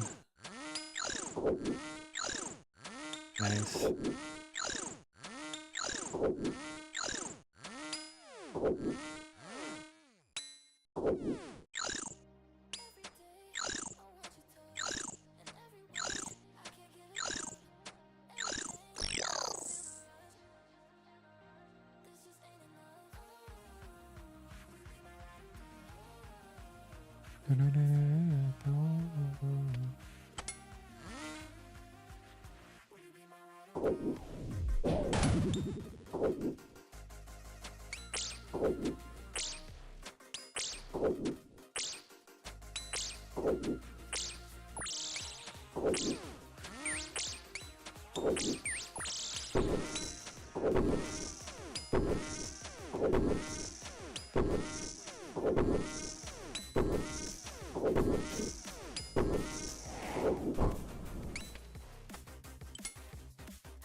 Oh, that's a lot. I think I only have like 9 or something.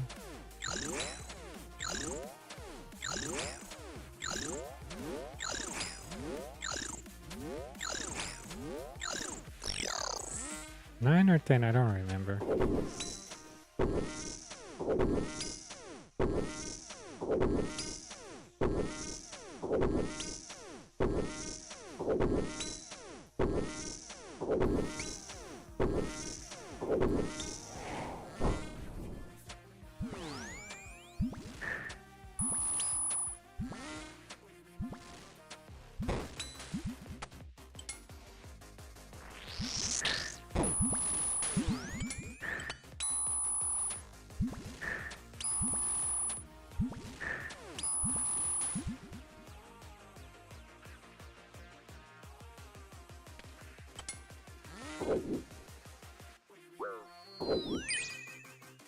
That's a shame.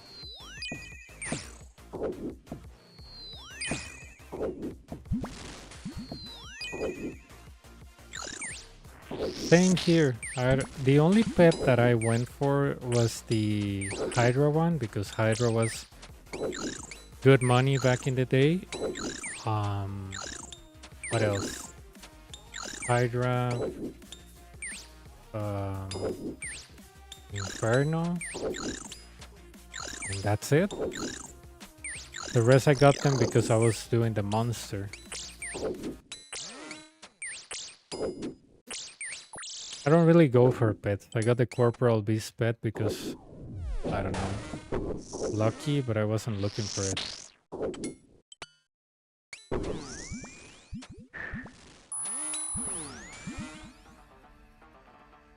Hydra one, I guess, yeah. Hydra one, I did like it because I spent a lot of time there, so I was like, why not go for the pet? But I was making money, so that was the main motivation.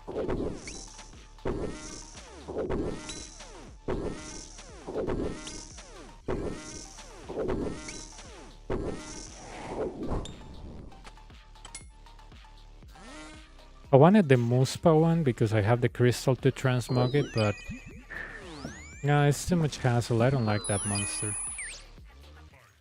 It's just ugly.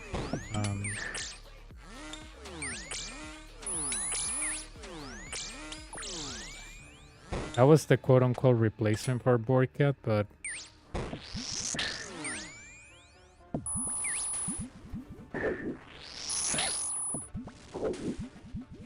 now that the bones are back up, we don't need a replacement for Borcat money-wise.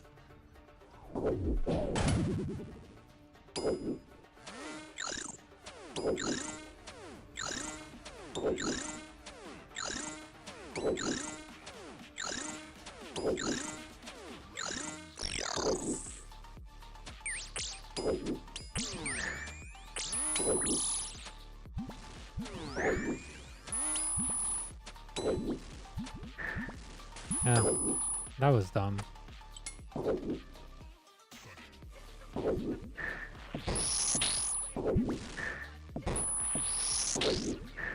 That is true. I like the Nibbler pet. Inferno is one of the few pets that I went for, but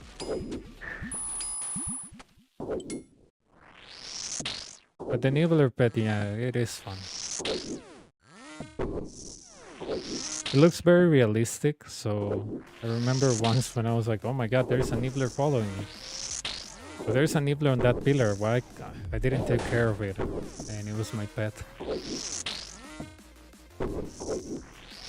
The Nibbler looks better than Suck. I don't know, I think the way they made Suck, it doesn't look good. It looks too small.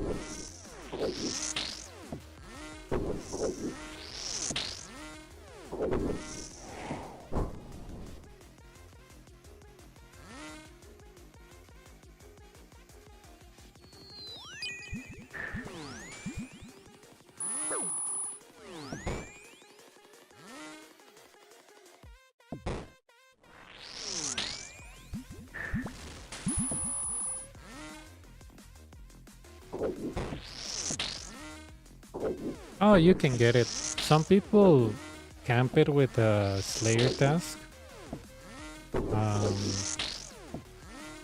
I guess it's good if you're going for 99 Slayer. But otherwise I wouldn't do it. Because, you know, if you really want the pet, just, you know, camp the Inferno. Do at least 1 kill per day, sacrifice the cape if you want it so bad, and that's it.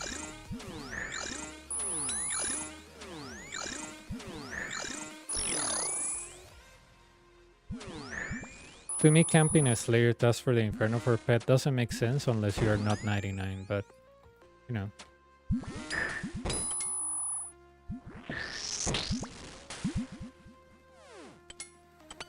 Because by the time that you are able to get a task, maybe you can do like at least 1 kill or half of a kill.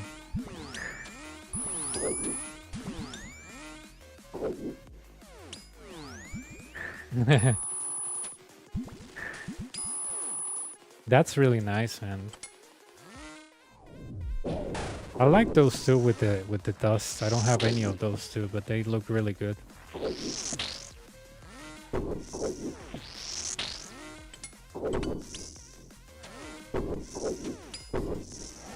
Let's see which ones I have.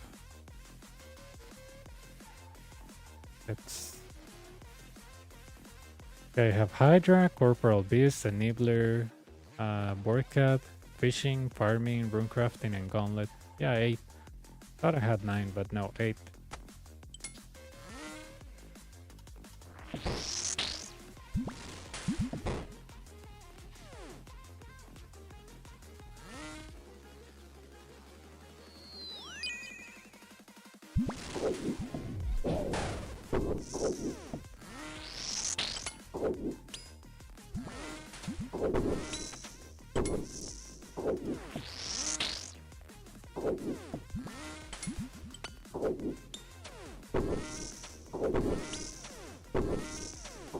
Nice.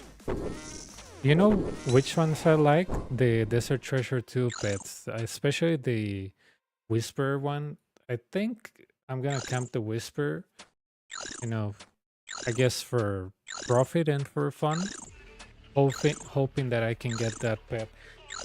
I like the Whisper one, it looks really good. Because you can transmog it when the Whisper is like blue, when it's like on the underworld. It looks really good.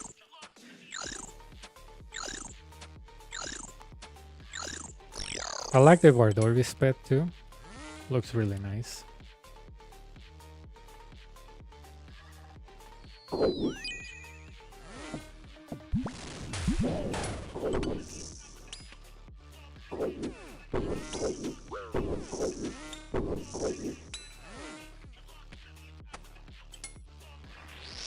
I will get the 4 pets, but I need to get better. I mean, I still die at Bardorvis every now and then. I have 100 and something KC, but still sometimes I, step on an axe and the head disables me and I'm dead, but,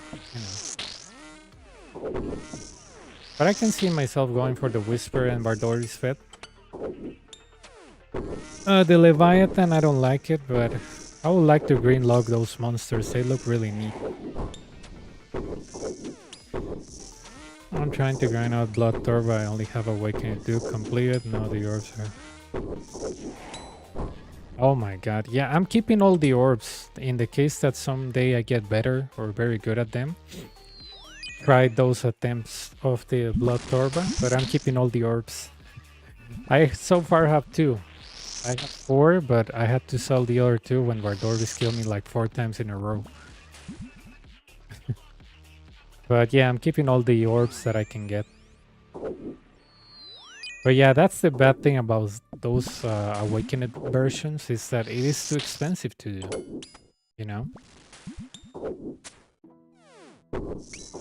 The death is expensive, the attempt is expensive.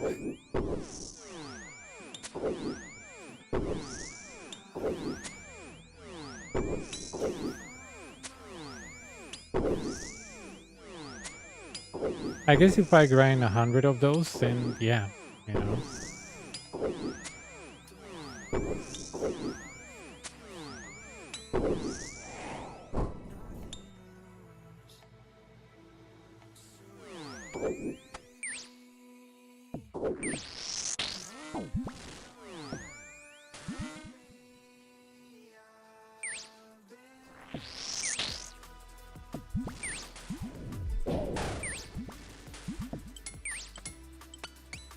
Can this thing reach me? I don't think so. Yeah.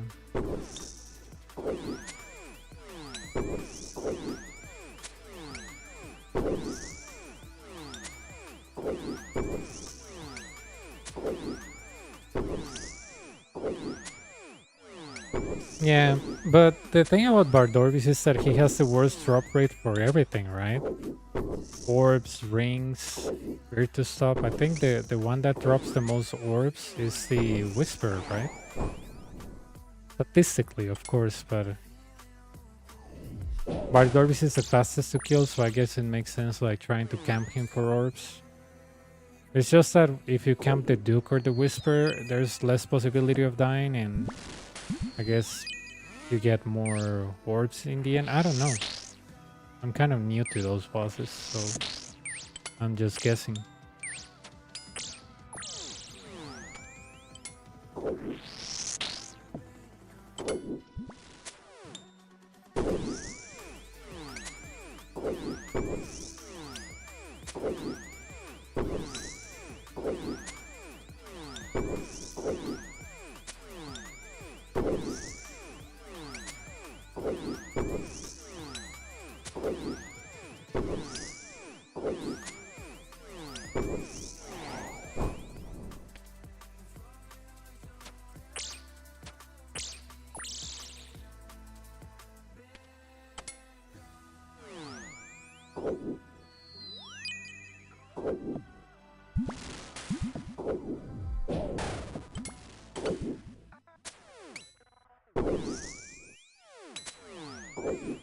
get hit. Yep.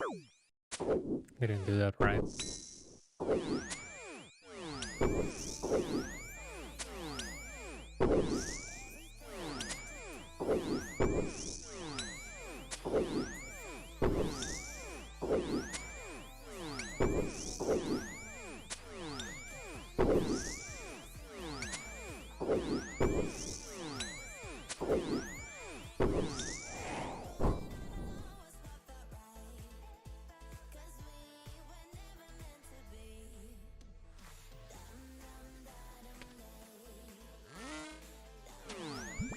The other thing I don't like about Bardorvis is that, well, he has the worst drop rate of all of those four, right? But dude, getting there even with the ring is annoying because you still get hit by the creatures.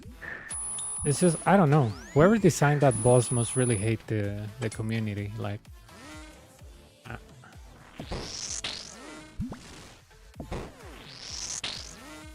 ok. Estamos en wave 38 por aquello.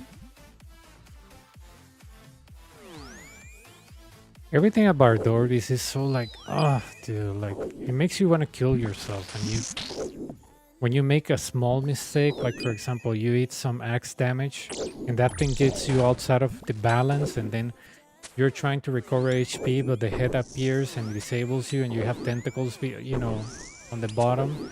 And then, you know, you try to go back to your safe spot, but you get access again and you have to move and the head again. Oh, dude. The enraged portion is just insane.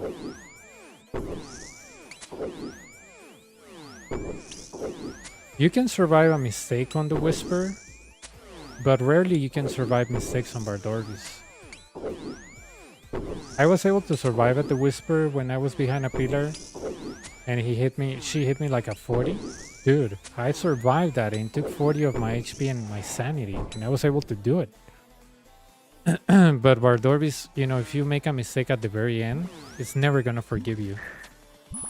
That's the only thing I don't like about that boss. I mean, it's fun and everything, but it kind of like, it's very, very punishing, especially for the rewards, because I've seen people going very dry on it. It should have like the best drop rate, dude, because it's the most annoying one to kill. But I can understand if it had very good drop rates. I guess the prices of the altar and all of that will crash, because, you know, you can make like 1 minute kills, so I guess that's kind of like, it will be like broken. So I can understand why.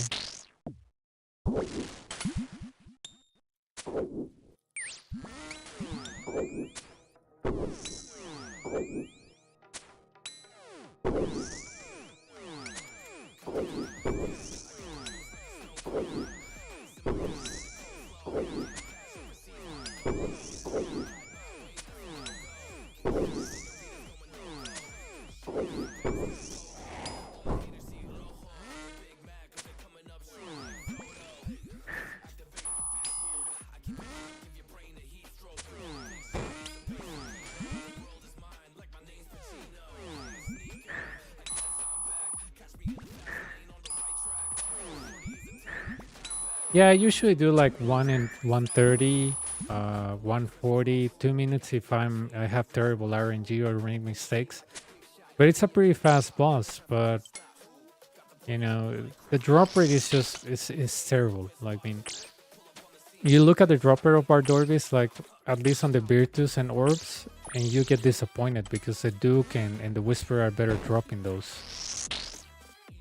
I know the kills are faster, but the drop rate is worse. It kind of reminds me like the Corrupted Gauntlet. Like, oh my god, it's 1 in 50 the armor hit, but yeah, it takes you like 9 or 8 minutes to kill one, so if you don't get it in that amount of time, it's garbage. So I don't know. It can't. Bardorvis has that vibe of Corrupted Gauntlet that I don't like.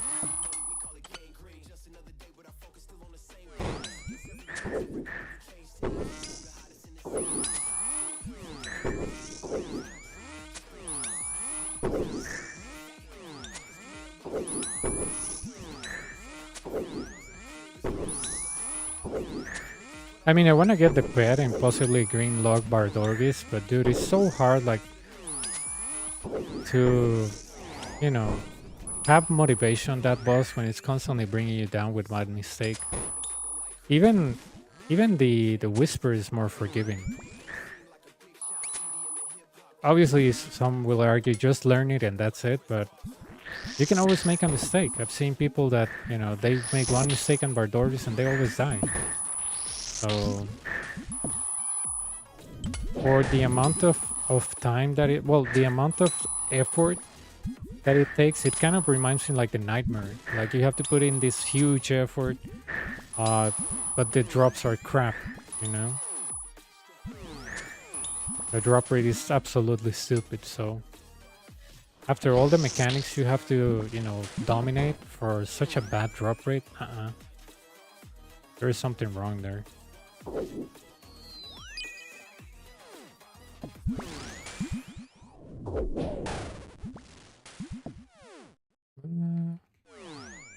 That was kind of dumb. I didn't need to do that, but okay.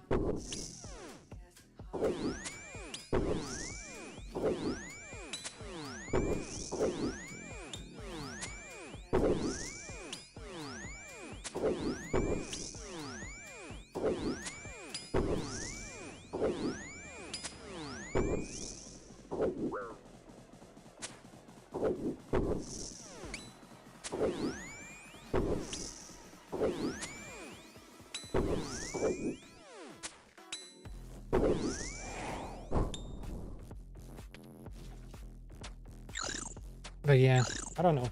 Bardorvis seems like nice to have fun, but I wouldn't do it for profit. Like, at all. Because if my luck is bad, I'm not getting my time back. I think those bosses are mainly to have fun with new mechanics of how prayer works now on new bosses. But to actively camp those bosses to get money,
and with Bardorvis, it's like a mixed feeling. Some people tell me, oh yeah, you know, I'm making 7 mil an hour because I got an alter on X, Y, and Z. And some more people tell me, oh no, dude, I'm 5,000 kills in, and you know, maybe it's like 3 mil an hour because, you know, it hasn't given me this and that. So that's kind of what, like my feeling with Bardorvis. It reminds me of like people that camp the corp and they don't get a sigil. And they're like, oh my god, I wasted like, I don't know, 100 hours and I didn't get anything. Or, you know, the money I got is at least a million or two. So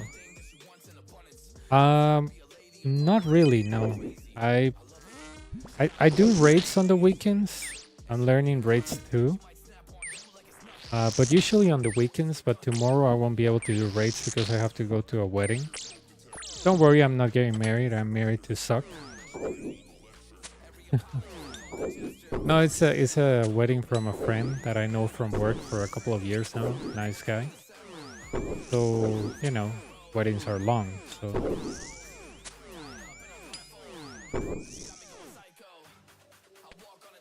But yeah, I'm learning raids, especially raids 2. On raids 1, I kind of gave up. I don't understand that thing. But on raids 3, that's the one I like the most. I just don't understand raids 1. Especially the final boss. I'm like, what the hell is going on here?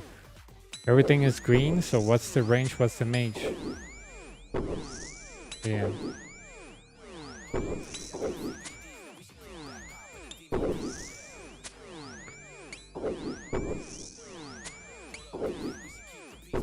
Yeah.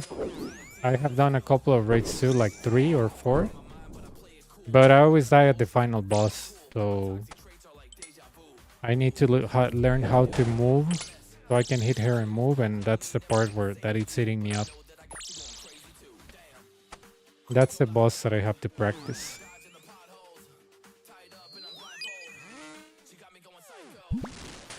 Oh, the mage is gonna be the mage is gonna come after me and the blob too, so I'd rather do this.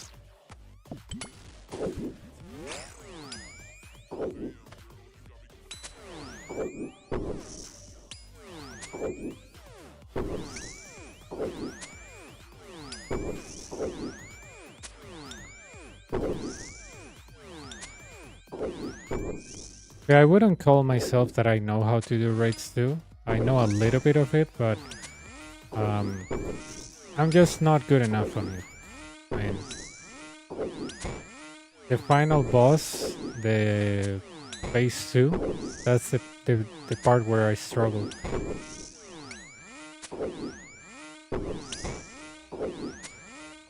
But it's okay. I mean, I don't make money from raids anyway, so.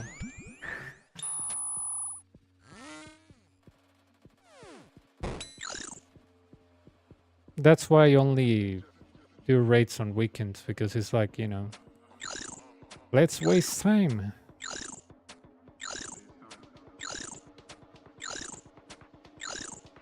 Kind of like Inferno. Let's waste time and money because I know I'm not getting any profit. Just on raids 3. That's where I got profit, but yeah.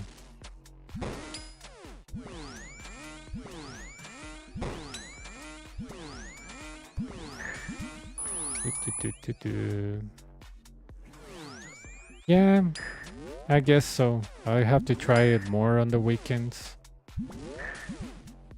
I refuse to buy a site because, you know, it's expensive. I'll just use my Blade of Saldor for my axe, my Soul Reaper axe, but I'm not gonna buy a site of Vitor. No, thank you.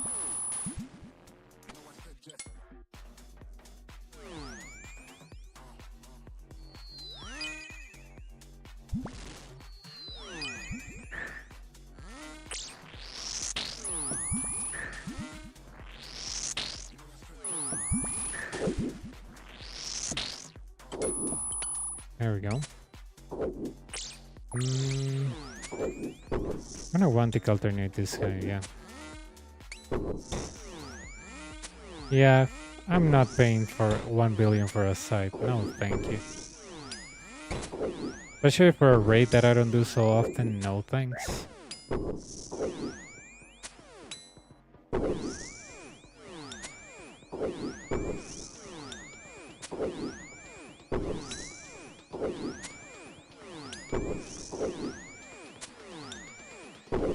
I'd rather keep my 4 billion in platinum tokens than buying that crap. No thank you.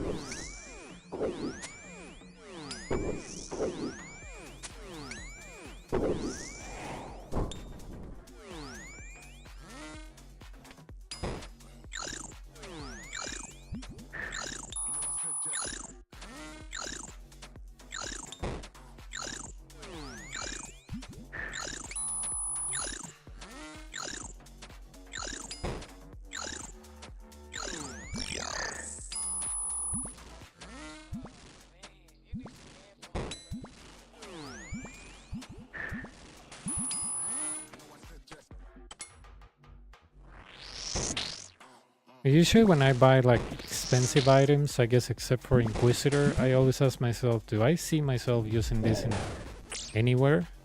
And when I bought Side of Vitor like 3 years ago, I was like, why do I even have this item? I don't even use it. I don't even go to raids too. And usually that's the thing that breaks the deal. Like, am I gonna use this? And if the answer is no, or I don't know the answer to that, then sell it because I'm not gonna use it.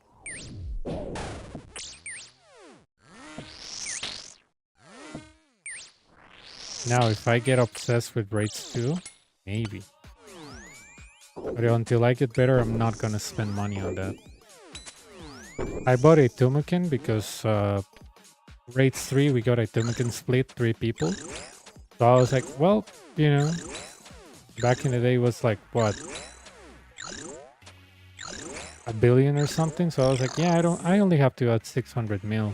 And I see myself on TOA, so yeah, definitely I can get one.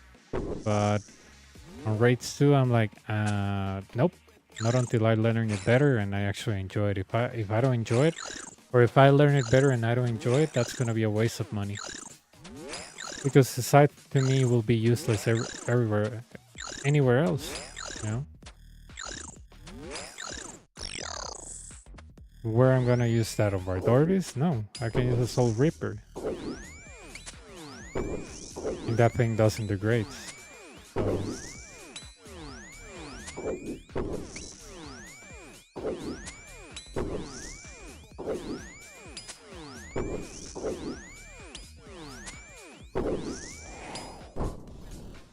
I don't know why all items are going up, including bones and everything. I don't know. I guess people are getting their stats up for the Colosseum. I don't know.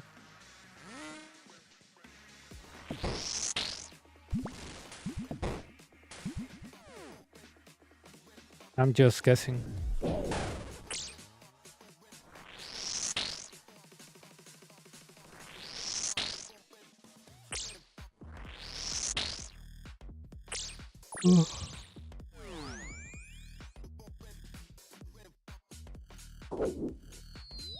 Range?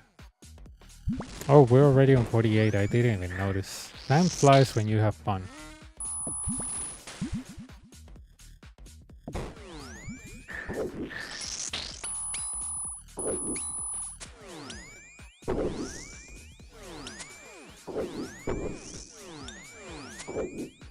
I should have tried to kill that melee because now I have to... Yeah, now I have to do this. It kind of blows, but you know.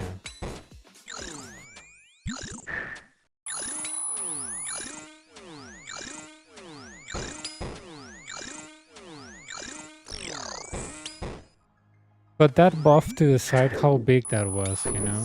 I mean... Is it like game changing or is it like eh? Because I haven't seen like people saying, oh yeah dude, you know, now I can, I don't know, do this like 5 minutes faster or something. Is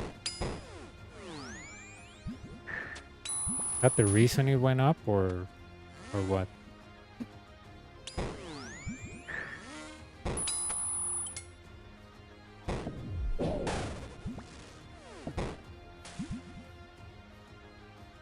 Oh yeah, for raids too, yeah, for sure. I just don't want to spend money on something that I don't like until I get better. If I don't get better or I don't like it, a billion investment is too much. I have the money, I just don't like spending on things that are unnecessary.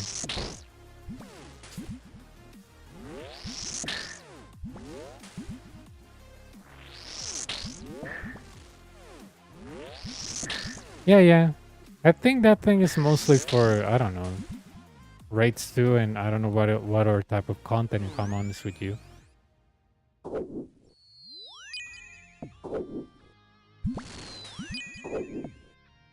I guess if another thing comes with that it's weak to slash, that thing will be great, but... did I get hit by the major? Dude, that sucks.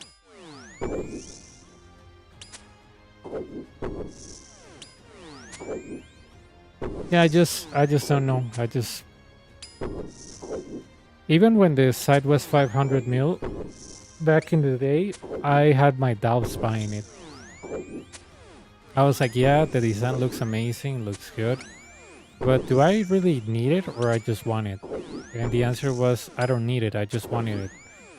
And that reason is not good enough for me to keep an item.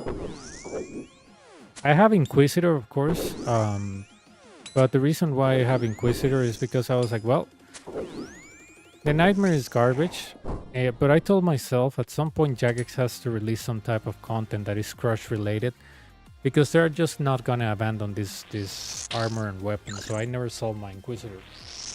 I was like, at some point they're gonna release something that it's Crush week. And back in the day, Torba didn't exist. So when I bought Inquisitor and the Mace, well, the Inquisitor was just to do the Ancient Mace trick at your house, so I never sold it.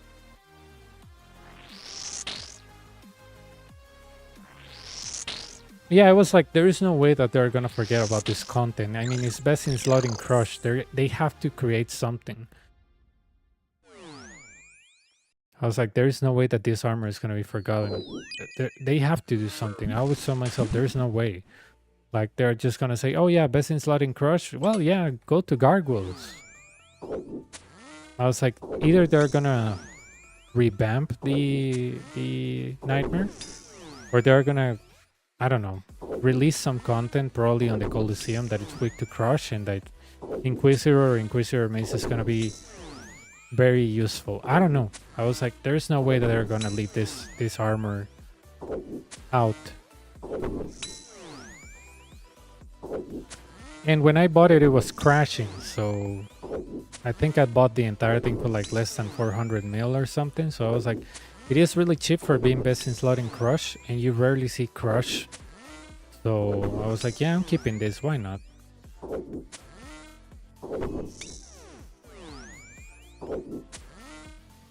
But I think I have a different feeling with Inquisitor than I have with Sight, because since Sight is a something that you have to charge, I know that they fix some of the charges thingy, but since Inquisitor is like the Soul Reaper, that it doesn't degrade, I like those things more than things that degrade. I don't know. Things that degrade make me go, oh, it degrades, I have to charge it.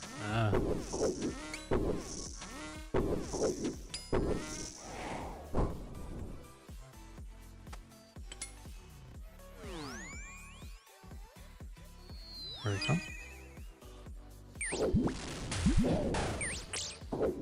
I think that's the main reason I corrupted my Bowfine Saldor.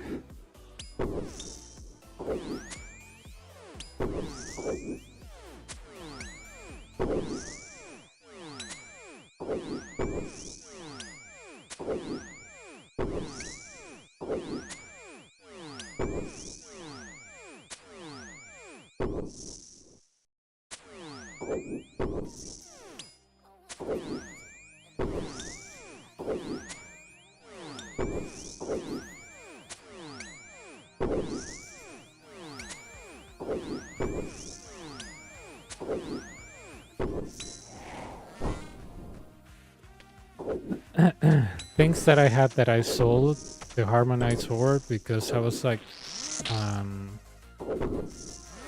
I don't use it, so I sold it right away, the Harmonized Orb.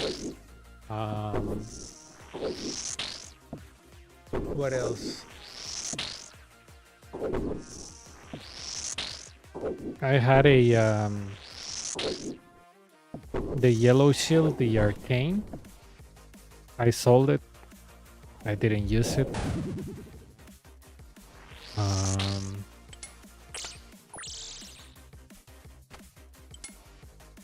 What else? What else? Oh.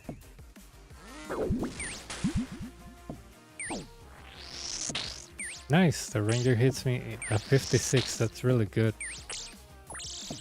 42 and 12.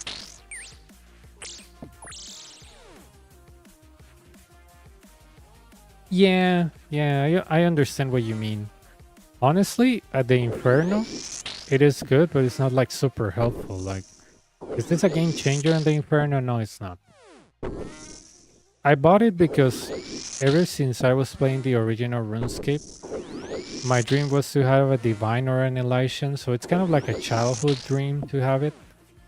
But if you ask me, where do you use it beside the Inferno at the moment? Just here.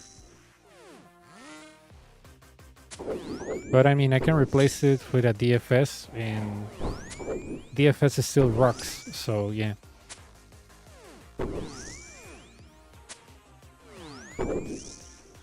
I guess Elation is just like my friend told me. If you do a lot of Bando stanking, it can help you a lot. But besides that, I mean, what else can you do with it?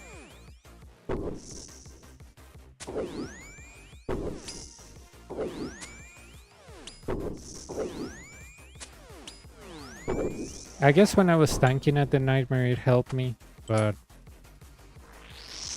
yeah, the Elation is more like, where can I use it to tank?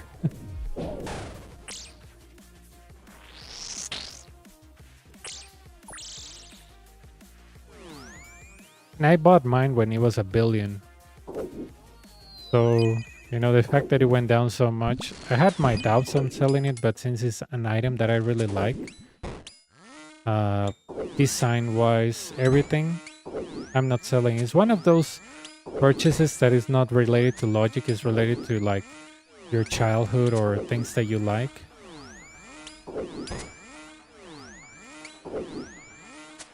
I think I'm kind of guilty buying the Elysian because it's a childhood dream.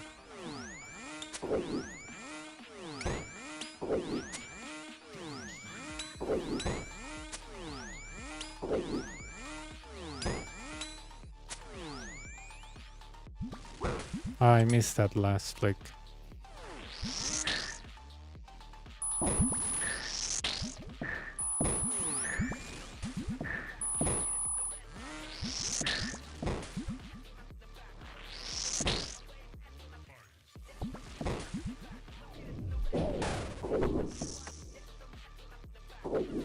What the hell?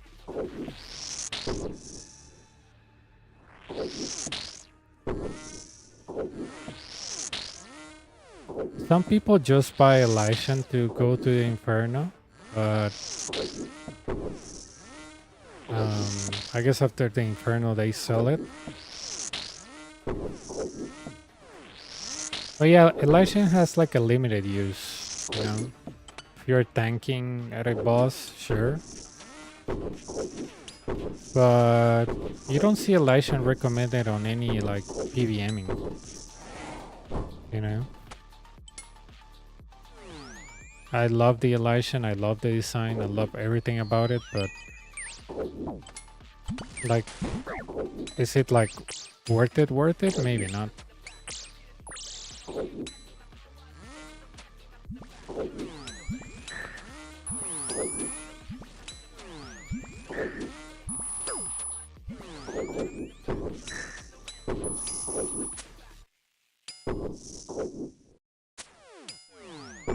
$800 mil? Wow. I bought mine when it was $1 billion. Still, it went up. It was like 700 mil. Everything is going up.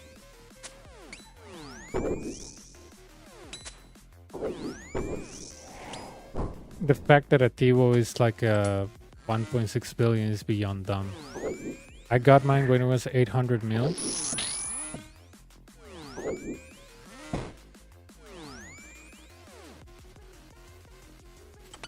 Back in 2020. My god. I realized too late that I didn't have protection prayers.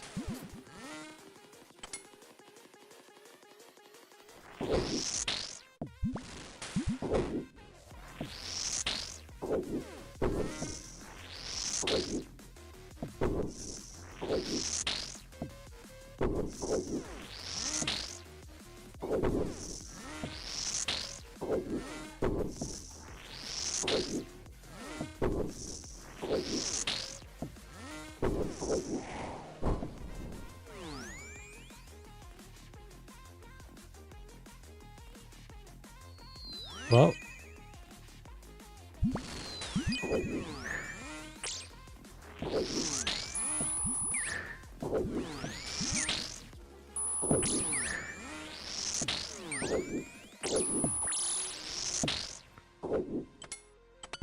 there we go.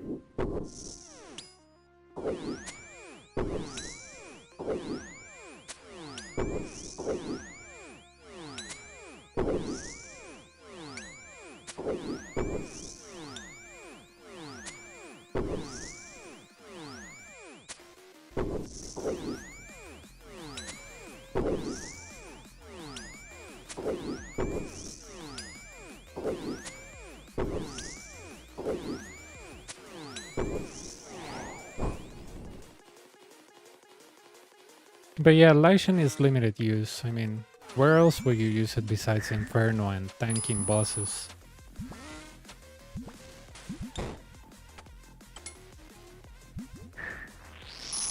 I had a friend that he bought the Lycian and he told me, dude, I'm just buying it for the Inferno. And I was like, that's a good reason, but I guess you're gonna sell it right away after you finish it. And he was like, yeah. I was like, okay. Weird, but okay, do it. Tell it when you're done, but... I told him, dude, the shield upgrade is not a big deal on the Inferno. I swear to God, I have done this without a shield.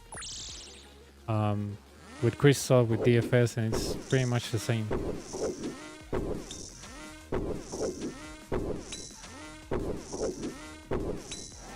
Maybe you can reduce some of the damage, but, you know.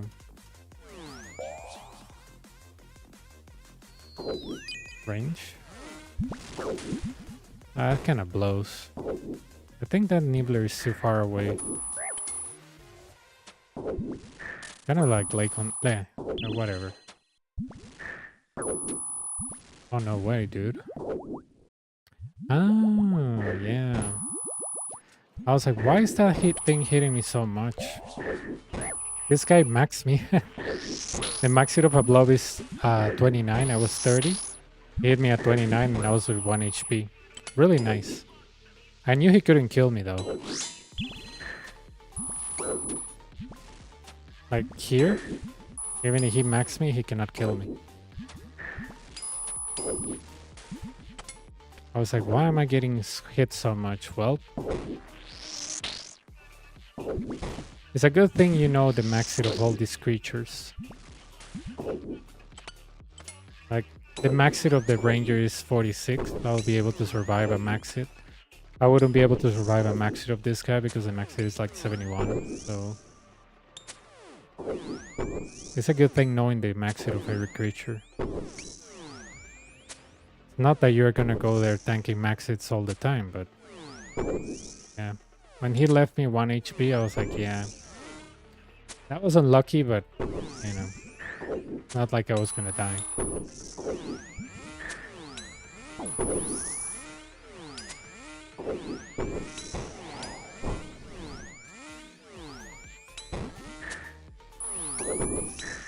Here we go.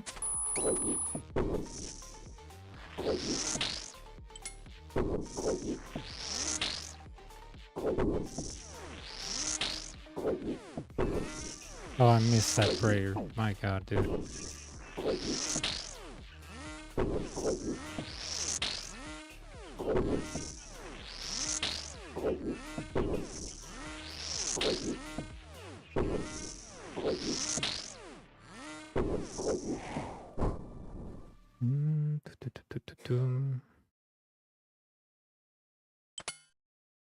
I think the one on the bottom is yeah, it's a revival one.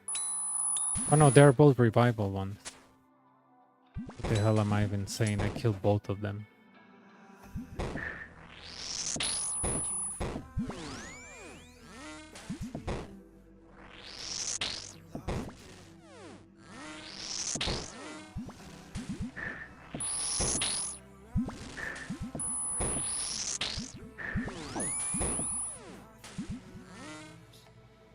Salud. Carlos, estamos en 57, por aquello.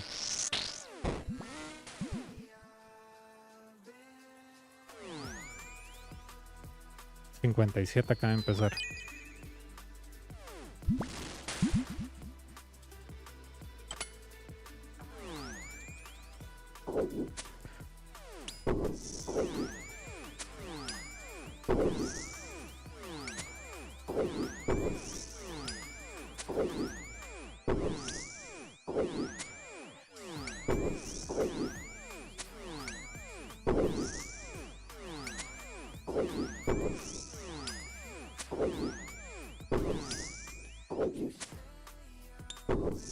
Oh, what a shame. ¿Qué es lo que quería ver de 57, Carlos?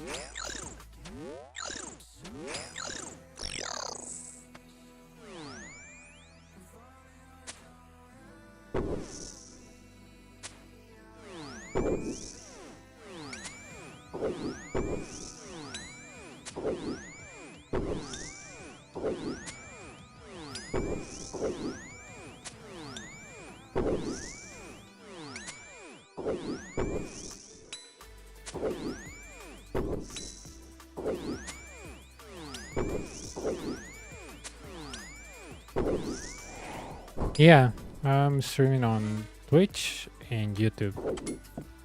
So that's why the chat on the right is the Twitch one. The chat on the left is the YouTube one.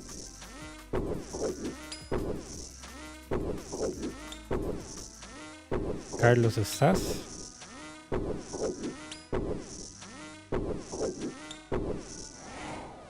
Just that a guy wanted to see wave 57, but I was already on wave 57, so I was asking him, are you there? Are you there? But doesn't seem like he's here.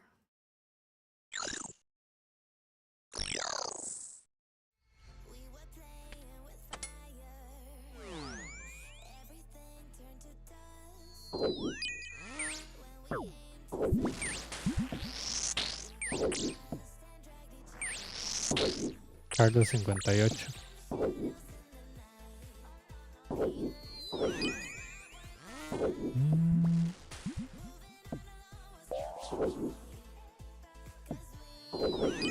It worked. Now he's gonna dig. He's gonna dig. This is gonna be funny. He digs, instantly safe spotted. I go up here. Protect from magic, and that's it.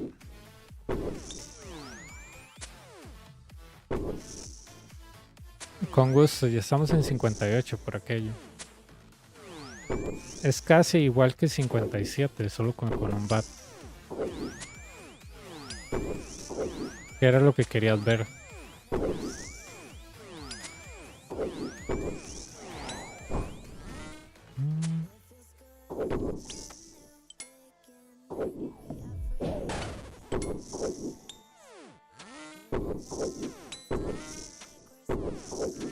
Yeah, I'm not gonna alternate this too. Hell no.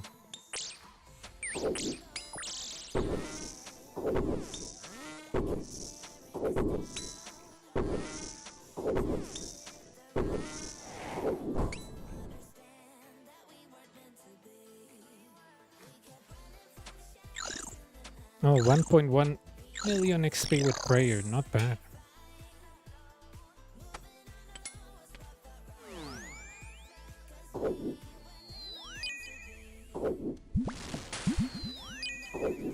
There we go. Go to the right. Hit him with Tivo so you don't get dragged. And the wave is resolved.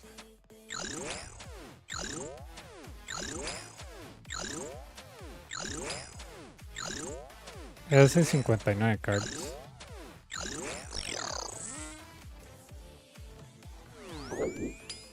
Se te complica este wave. ¿O tenías alguna consulta?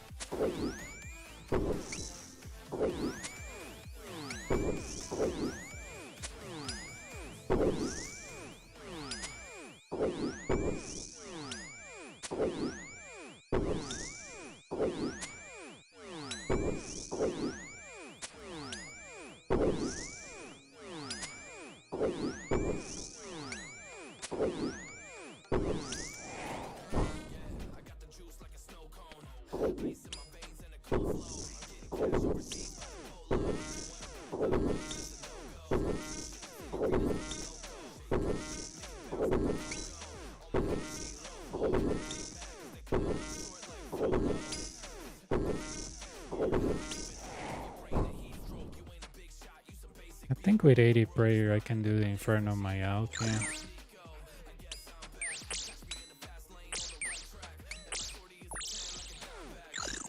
I have both, so that should be okay.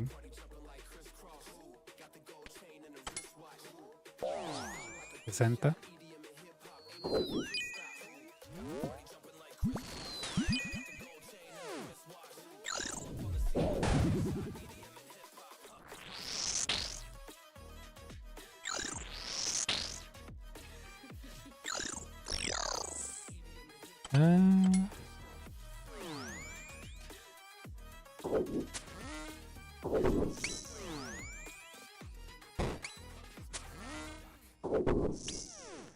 I gotta be careful because let me see if...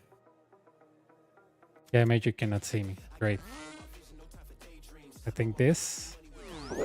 Oh, dude, this is so beautiful. This is so beautiful. Thank you, Milier.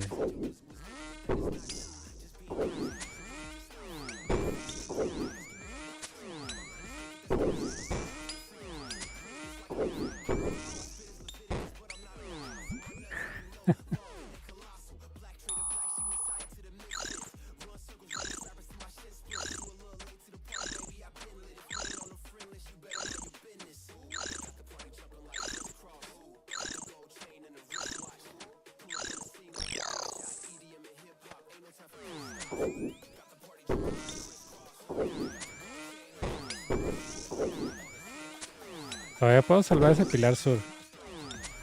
No me sirve, pero lo puedo salvar, ¿verdad?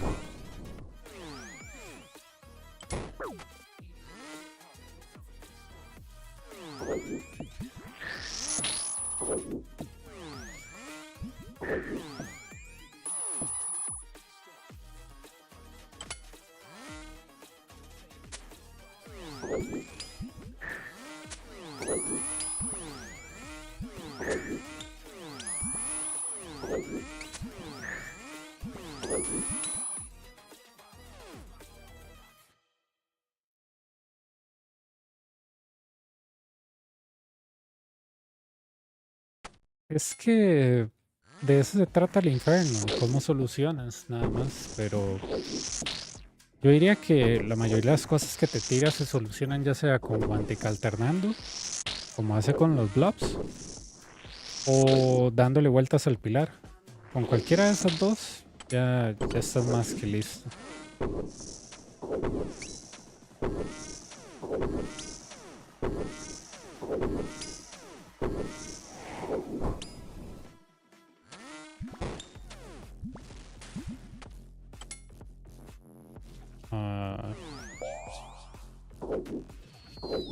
Okay. Oh my god, dude. Hang on, hang on. Hang on. I'm being destroyed by this blob. Hang on.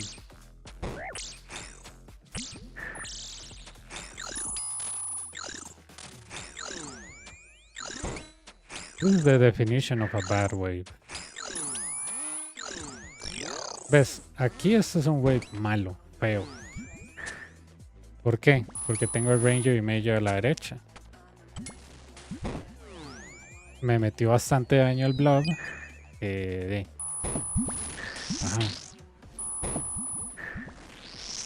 Y tengo al Nibbler comiéndose el pilar. Entonces yo tengo dos opciones aquí. Puedo irme acá, aunque un poco de daño. Mato al Nibbler, me meto acá y recupero mi vida con el Ranger. ¿Por qué no era peligroso hacer eso? Porque yo conozco el maxi del Ranger, es 46, yo tenía 68, no me iba a matar. ¿Ves? Ahora él me tira porquerías. Ahora las Wantic alternamos los blobs, aunque me reviva lo que sea que me revive. Todo bien, es solo no entrar en pánico. O sea, yo dije, ok, me está despichando el Ranger a la derecha. ¿Dónde me voy? A la izquierda. Protect from melee, porque el Ranger, acuérdate que el melee pega 49. Me deshago del bat que me está despichando y porque él tiene un ataque muy rápido. Y después me deshago del blob, y después me deshago del melee, y después me deshago del Nibbler. Y así todo lo que pusimos en práctica de deshacernos de los Nibblers primero en waves anteriores, aquí es donde rinde frutos. ¿Ves? Voy a decantar esta vara. ¿Está decantado? Bueno. O sea, eso fue un wave feo.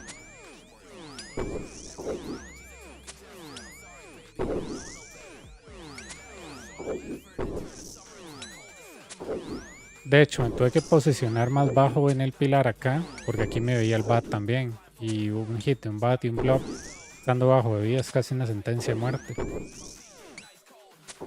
Entonces yo dije, no, no, no, aquí es con calma. Primero matemos lo que me está haciendo daño, el blob. Aunque primero maté al bat, que eso fue estúpido. Tenía que matar al blob primero. Pero bueno, maté al bat primero, maté al blob, maté al melee. Y una vez nos vamos a matar al Nibbler. Recibí daño, sí, pero para eso está Blood Barrage. Pero sí, o sea, digamos, si puedes dividirlos en momentos así tan feos, es solo eso. Y de cada este pilar todavía tengo el del sur.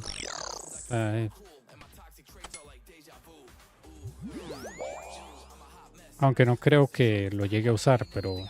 ¿verdad? ¿Ves? Prioridades. Era mi prioridad número 1, matar a los Nibblers. ¿Pude? No. Ok, no importa. Congelo a este carajo. Augury.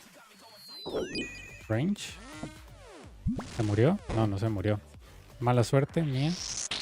No pude matarlo. Es probablemente que se caiga el pilar sur. A este punto ya no importa. Voy 63.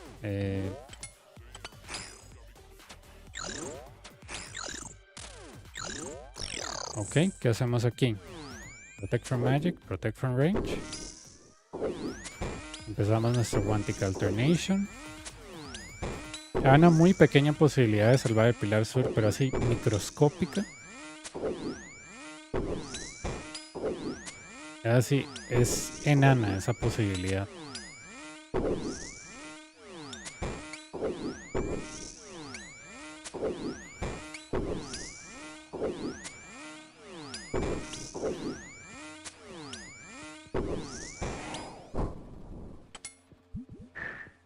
Ok, aquí vamos. Ya está muerto porque él ya está bajo de vida. Listo. ¿Ocupaba hacer eso? No. No.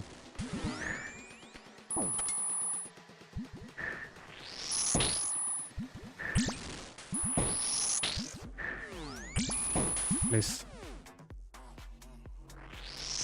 Luego recuperamos toda nuestra vida. Nos tomamos otro restore. Nos quedan 11. Con 6 brews y medio. Donde nos dieron más feo fue en la vida. En Prayer estamos sobrados. Pero todo bien. ¿Ves que tengo la barra llena de especial? ¿Por qué no la uso? Porque tal vez en Wave 63 tenga que usar 2 especiales de Blob Pipe para deshacerme de un Blob. O de un Melee. O de un Ranger. Por eso yo guardo el especial a partir de Wave 59. Si es que se puede. Si no se puede, no se puede. ¿Ves? Aquí tengo que congelar este cariguá.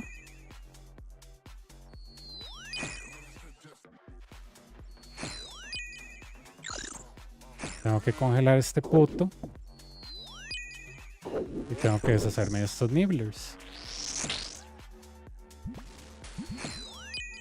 Listo. La idea es que no salga de control. ¿A qué me refiero? Que no se descongele este imbécil. Ya, listo. Voy resuelto. Y fue así, a pura cabeza fría. Porque yo dije, ok, el pilar aguanta. El pilar no se va a caer, no está tan hecho mierda. Yo tengo que congelar a este carajo al melee primero y al ranger después. O matar al melee primero y listo. Pero es con calma. O sea, digamos, no es como que, uy, más se me está cayendo el pilar. No, quede la suave, perro. Y aquí es como alternar un blob. Es más, yo ni siquiera le hago zoom out porque no ocupo. Una vez que usted agarra el ritmo y no le están pegando, ya se acabó. Todo más fácil 63 que 60 y 61, man. Este juego no tiene sentido.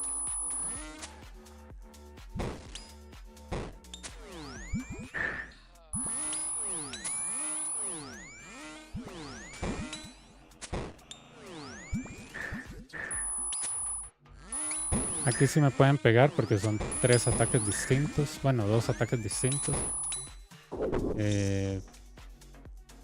Todavía tengo especial, no lo voy a usar.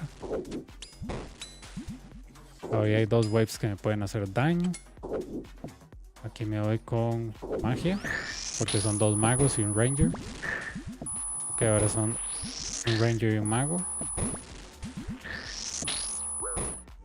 Eso fue el ranger.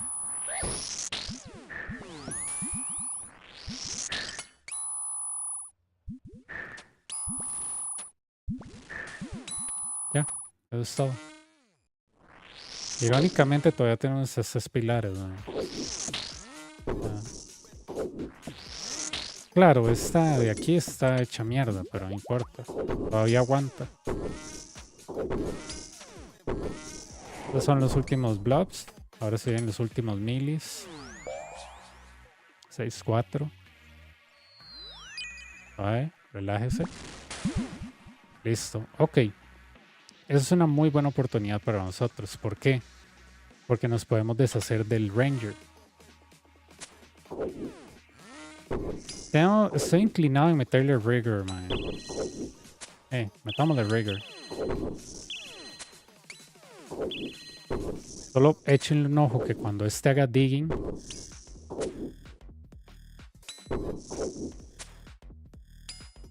Listo. Listo, pero si lo revive, aquí está la mierda. Si lo revive, me queda aquí atrás. Entonces solo pónganle atención a eso. ¿Por qué no me fui al lado izquierdo? Porque el lado izquierdo no es un safe spot. Al lado izquierdo se me venía el melee encima, literal.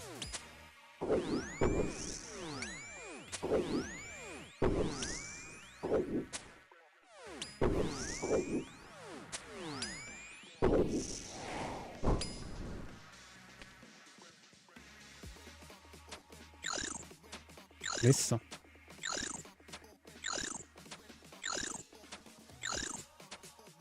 Pudo haber estado más feo. Pero, ¿verdad?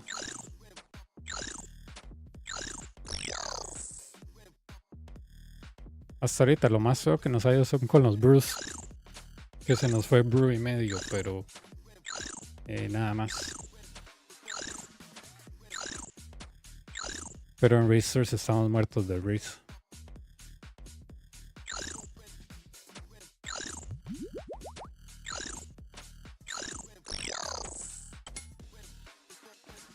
Estos son los últimos... Bueno, no son los últimos Rangers, estoy mintiendo. Wave super fácil, regalada. Aquí sí podemos ya usar el especial.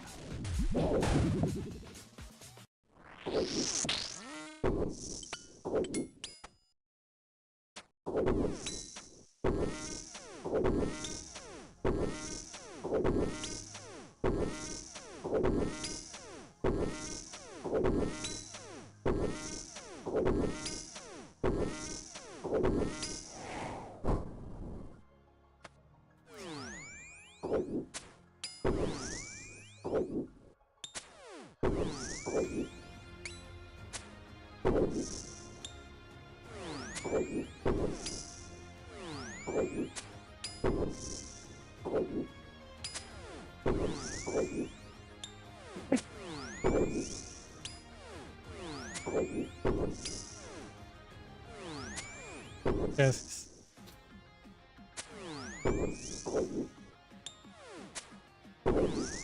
Este 65 es como la última parte donde te pueden hacer daño antes de llegar a Sock, pero...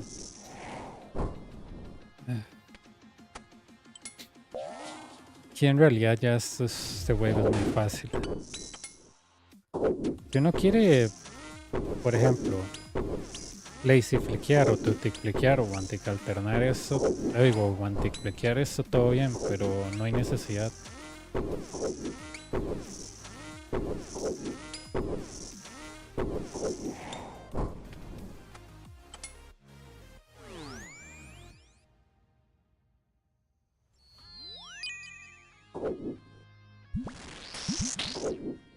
Nos quedamos los 3 pilares, ¿quién diría?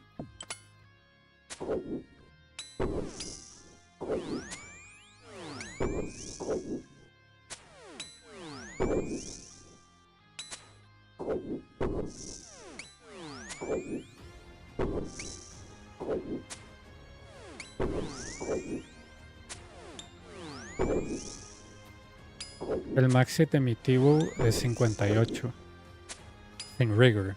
Entonces no me arriesgo a hacerle un one hit KO a ese major. ¿Ves? Ese es mi max hit. Como yo ya conozco mi max hit, yo sé cuándo no arriesgarme. Eso es lo bueno de conocer el max hit de uno. Mi max hit con rigor y sin ranging potion es 68 era. Y con ranging potion es 77. ¿Por qué me sirve saber eso? Porque cuando ustedes estén frente a Sox, si ustedes saben cuál es su max hit con rigor, sin rigor, con ranging potion, sin ranging potion, ustedes pueden calcular los healers. Pero si ustedes no saben cuál es su max hit, pueden empezar healers antes o puede ser que no los empiecen bien. Por eso es importante saber esos datos, no es que hay que ser un nerd y estar ahí como, ah, sí, mi max hit es esto, entonces no sé qué, no, o sea, el max hit importa para propósitos de healers, nada más.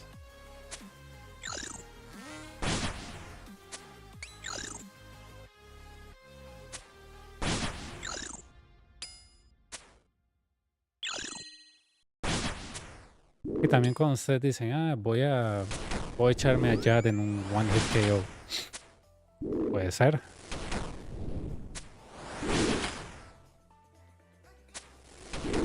En estos waves de 67-68 ustedes no deberían recibir ni uno solo de daño. Y si reciben daño no deberían recibirlo constante, debería ser como unos cuantos ataques y ya. Pero ustedes no deberían usar aquí ni un solo brew. Ni uno solo, ni un zip. A menos que se les vaya un prayer y que sobreviva. Pero ni un solo brew se debería ir aquí.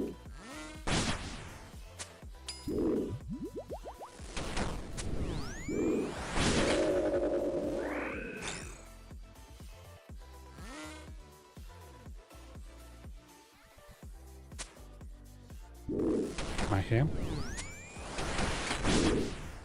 ¿Ves? Ese es mi max 77. Healers. Ok. Range.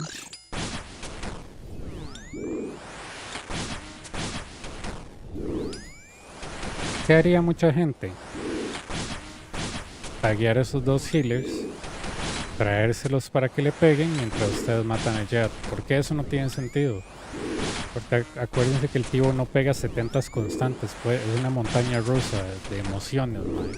Entonces, ustedes pegan un 70 ahorita y después pegan 7 ceros y después pegan un 80. Bueno, un 80 no, porque no estamos en Slayer.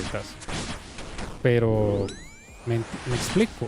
O sea, digamos, no es como que ustedes al pegarle con el Tivo sin healers, como, ay, madre, qué inteligente. O sea, no. Ustedes pueden pegar 7 ceros seguidos sin healers encima. ¿Qué hacen los healers? Nada. Los healers lo curan a Jad, no le dan más defensa. Entonces ustedes pueden dejar un healer ahí pegado y no estarse distrayendo por perder vida con mongolos teniendo healers encima, mejor. Es una observación que yo les digo, man. Yo he visto mucha gente morirse por estar viendo los healers, porque distraen. Yo solo tagueo 2 de 1, o sea, 2, pero ya, o sea, digamos, aquí los paso por acá, quito rigor,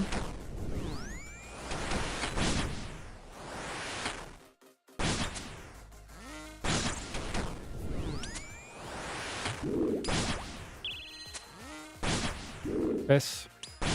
Los pasé por ahí atrás. El otro healer me sirvió de pilar. Vengo acá, tagueo al healer que lo está curando y listo, pero no sé qué es esa chambona de taguearlos a todos con el Tivo desde lejos y que vengan y que yo pase. No, hombres. Usted hace eso, ma, usted está pidiendo que lo maten. Y si no está pidiendo que lo maten, usted está pidiendo tirarse un brew aquí, ma. No tiene sentido. En Jad no se tiene que tirar ni un solo brew. Guárdese los healers para lugares donde usted lo vaya a necesitar.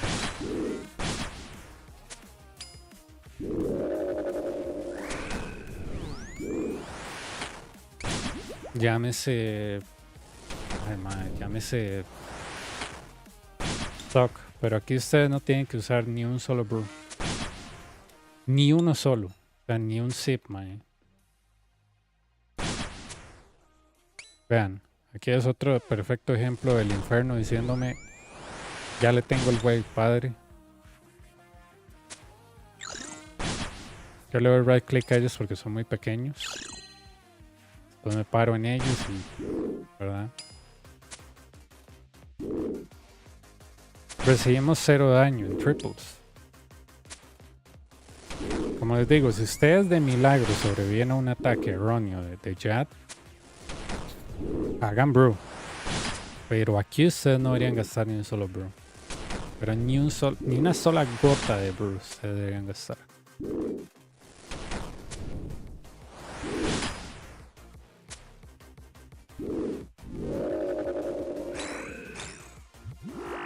Aquí yo me tomo un brew. ¿Por qué? Porque quiero empezar esto con 115 de vida.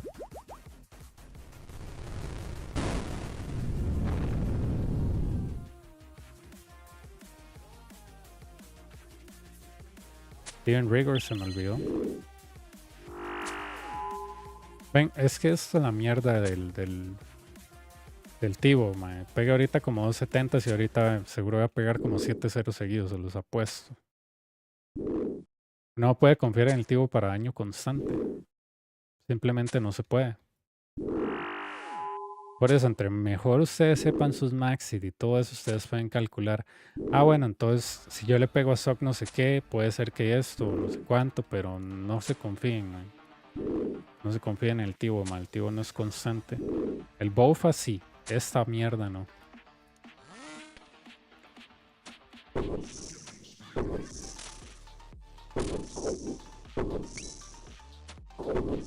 Branch, how are you, man?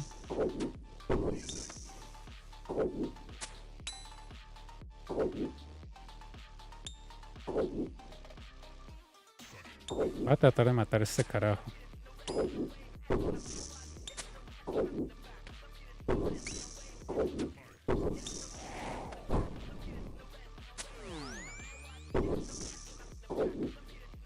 El scope quedó un toque hecho mierda, pero no se preocupen. Para el próximo Ranger Major se taguean ambos. Doing good, doing good.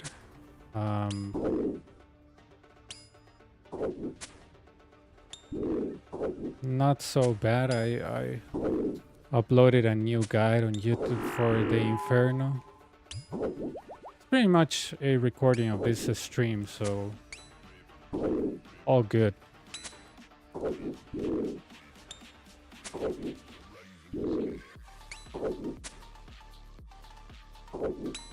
Now I'm only missing the guide with Bofa and I should be good to go.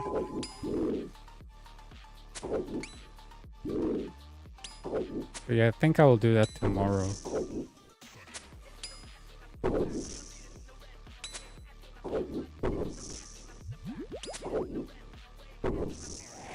Okay.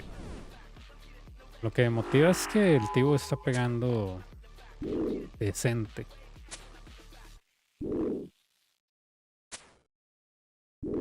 No dejen que lo toque.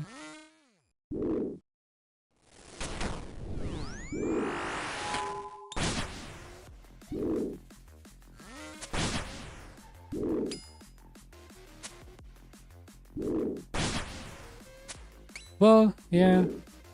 I think that's what I'm trying to transfer to people. That the more relaxed they are, the better they do. You know, when you rush it, you commit more mistakes. Like when people try to tag all the healers on triples and they end up like wasting a lot of brews. So the more relaxed and the more calm you are, you come up with better solutions and stuff. So that's what I want to transfer to people, you know. I cannot tell you how many guides for streams I watch where the person is not even talking at here because it's like, oh my god, guys, I really need to concentrate right now. And it's just, you know, not explaining you anything. So I'm like, how am I supposed to learn if you're just, you know, clicking and not explaining what are you doing? You know?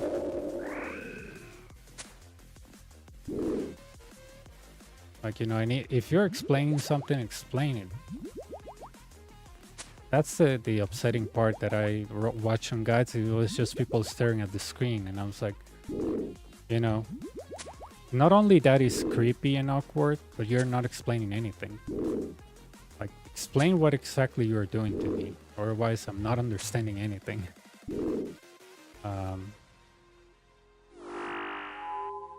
Like, you know, here I tell people, well, you know, it's better if you have 2 minutes or more left when you're gonna start healers, to start them on the corner. There I start healers, I tag this one right away. I don't move 2 squares. You can, but I don't need to. You know, stuff like that. I wish somebody did explain me that when I was learning Inferno, but nobody did. That's why I want to make the change and explain it the best I can. So I tell people, here you come. Try to double spec this guy if you have spec. That was a waste. I should only spec him once. I had more spec for our guys.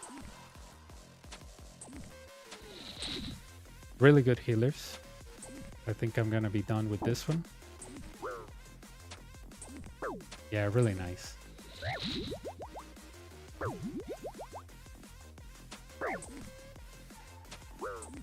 It's lame. If you have a Bofa, you can hit the healer from here. And you can probably 2-shot him, but I don't have a Bofa. Well, I do is in the bank. I'm lying. It's in the bank. I'm gonna use another sip of a ranging potion to get rid of him faster.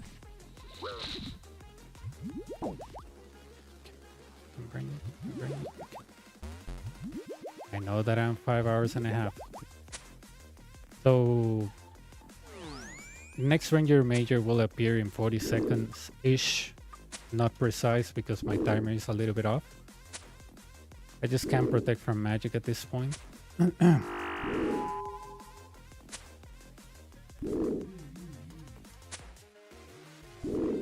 it back, bring it back, bring it back, back.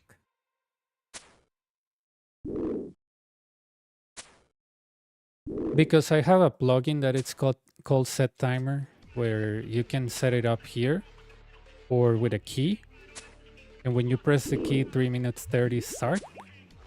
And when you press it again, it pauses and it adds a minute and a half, you know, for Jad. See? I knew the guy was spawning. That's how I keep track of time. But this is all manual, you know, it's not automatic. I wish it was automatic, but I don't think that will ever be a case. There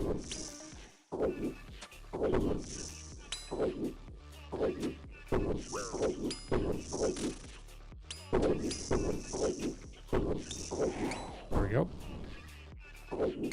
Now I have 3 minutes entirely to kill Suck. That's more than enough time. But yeah, you have to keep track of time if you want to have a better control.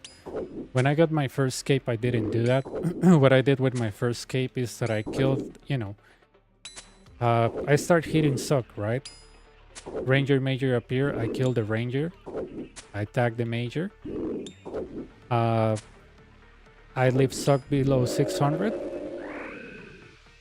And after I leave him below 600, I kill the Major, spawn Suck at 480, kill Suck, start hitting Jad, start hitting Suck, and then you leave him like around 280, 300. Ranger Major appear, tag the Major, kill the Ranger, kill the Major or leave Mage on, start healers, kill all the healers, try to kill Suck if you can. Ranger Major appear, tag the Major, kill the Ranger, kill Suck.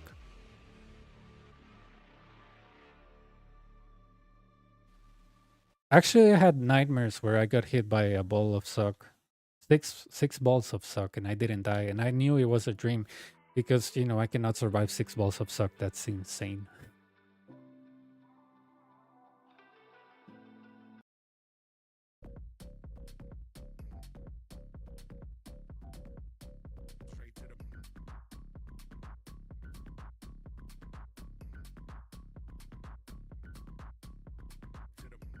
My shield didn't do so well.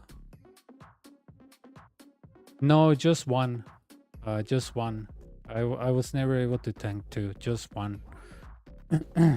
I've seen a guy like 3 years ago that tanked four, a 20, a 40, a 1, and a 0. I was like, dude, I was like, no way. You tank four suck attacks? That's insane. He got his cape, but I was like, dude.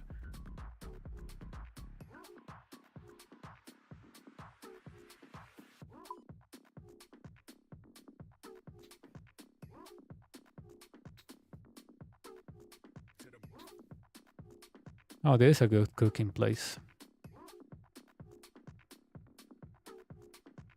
Yeah, I remember seeing that house. He was like, oh, okay, it's over. And he survived, and then he got another ball. It's like, well, it was a good run. And he survives, like, oh my God, no way. And then he was like, okay, yeah, it's over. It was like, no way, a 1 or a 0, I don't remember. And he keeps hitting suck, and then he get another ball, and it's like, oh, okay, it was a good fight. And he survives and he kills suck, and I'm like, oh my God, dude, how do you do that? How the hell do you do that? Failing streak, let me see. Maybe when I was going for like my first 50 capes. Let me see. Yeah, on May of last year. Uh, I got 3 capes on May 23rd, 2023. Then I got 1 on 24, 1 on 25, 1 on 26, then 2 on 27, 2 on 28, 2 on 29, 2 on 30, 2 on 31, and then I got 1 again, 2, 2, 2, then 3, 3, 3, 2, 1. And then it got better. I don't know. May was my worst month to get capes. I don't know why. Don't ask me why.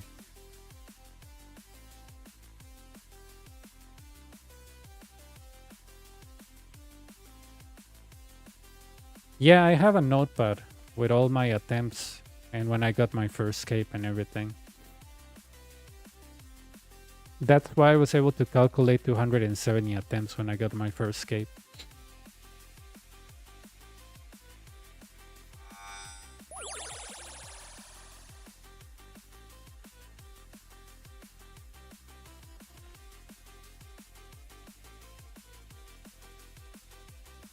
Let me see.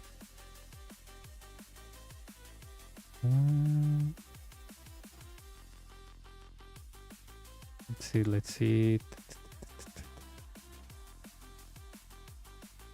10 days ago, January 17, I think I got hit by a sock. No, it wasn't a sock ball. I don't remember what it was, honestly. But it was 10 days ago.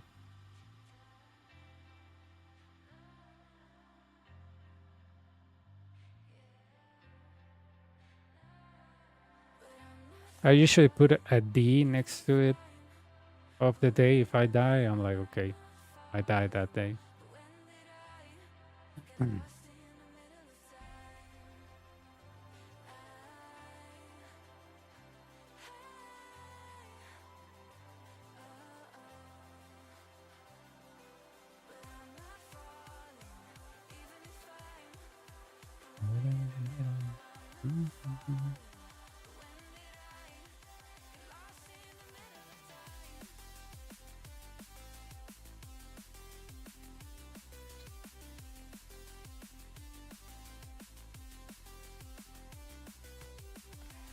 I even have the day that I did the most kills.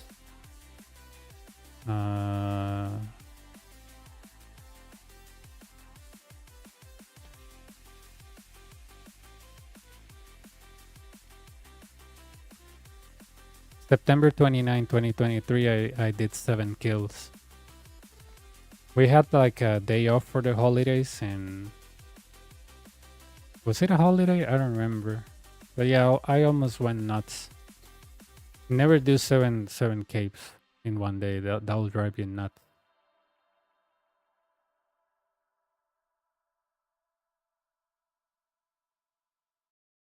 I think I've seen the video. Yeah, I think he did it with an SGS, right?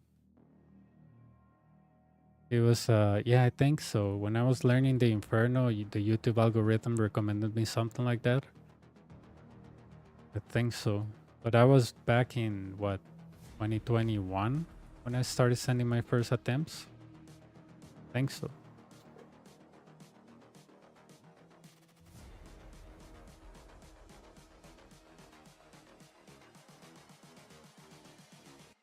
Just wish he knew. Let me see if I actually bought everything.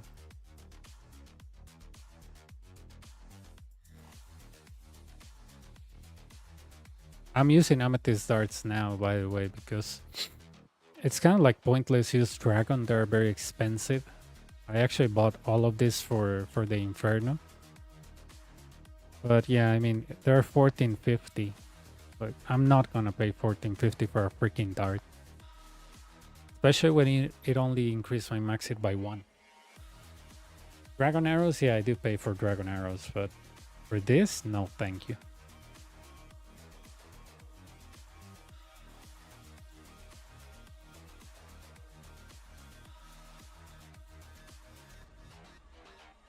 I wanna do one gauntlet kill.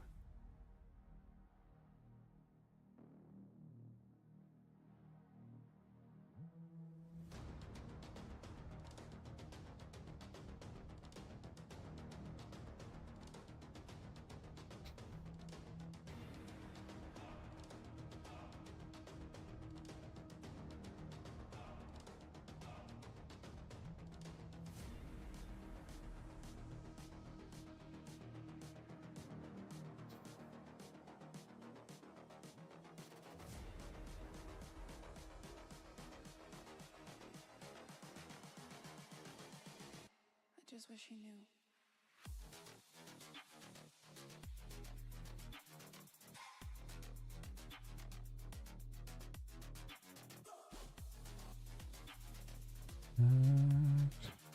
Where's my calculator? 2.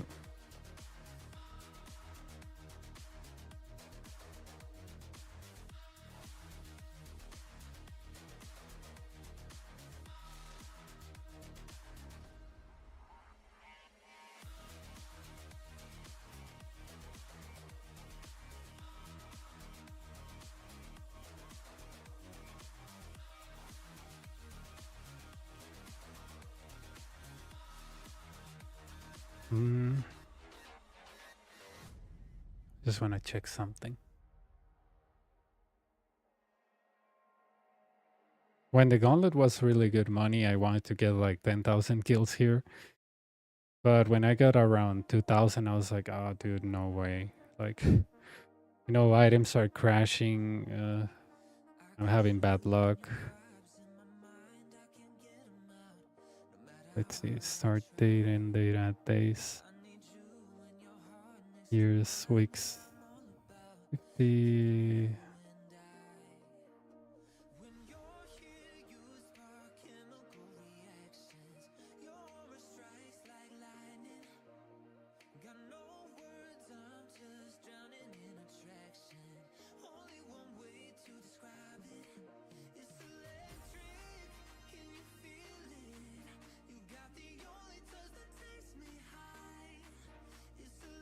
Pues 56.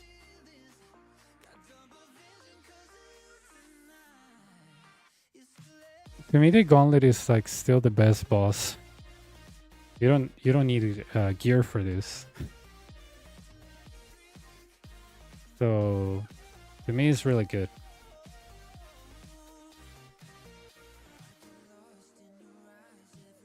So here you cannot use the gears. Oh my god, I don't have the best in slot.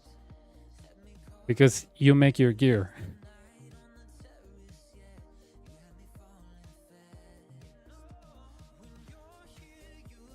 That's why I like this boss. It also reminds me before quitting the original RuneScape Dungeoneer with my best friend. I think these triangles, they had them on Dungeoneering, right? I'm sure this was to make weapons too on Dungeoneering. I'm 100% sure because this is a kind of like a copy paste of Dungeoneering, but on Dungeoneering, the home teleport, you could teleport back to the base. Here you can't. But I think this is, you know, it's kind of like a copy and paste of Dungeoneering.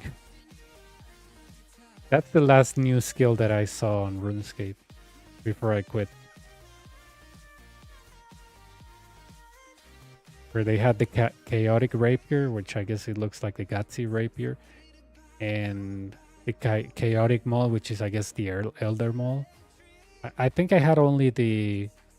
There was also a chaotic longsword or something, chaotic sword. I think I only had the maul. Yeah, I remember they were very powerful, but they will degrade.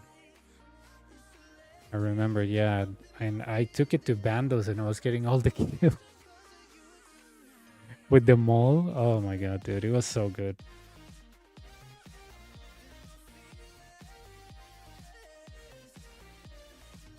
It was the chaotic rapier. PKers will use it all the time. And the longsword, I don't remember for what it was.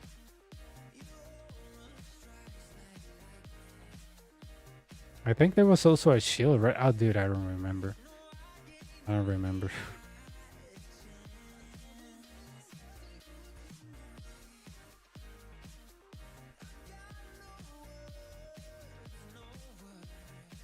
I can see if Dungeoneering existed here, it will be so useful like for Iron Man because they could create their own weapons or whatever.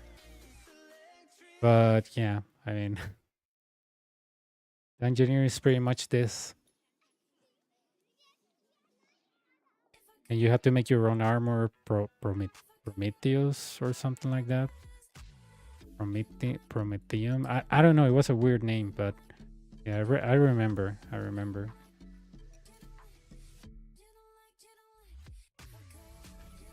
Oh, dude, Dungeoneering was so fun.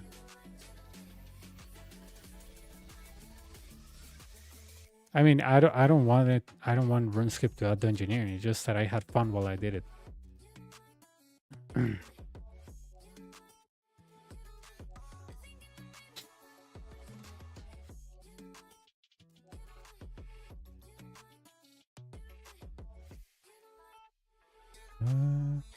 have 7 pieces of food. Okay, let's do the math. 120 and 160 is 280. Yeah, so I have all the crystal shards I need.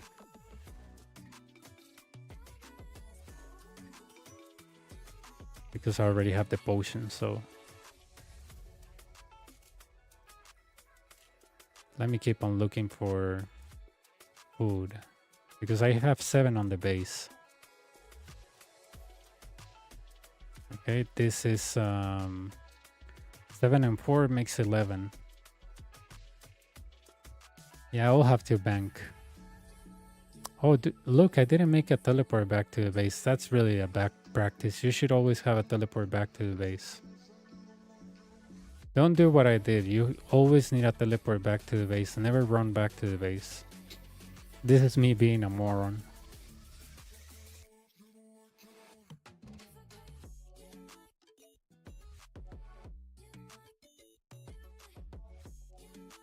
Okay, 7 pieces of food.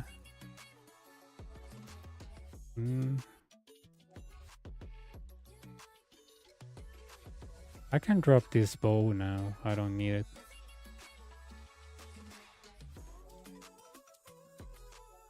So I have 15 pieces of food. I can do it with 15, but I still want some more. Oh, here it is. Now I'm good.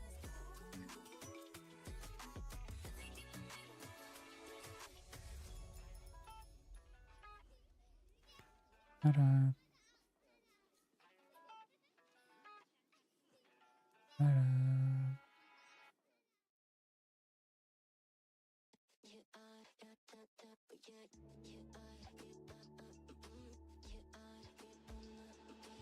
Okay, that's enough. Drop all of this. I'm gonna drink my Egonol now because, you know, why not? Kind of low energy anyways.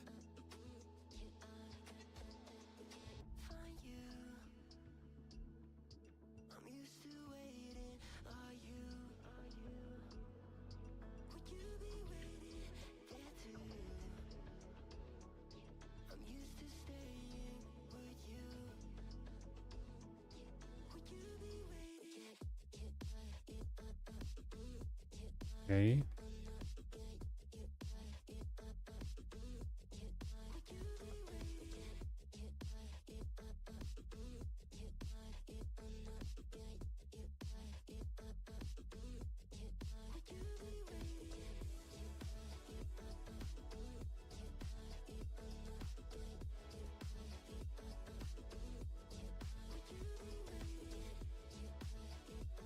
Oh, dude, if I get an enhanced weapon seat, I'm giving that to my alt.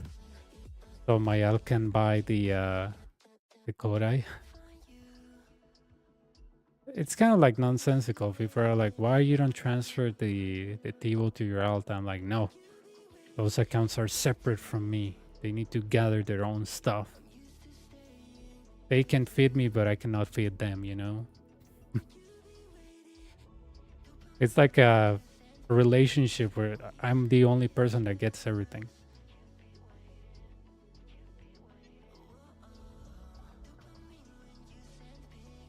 Probably when I do this with a pure, yeah, I will lend him the Tivo, but that's the only exception because those alts pretty much can get them the gear and everything for themselves.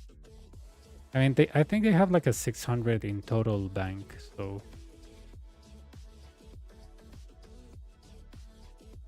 300 mil each or 200 mil each, I don't remember.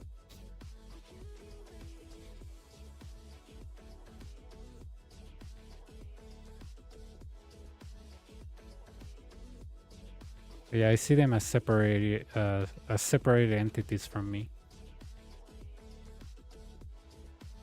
That's why I did Song of the Elves on my my alt. I was like, no, you're gonna get it with Bofa.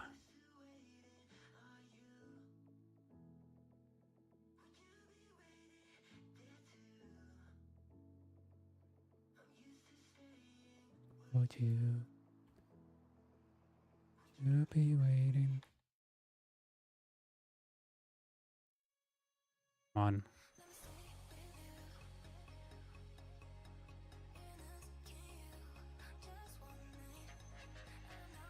Come on, Halbert.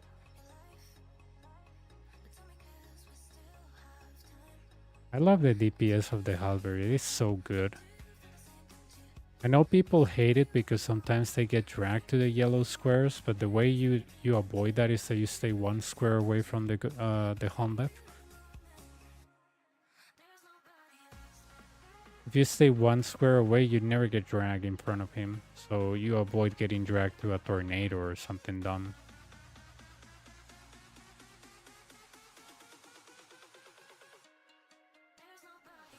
I think people here struggle the most, including myself when I was learning. You know, the floor changed way too quick for tornadoes.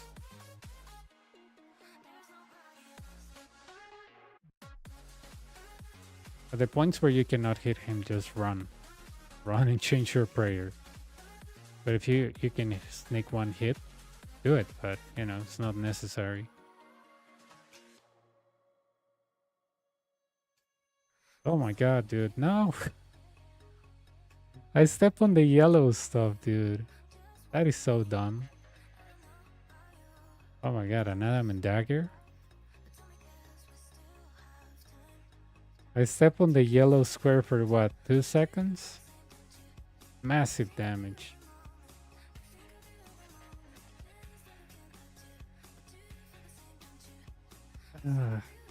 I was almost done with it.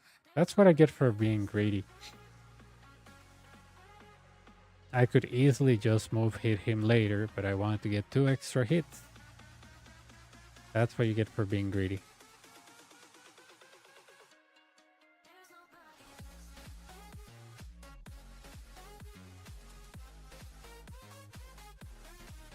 Well, the positive thing about dying at the gauntlet, it doesn't cost you anything. I hope it never does. You know, the Vardorbi said it's like, well, I don't know, freaking 500k. Here you even get rewarded. Good job, you died. Okay, come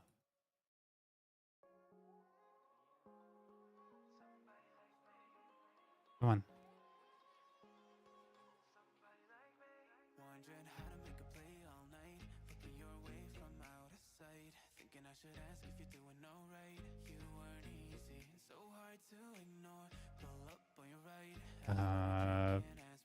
If he gives me, let me do the math, 47 shards. Yeah, 47 shards. Oh yeah, more than enough. I can make the armor now.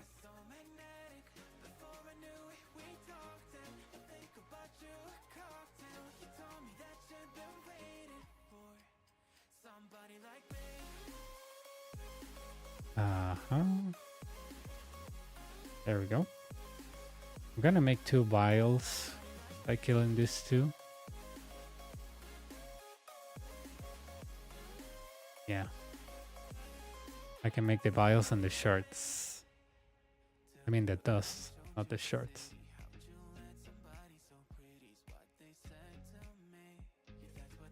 I'm gonna cook this.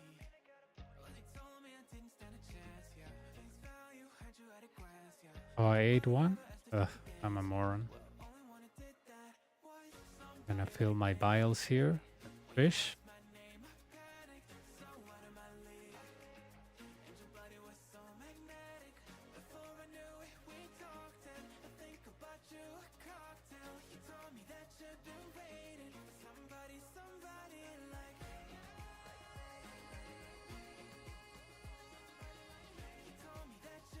Okay, I have 6 pieces of food. That's really good. Kill the spider. I just need food and 2 weapons. I'm good to go.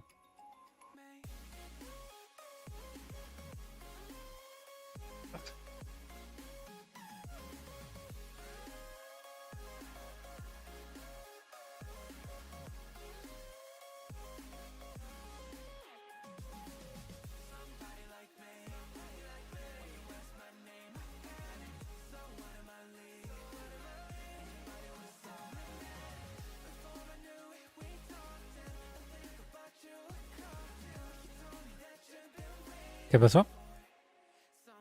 No, me voy a bañar.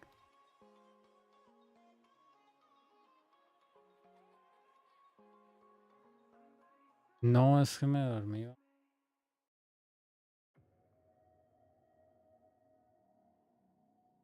Hey, Slayer Tab, how you been? Haven't seen you in quite a bit. Yeah. You were doing a series of Blue Scrolls, I believe, last time. Good, good, good. I think last time that I talked to you, I was getting my Inferno cape. Yeah, it's just that I was on YouTube, but now that I have a way to multi-stream and on both.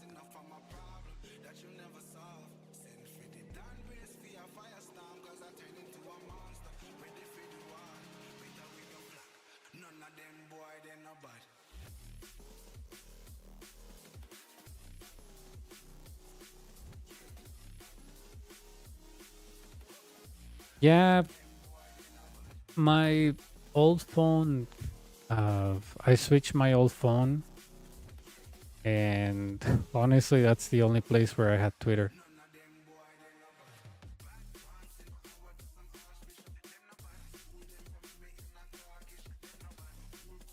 For some reason, that app and a few others didn't transfer. And since I didn't use Twitter a lot, it's like if you don't mention to me Twitter, I forget about it because I have little to no interaction with that application. So yeah.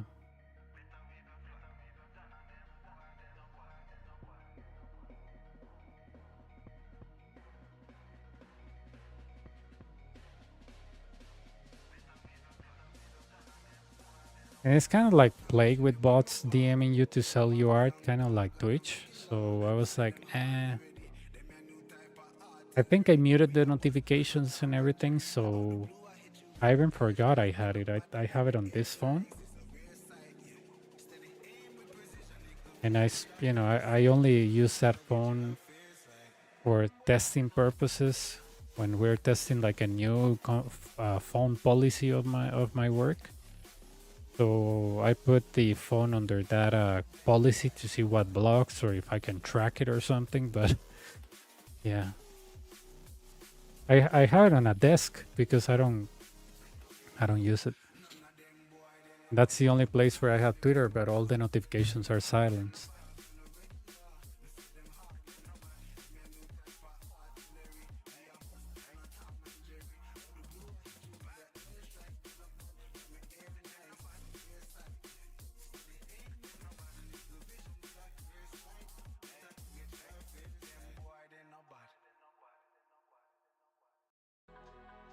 Okay, I have a raw piece of food there.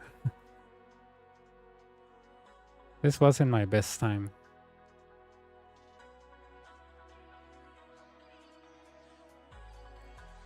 And how you been? Have you uploaded more stuff on YouTube?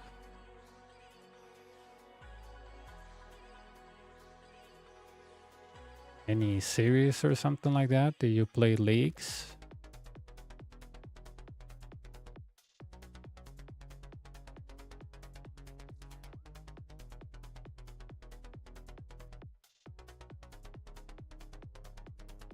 I see.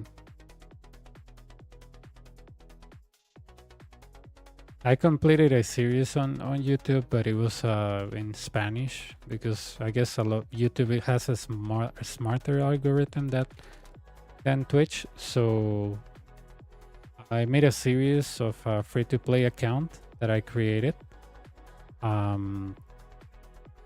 with absolutely nothing all the way to the Inferno. I got the bond first. I did it from May all the way to December, and I got the cape there with an ACV, and yeah, that was quite a journey, dude. Then I I gave everything away on that account. It was quite a journey. I never did like a from a scratch series, like from absolutely nothing. Grinding the bond on free to play, that was hard.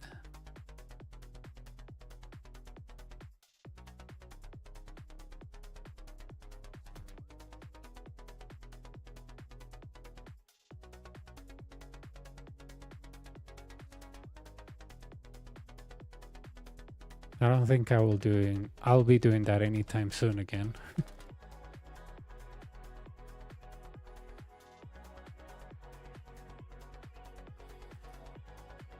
But it was fun because I had to figure out a lot of things by myself, things that I didn't know.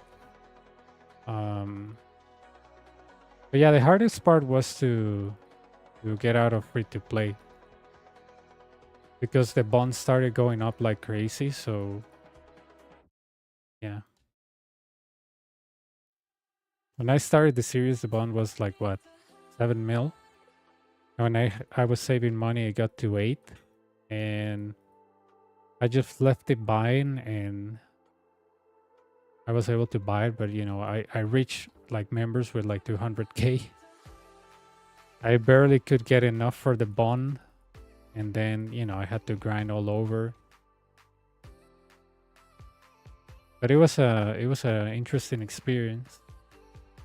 And the series' main purpose is that even when you don't raid, you don't PVM high content bosses, you can still get money and even do Inferno. And that was the point of the series. Like, don't beg, grind. Don't complain, grind.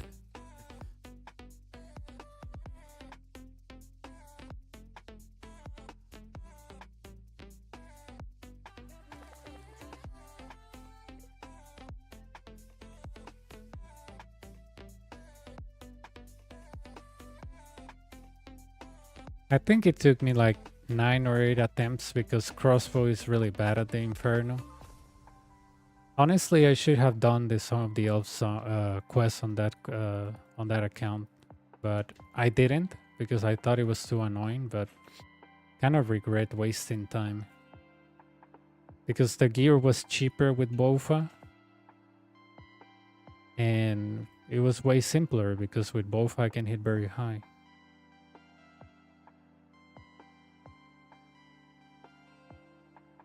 Come on. Dude, how is that possible? The guy's tanking with 9 HP. Like, what the hell is wrong with him?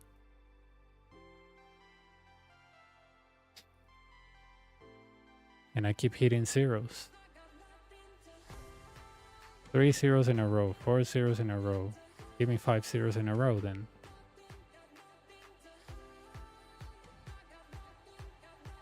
Yeah, 11 minutes. That was crap. Yeah, like always, it won't give me anything.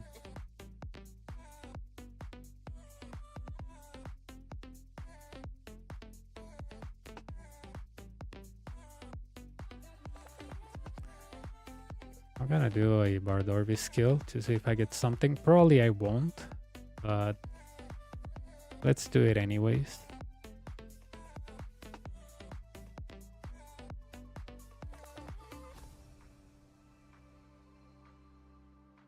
I don't sell the runes I get because pointless.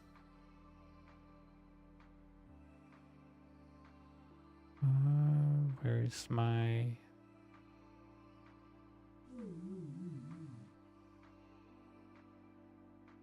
Have you been to the new boss? Well, the Desert Treasure 2 bosses Slayer?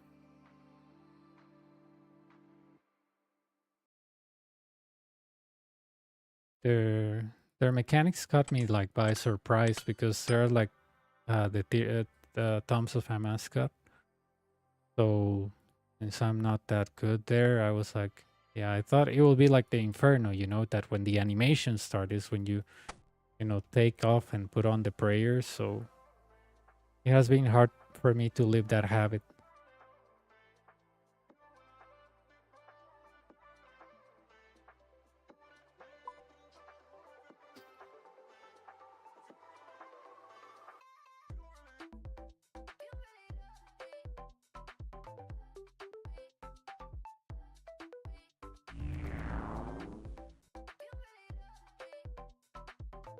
This piece of garbage is called Vardorbis, and it's really annoying.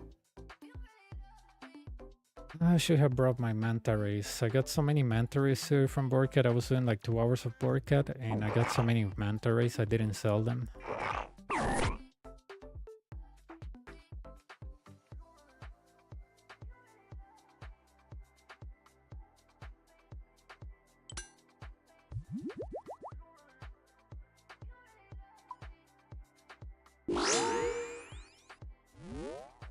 Okay, now don't hit it yet. So otherwise you hit a 0.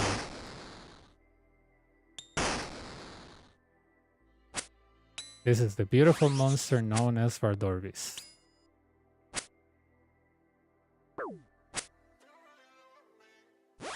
Not only he throws axes at you that can damage you like they just did to me, but that's his head. You know, that green stuff on the floor, that's his head.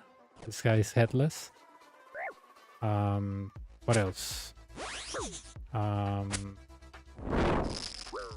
If the head hits you and you don't have protect from range,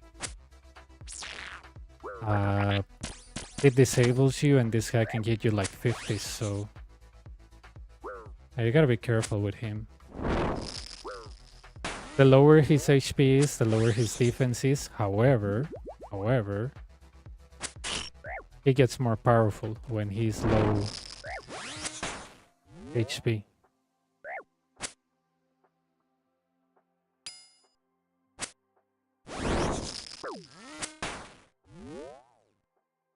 He's kind of annoying, just to say the least. And he doesn't forgive you a lot by mistake.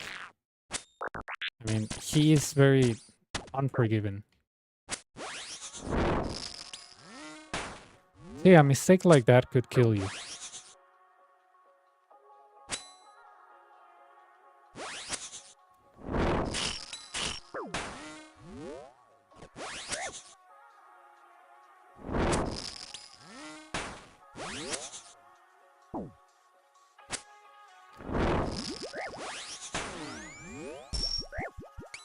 He hit me with an axe, so my character starts bleeding, you know.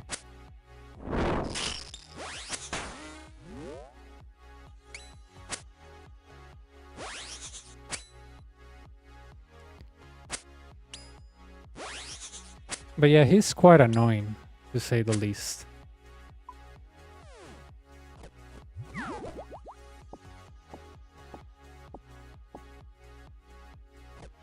But oh good, he gave me food, so we're friends now.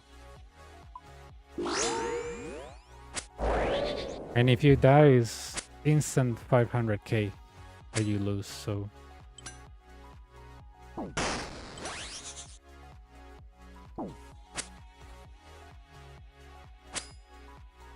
This guy is like a combination of many things. Like Muspa, with the tentacles on the ground.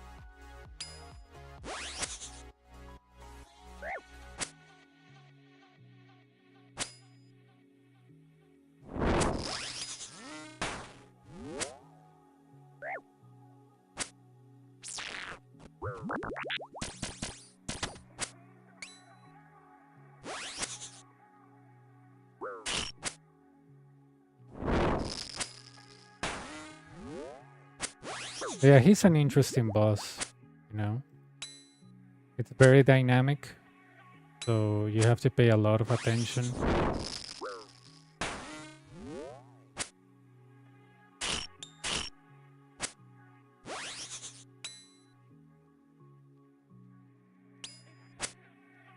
I'm not so good at dodging the axes, so if I get hit, you have all the right to make fun of me.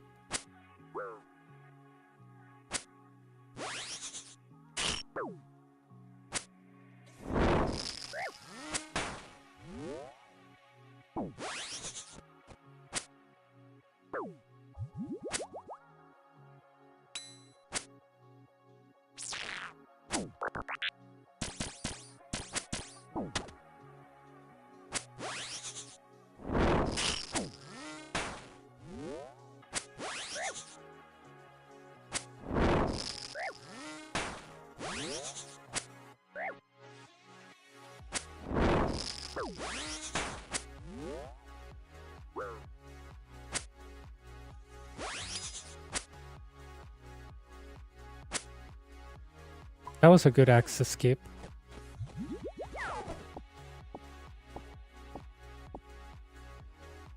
Not gonna lie, it was really good.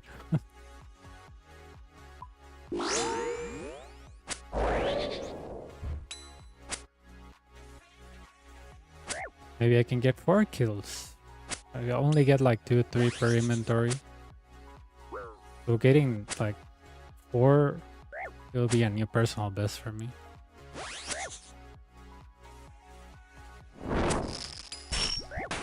Maybe not, because I got hit by an axe. See all those red hits, like very bright red? That's your blood. You're bleeding.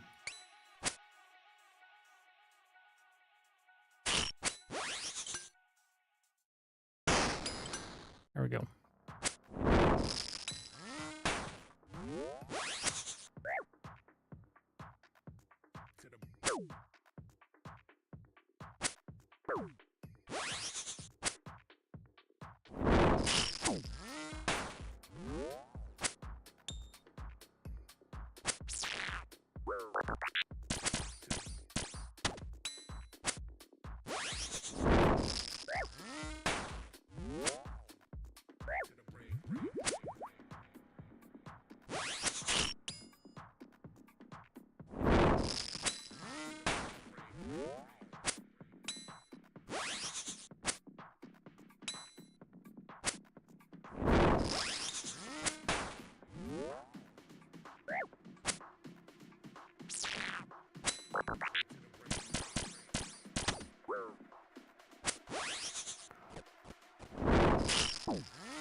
Huh.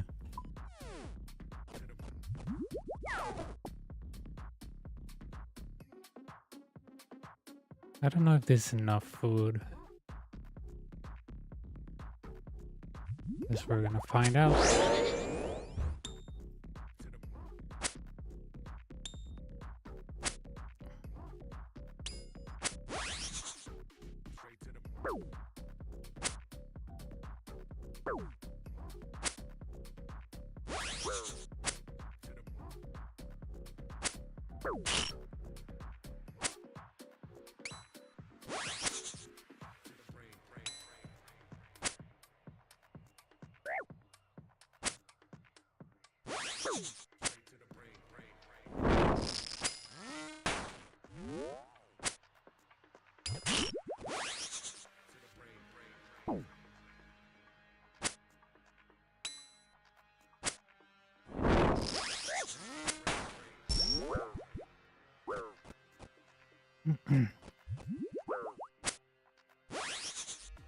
That was so sad. I took damage from the axe because I looked at the head and I didn't look at the axe.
Uf.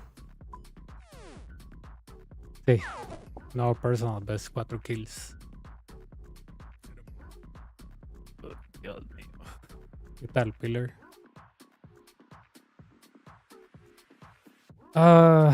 I prefer Claws if I'm using the Soul Reaper, but I prefer Void Waker if I'm using the Saldor. That's just my personal preferences because I like switching like this.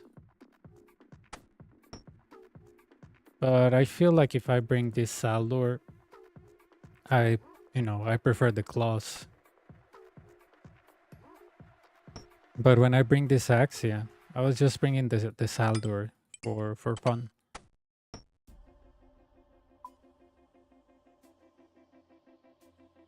Yeah, 4 kills in a trip. That was really good. 115 kills. I didn't die today. Wow.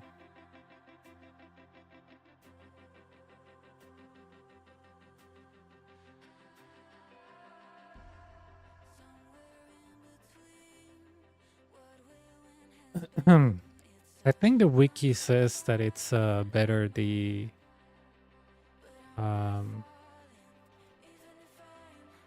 Void Waker, but I'm not sure. I think because the Void Waker ignored the defense, it says Dragon Claws or Void Waker, and it says mazes. Wizard maze slice of press abyssal tentacle wearing.